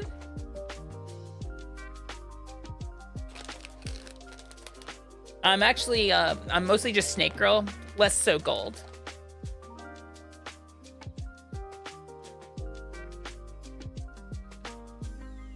Hi, Theron. We're waiting for a... oh, that's sour. Waiting for a game to download.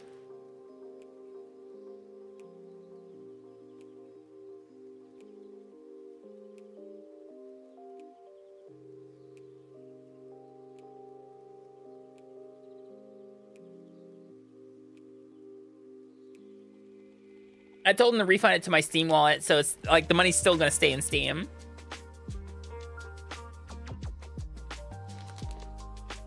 Sonic Adventure 2. A game I grew up with. Another game I grew up with. And from what I understand, is a far better port.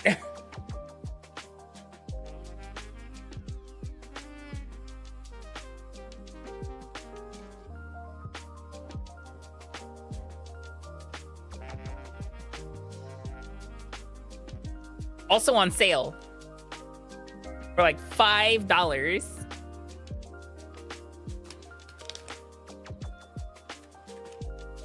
For 5 whole doll hairs.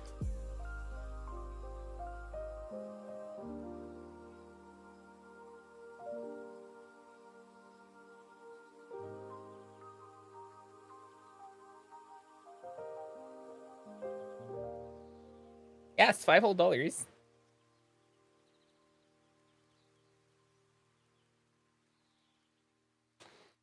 Games from the PS1 era don't translate well to modern hardware. I mean, yes and no. I mean, here's the thing. I bet you, if I had the PS1 disc image and decided to emulate it, it probably would play a whole lot better than whatever they just did. You know what I mean?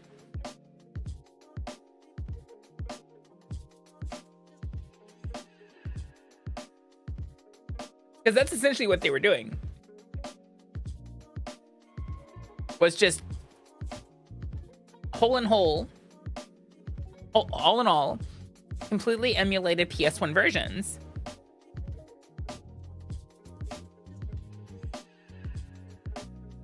They fudged a port, exactly.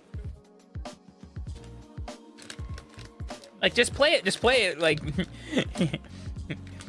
I'm not usually one to advocate sailing the 7 seas, but you know what? Sail the 7 seas on that one, for the old version.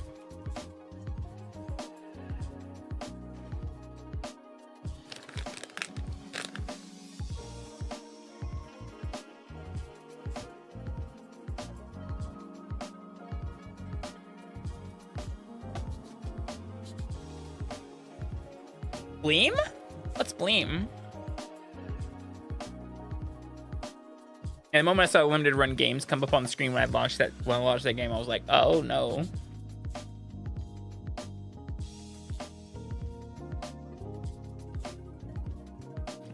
Bleem is not ringing any bells. I'm gonna be honest with you, Theron. Steam.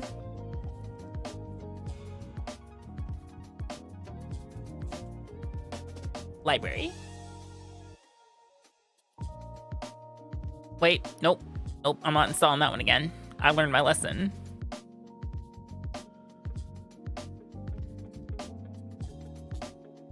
Bleem is a commercial PlayStation emulator released by the Bleem company. Oh, I didn't know that.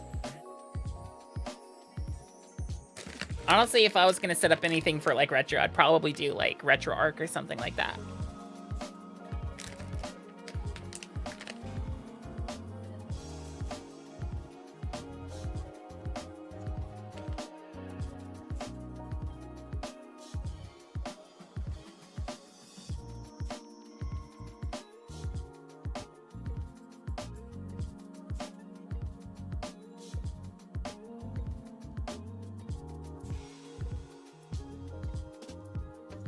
Wow, okay, I'm gonna need you to calm the fuck down on that resolution there, bud. It does not need to be 4K. It does not need to be 4K. Does not need to be 4K.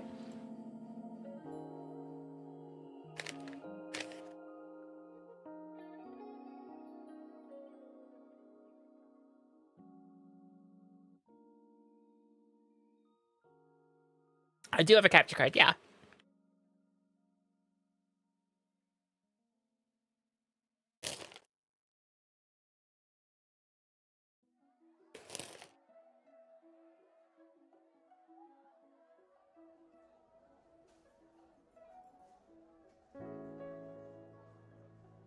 Tutto Mate.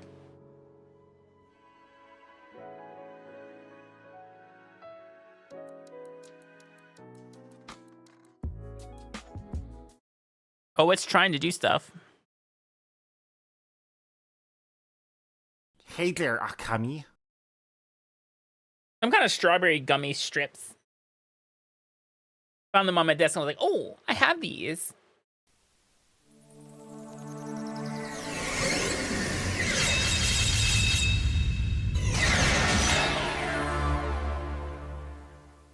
Oh, right. This is the Dreamcast port, isn't it?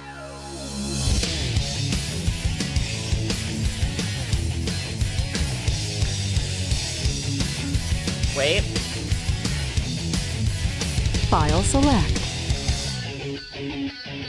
It doesn't support controller, does it?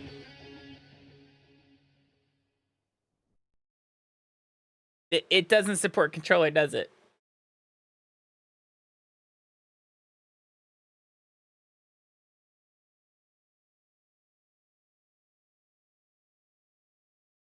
Oh, banger soundtrack, absolutely, but my controller not working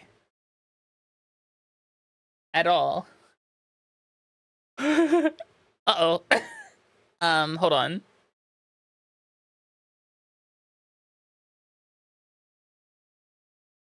If it's like you, it'll only support oh, you only support very specific controllers, Clay? Let me do this real fast. God, I hope I had the hope. Hold on. Close Sanic here. My controller is DualSense 5. Hold on. I have to refund 2 games because I can't fucking play them.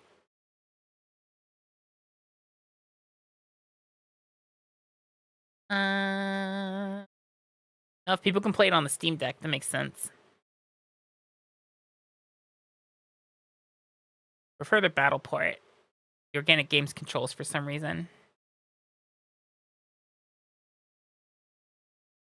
Wait, was there a battle port? Or is it only this? Hold on. Hold on. I'm researching. Oh, I know the problem.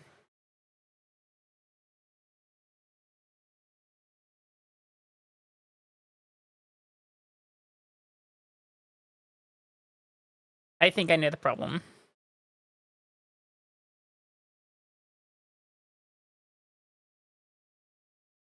No, but it should still be able to use Steam compatibility because you can just force Steam to like use your controller, and just what it does is it funnels all the information and acts like the other controller. Select keyboard for player 2. Okay, weird. Hold on, I'm installing the battle DLC. Apparently, that's a thing.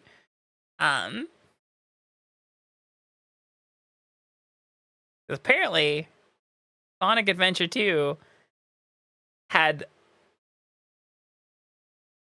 the battle stuff added as a DLC. You have to add it on. I'm just like, oh, okay, I see. Okay, so let's try this again. Teehee smile.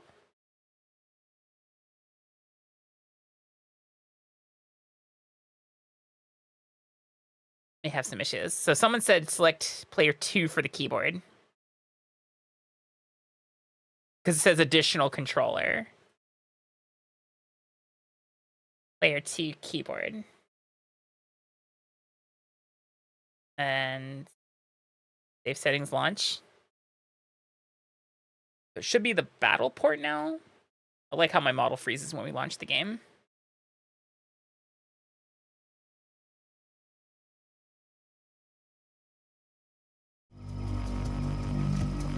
There we go.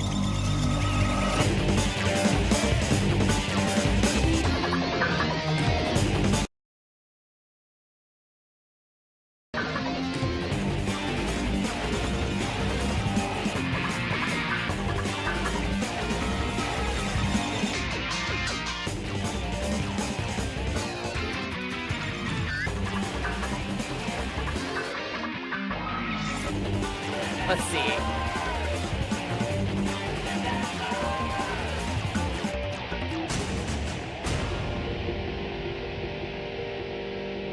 Oh, it's on sale. All of this is on sale.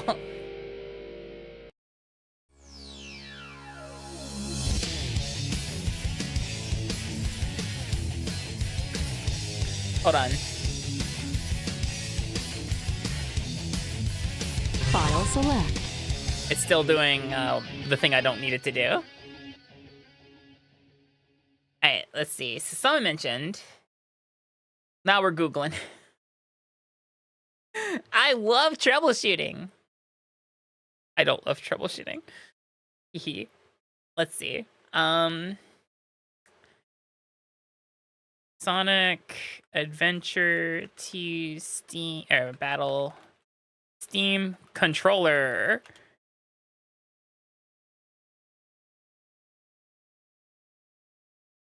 Finally found a solution.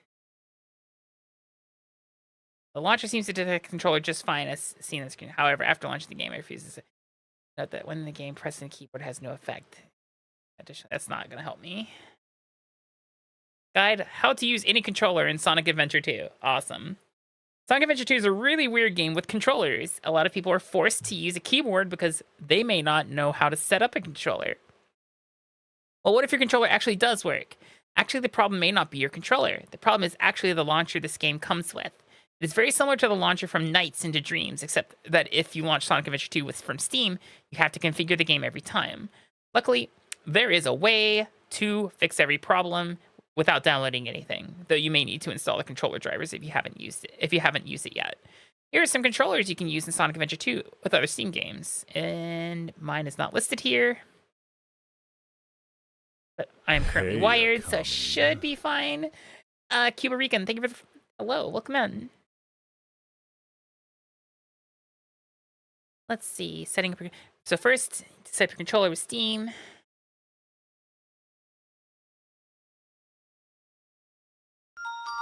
I do have a Steam controller.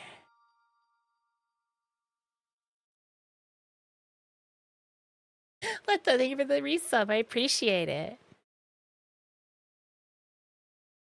Oh, there's a lot of like finicky programming stuff we'd have to do. The price you pay to play games on PC.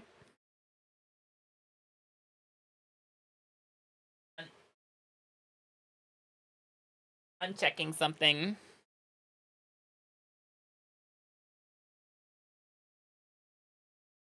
I'm checking something.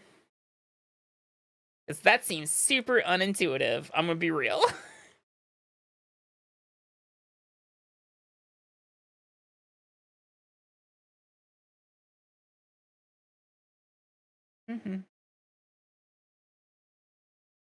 If I could turn back time. If I could find a way.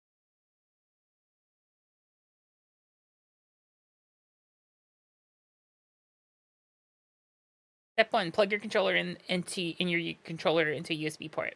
Step 2, with it plugged in, go to the game's launcher. Here it says player, click on it. Okay, hold on. I'm reading your thingy. So, play. Makes the launcher. Here it says, okay, go to player. See where it says keyboard. Yes. Yeah, I don't see gamepad. Hold on. Let's see, manage. Properties. Controller. Steam input status. Enable Steam input. Okay. I'm doing a per game override on this bad boy. What I was looking for is not on this.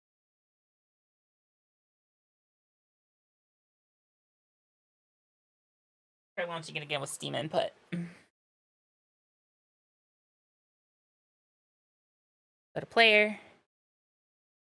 Gamepad. There we go. Alright. Now it should work.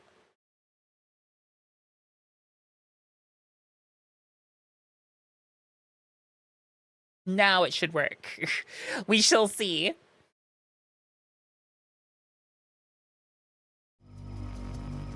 We're sciencing here.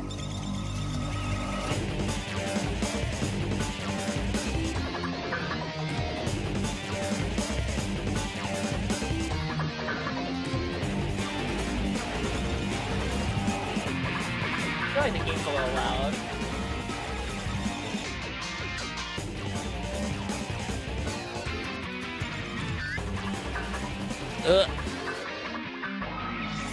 Oh, it does not like alt tabbing. I'm noticing this real quickly. She do not like alt tabbing.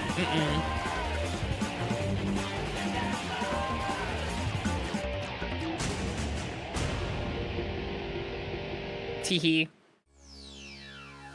Yeah, that does not like alt tabbing. File select.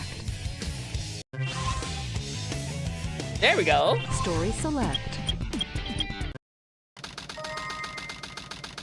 Shine Sparking Mart, thank you for the follow. Welcome in. Sigma Alpha 2 heading due south over the Oh, city. we are definitely We're en route. controllering. Everything's a go. This is Control Tower. We have you on radar. Report cargo status of captured Hedgehog aboard. Over. Is the game a little too loud, guys? Let me know. That's a 10-4. Cargo secured on board and... What? Didn't copy that. Hedgehog is Over. gone. He's taken out everyone aboard and... What's wrong? What in the Come world? in. Over. Freeze! What do you think you're doing? Get that Hedgehog! Seems fine? Okay, perfect. Talk about low-budget flights. No food or movies. I'm out of here. I like running better. Literally rips off a piece of metal from the aircraft.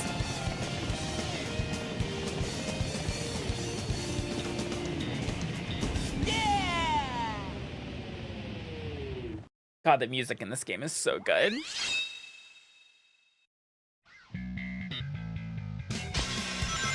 Attention all units. Suspect seen heading south. Block all major roads and capture the suspect. Yeah.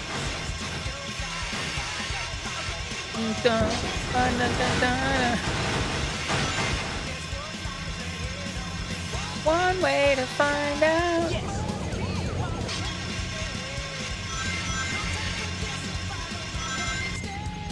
Oop, I missed that one up. It didn't need that piece? But what if it did?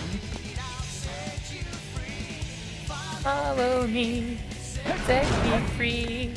Trust me and we will escape from the city. Follow me. Need to do a somersault. This comes in handy when you want to break the wooden container. To you, follow me. Oh yeah. It sucks to be them, I guess. Exactly. Oops.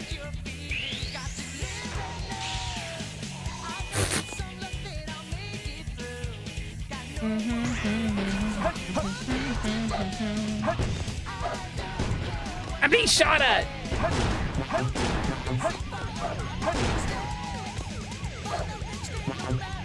Bum, bum, bum, bum. Take my lead, I'll set you free. Follow. Ooh. I'm so fast. Fast as fuck, boy.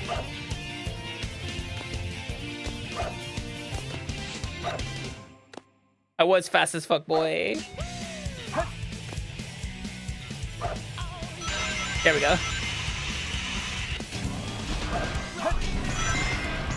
Ugh.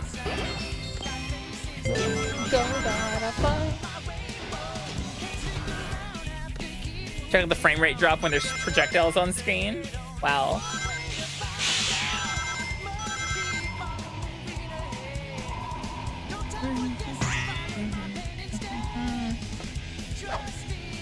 Wow, okay. Be that way, game. Oh. Ugh. Set me free. Trust me and we will escape from the city. Good old memories.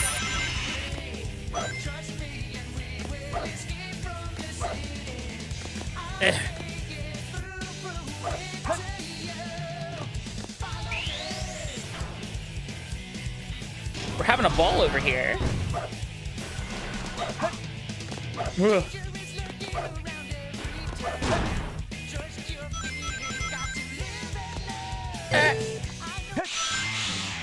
Oh, right, the truck, right?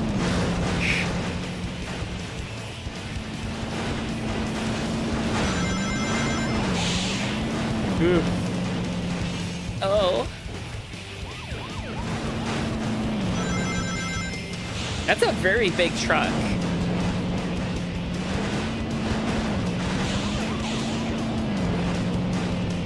Oh god, not Big the Cat.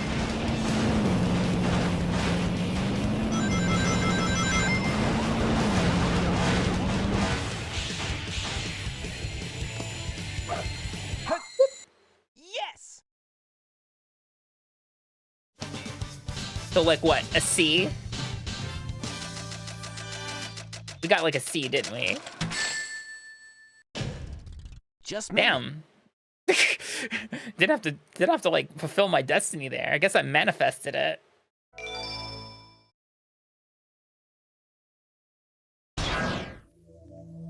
This game of tag is boring.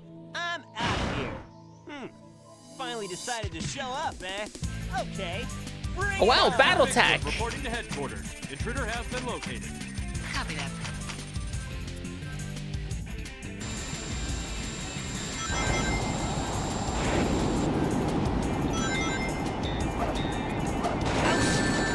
Oh, I can't touch it? What the heck?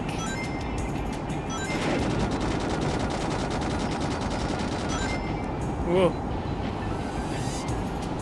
You gonna land?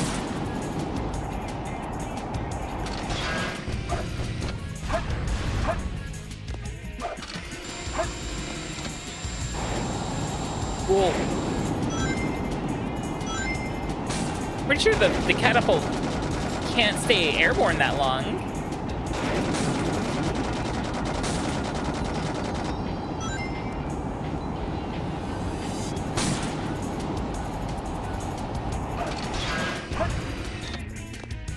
No missiles for you.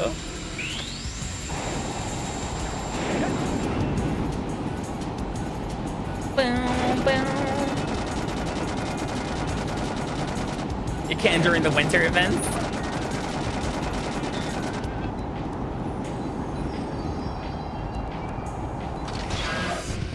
Spider Troop Bigfoot. Bigfoot to headquarters. Over. We've engaged the enemy and request backup. Wait. More than 3 hits? Really? Hi, Dungeon Allen. How you doing?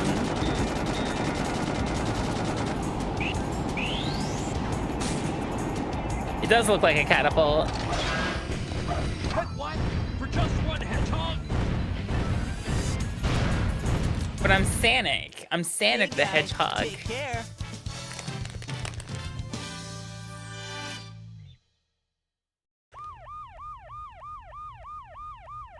What?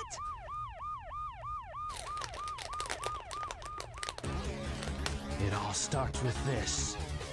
A jewel. Why do you look like me? Ultimate power. I don't look like you. You look like me. Why do you look like me? Now I know what's going on. The military has mistaken me for the likes of you.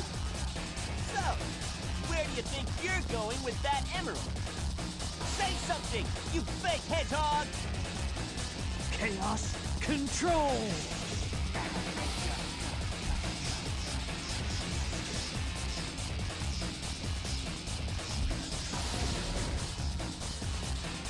Took a while to activate there, didn't it?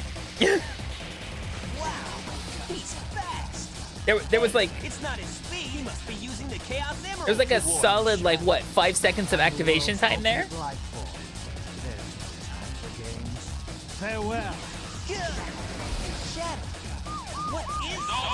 Stay where you are! Keep your hands up! Not again.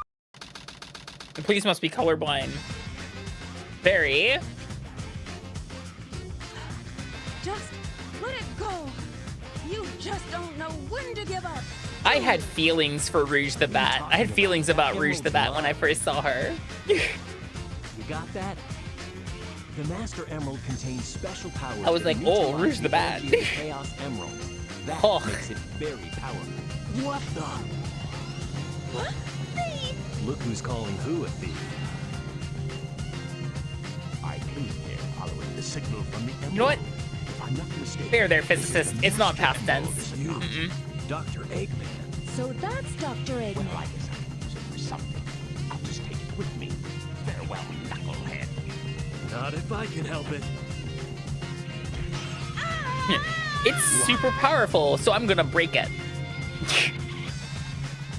What was that all about?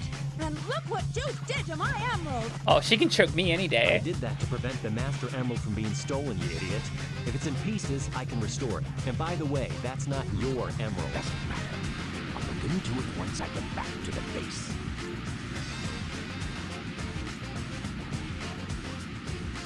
I despise anyone who takes jewels from me. All the world's gems are mine to keep. Yeah, we'll see about that, Batgirl. Wild Canyon. Find the 3 pieces of the Master Emerald hidden somewhere around here. Use the radar at the bottom of the screen and this to help you find them all. What's this? Double containers.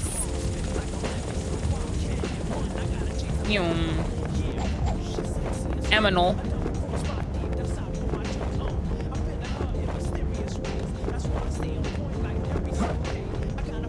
Oh, double containers.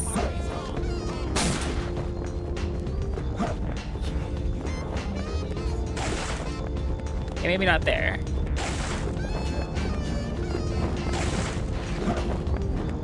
Ba, ba, ba, ba.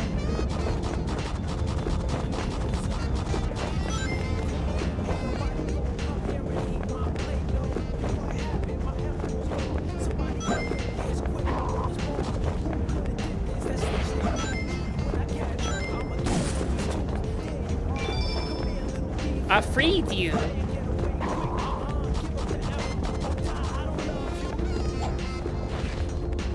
Hey, give me the emerald or I'll or die. I don't love you all. I don't love you. What the fuck? What's this say? A high place. Whee!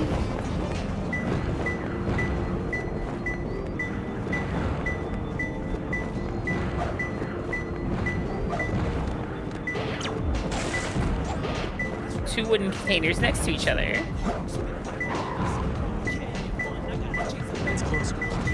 Yum. Two left.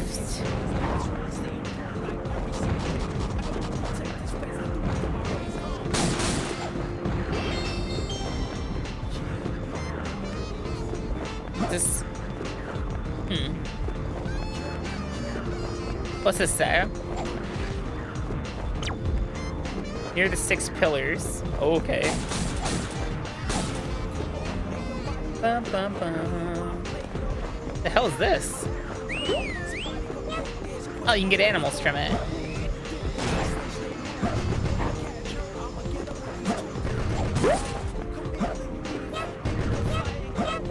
Tiny animals.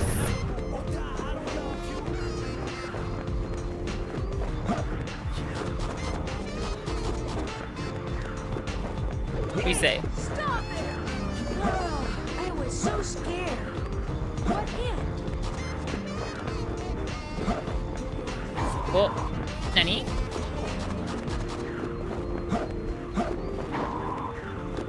Oh.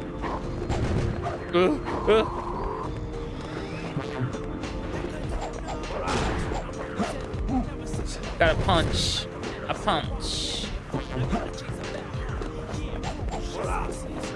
Yum. Okay, 6 pillars.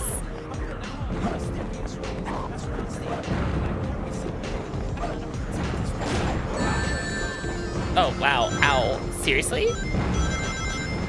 Asshole. Okay, I deserve that one, probably. The Sphinx head is buried here.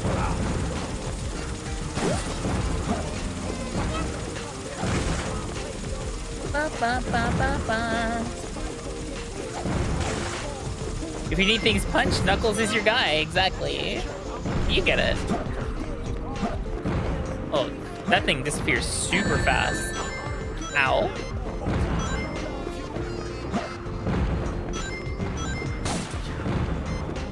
Okay, maybe it's downstairs.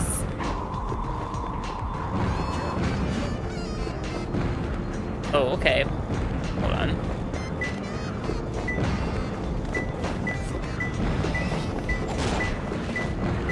Oh, we're on to something here. Whoa. Stop, stop, stop, stop. Oh.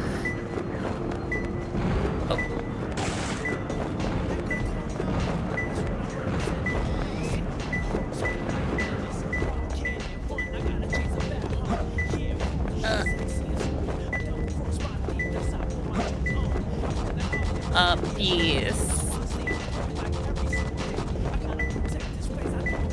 Rings. Oh, extra life is always good.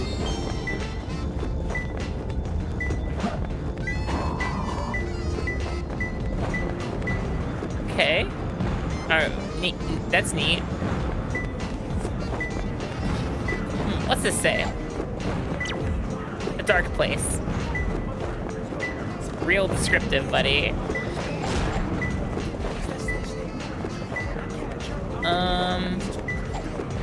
Oh, aminal. Gimme.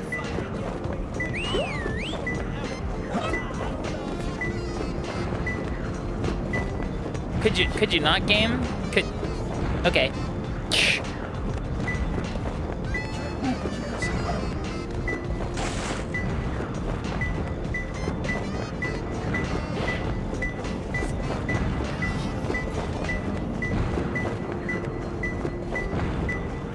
It's pretty dark in here. It's gotta be downstairs. It can't not be downstairs.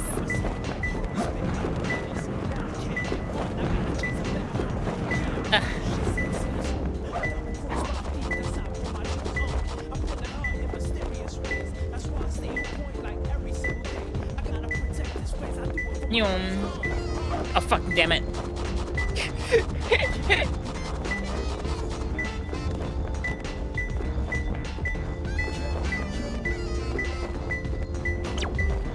Try breaking the floating rocks with the glide. What? Oh, ain't no way. Well, okay, I guess that was the answer. Ugh.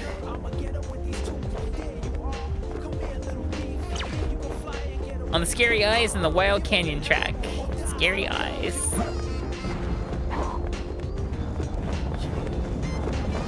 Scary eyes. Well, that's super disorienting, but okay. Calm down. A windy hall. Well, we're here.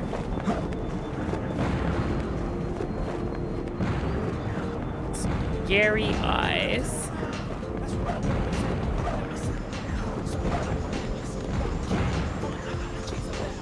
Those eyes are pretty haunting.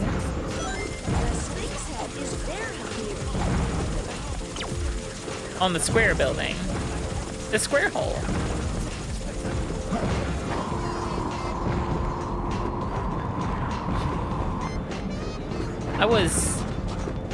I detected something when we were flying up.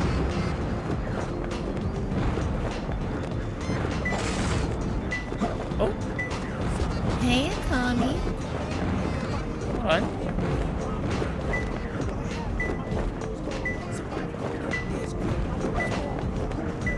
Ah, stop.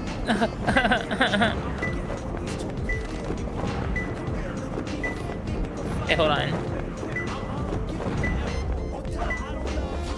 Let's go up this way. Hi, Hank. How you doing? And then... Oh, wait. Scary eyes. Wait. Ada? Oh, on the square building. It's up top. I found him. We're gonna get an F on that stage, aren't we?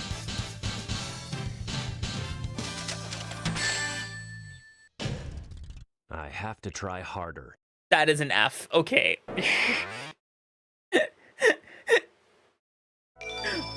We're gonna get the fail grade, aren't we? Yes, yes you are.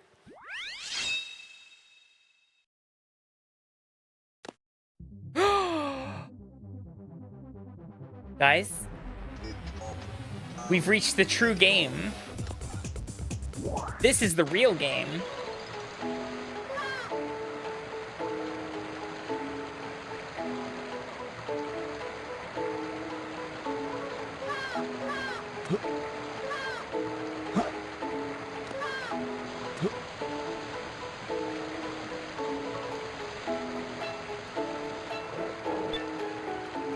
Departure machine. No, we're not killing anything yet.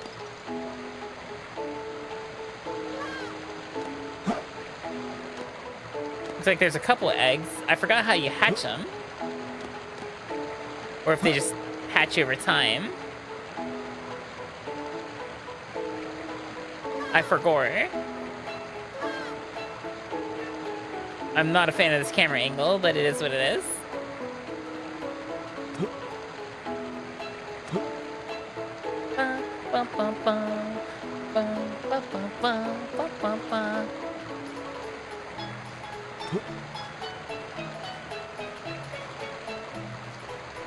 Yeah, how? I have pick up, put down, and...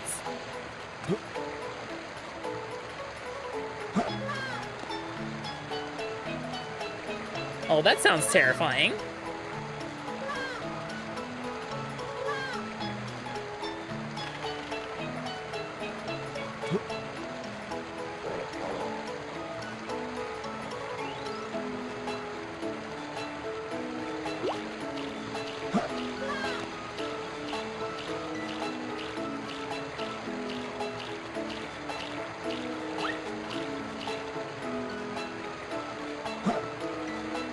I didn't notice there was a thing over here. Oh, Chow Stadium. That makes sense. The underground Chow fighting ring in there. Damn, eggs move every time.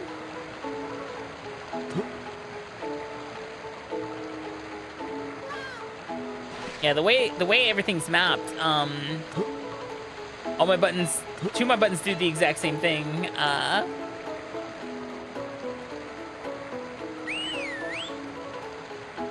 Oh, you have to, like, switch between what you're doing. Let's... No. Let's... Pick. Punch. Oh, that's probably not good. Whistle. Pick.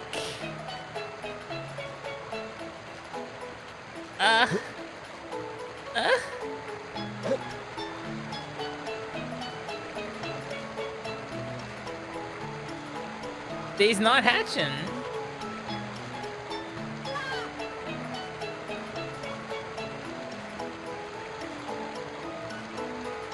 I already punched one, so... Oh, it does not like that. Who? See, controller hatch chow. Controller hatch chow. Let's see. Hatching chow. Chow will hatch naturally. No interaction. So yeah, they just hatch. They will just hatch on their own. Supposedly.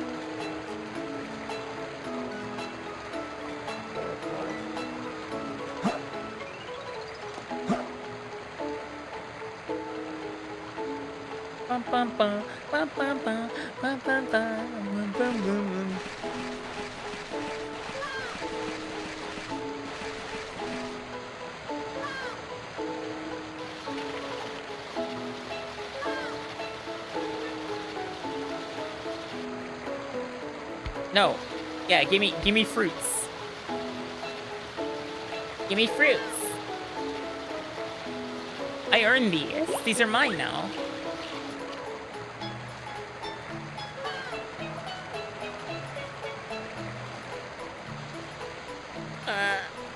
Hatch, you little assholes.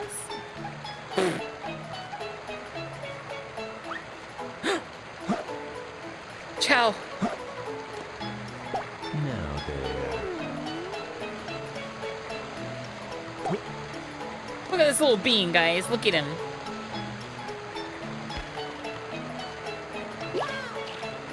Oh. Probably not ready for that, are you?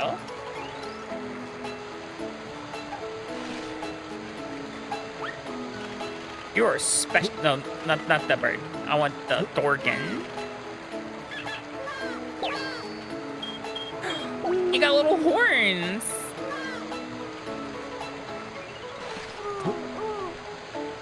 For you. Wait, that's a different Chow.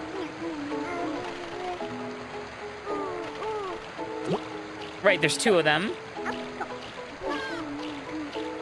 Look at them go. They're so fucking adorable. Where's the peacocks that I had, like, flying around? There's one.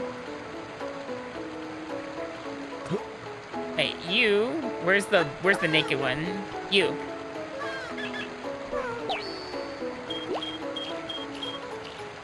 Oh, he's got little bird feet now.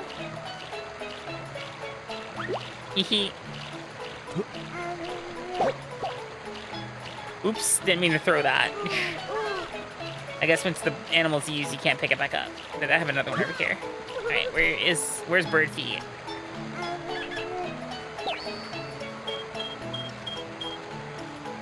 I'm making hybrid abominations.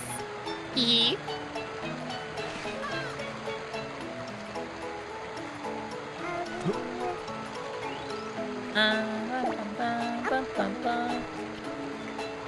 Does feeding them give them, like, stats? It does. Eat. The Chow Garden's the true game, guys. I don't know if you knew this. There's no mistake about it. This must be the island. It's a secret military base that is reinforced and super strong. It's called Prison Island. I heard the Well, news Prison about it Island, on you don't satellite say. TV. Still can't believe that Sonic destroyed the military building or robbed the bank. Wait for me, okay, Sonic? I'm on my way. What? Hey, look, it's Amy. And Eggman, too. What's Amy doing here? Doesn't matter. I have to help Amy because she's in danger. Tornado transformation! I have a question. How's it still airborne? How did it not just fall out of the fucking sky?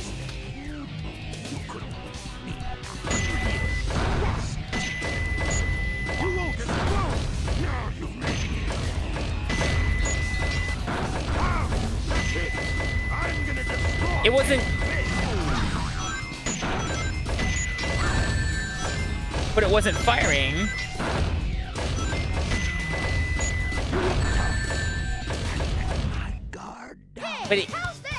But it wasn't like ignited when it was transforming. Is it using like Transformers universe rules where they can just remain airborne for no reason? Has to be. This time I'll let you go, but the next time we meet, you won't be so lucky. Yeah, that makes sense. That tracks. Wow, Tails, you did it! But what are you doing here on this island?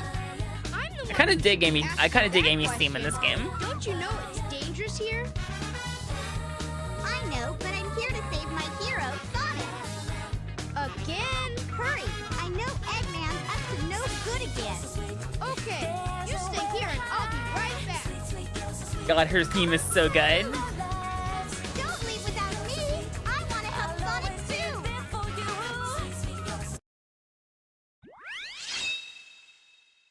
Wow, Prison Lane.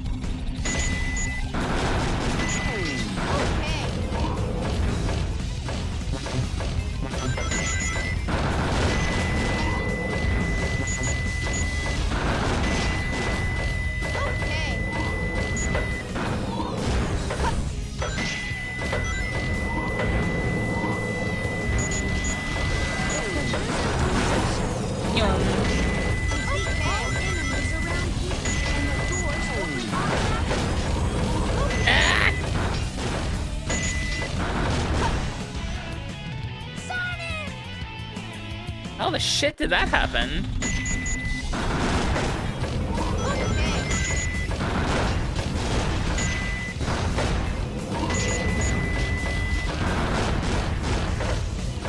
I apparently just yeeted myself off the ground, so...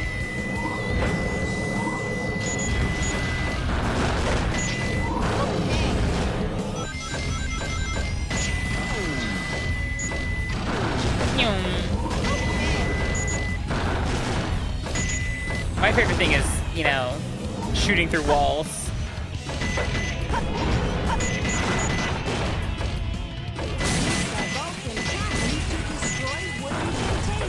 Ba ba ba da ba.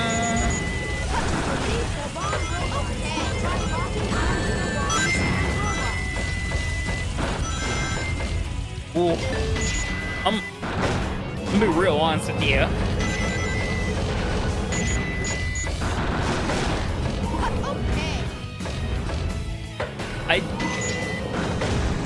I don't remember Tails being this clunky.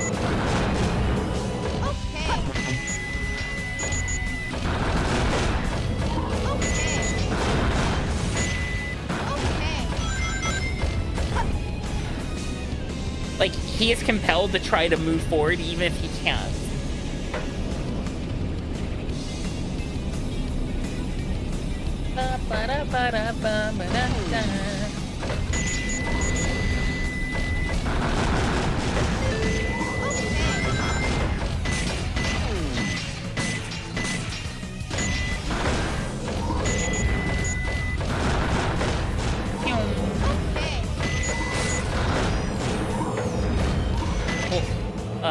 Uppies, I demand them.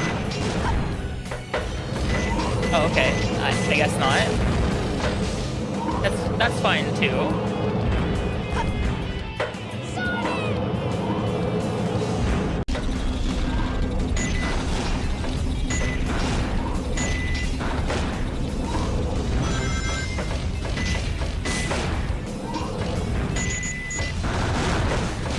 Like I said,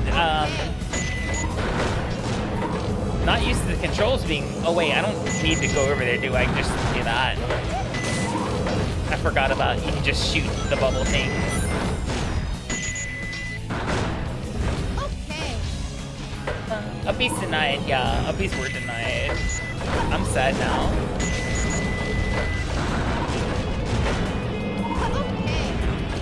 I just wanted uppies.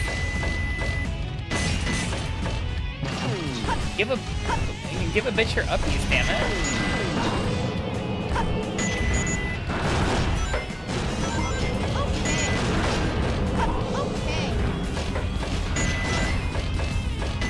These almost feel violently claustrophobic to me.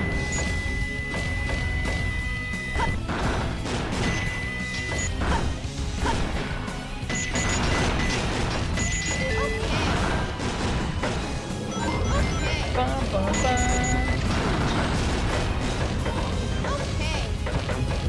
Give me the little gorilla. Hey, gorilla.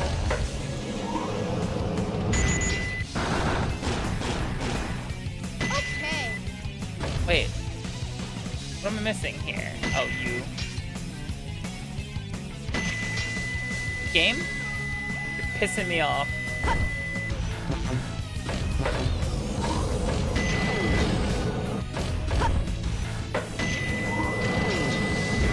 Wow, wow, wow, wow.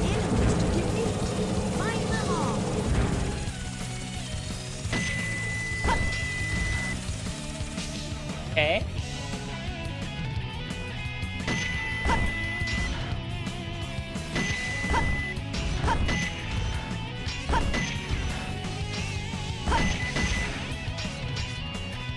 The fuck? How the fuck am I supposed to defeat you? Like that, I guess. I did it, guys. How you doing?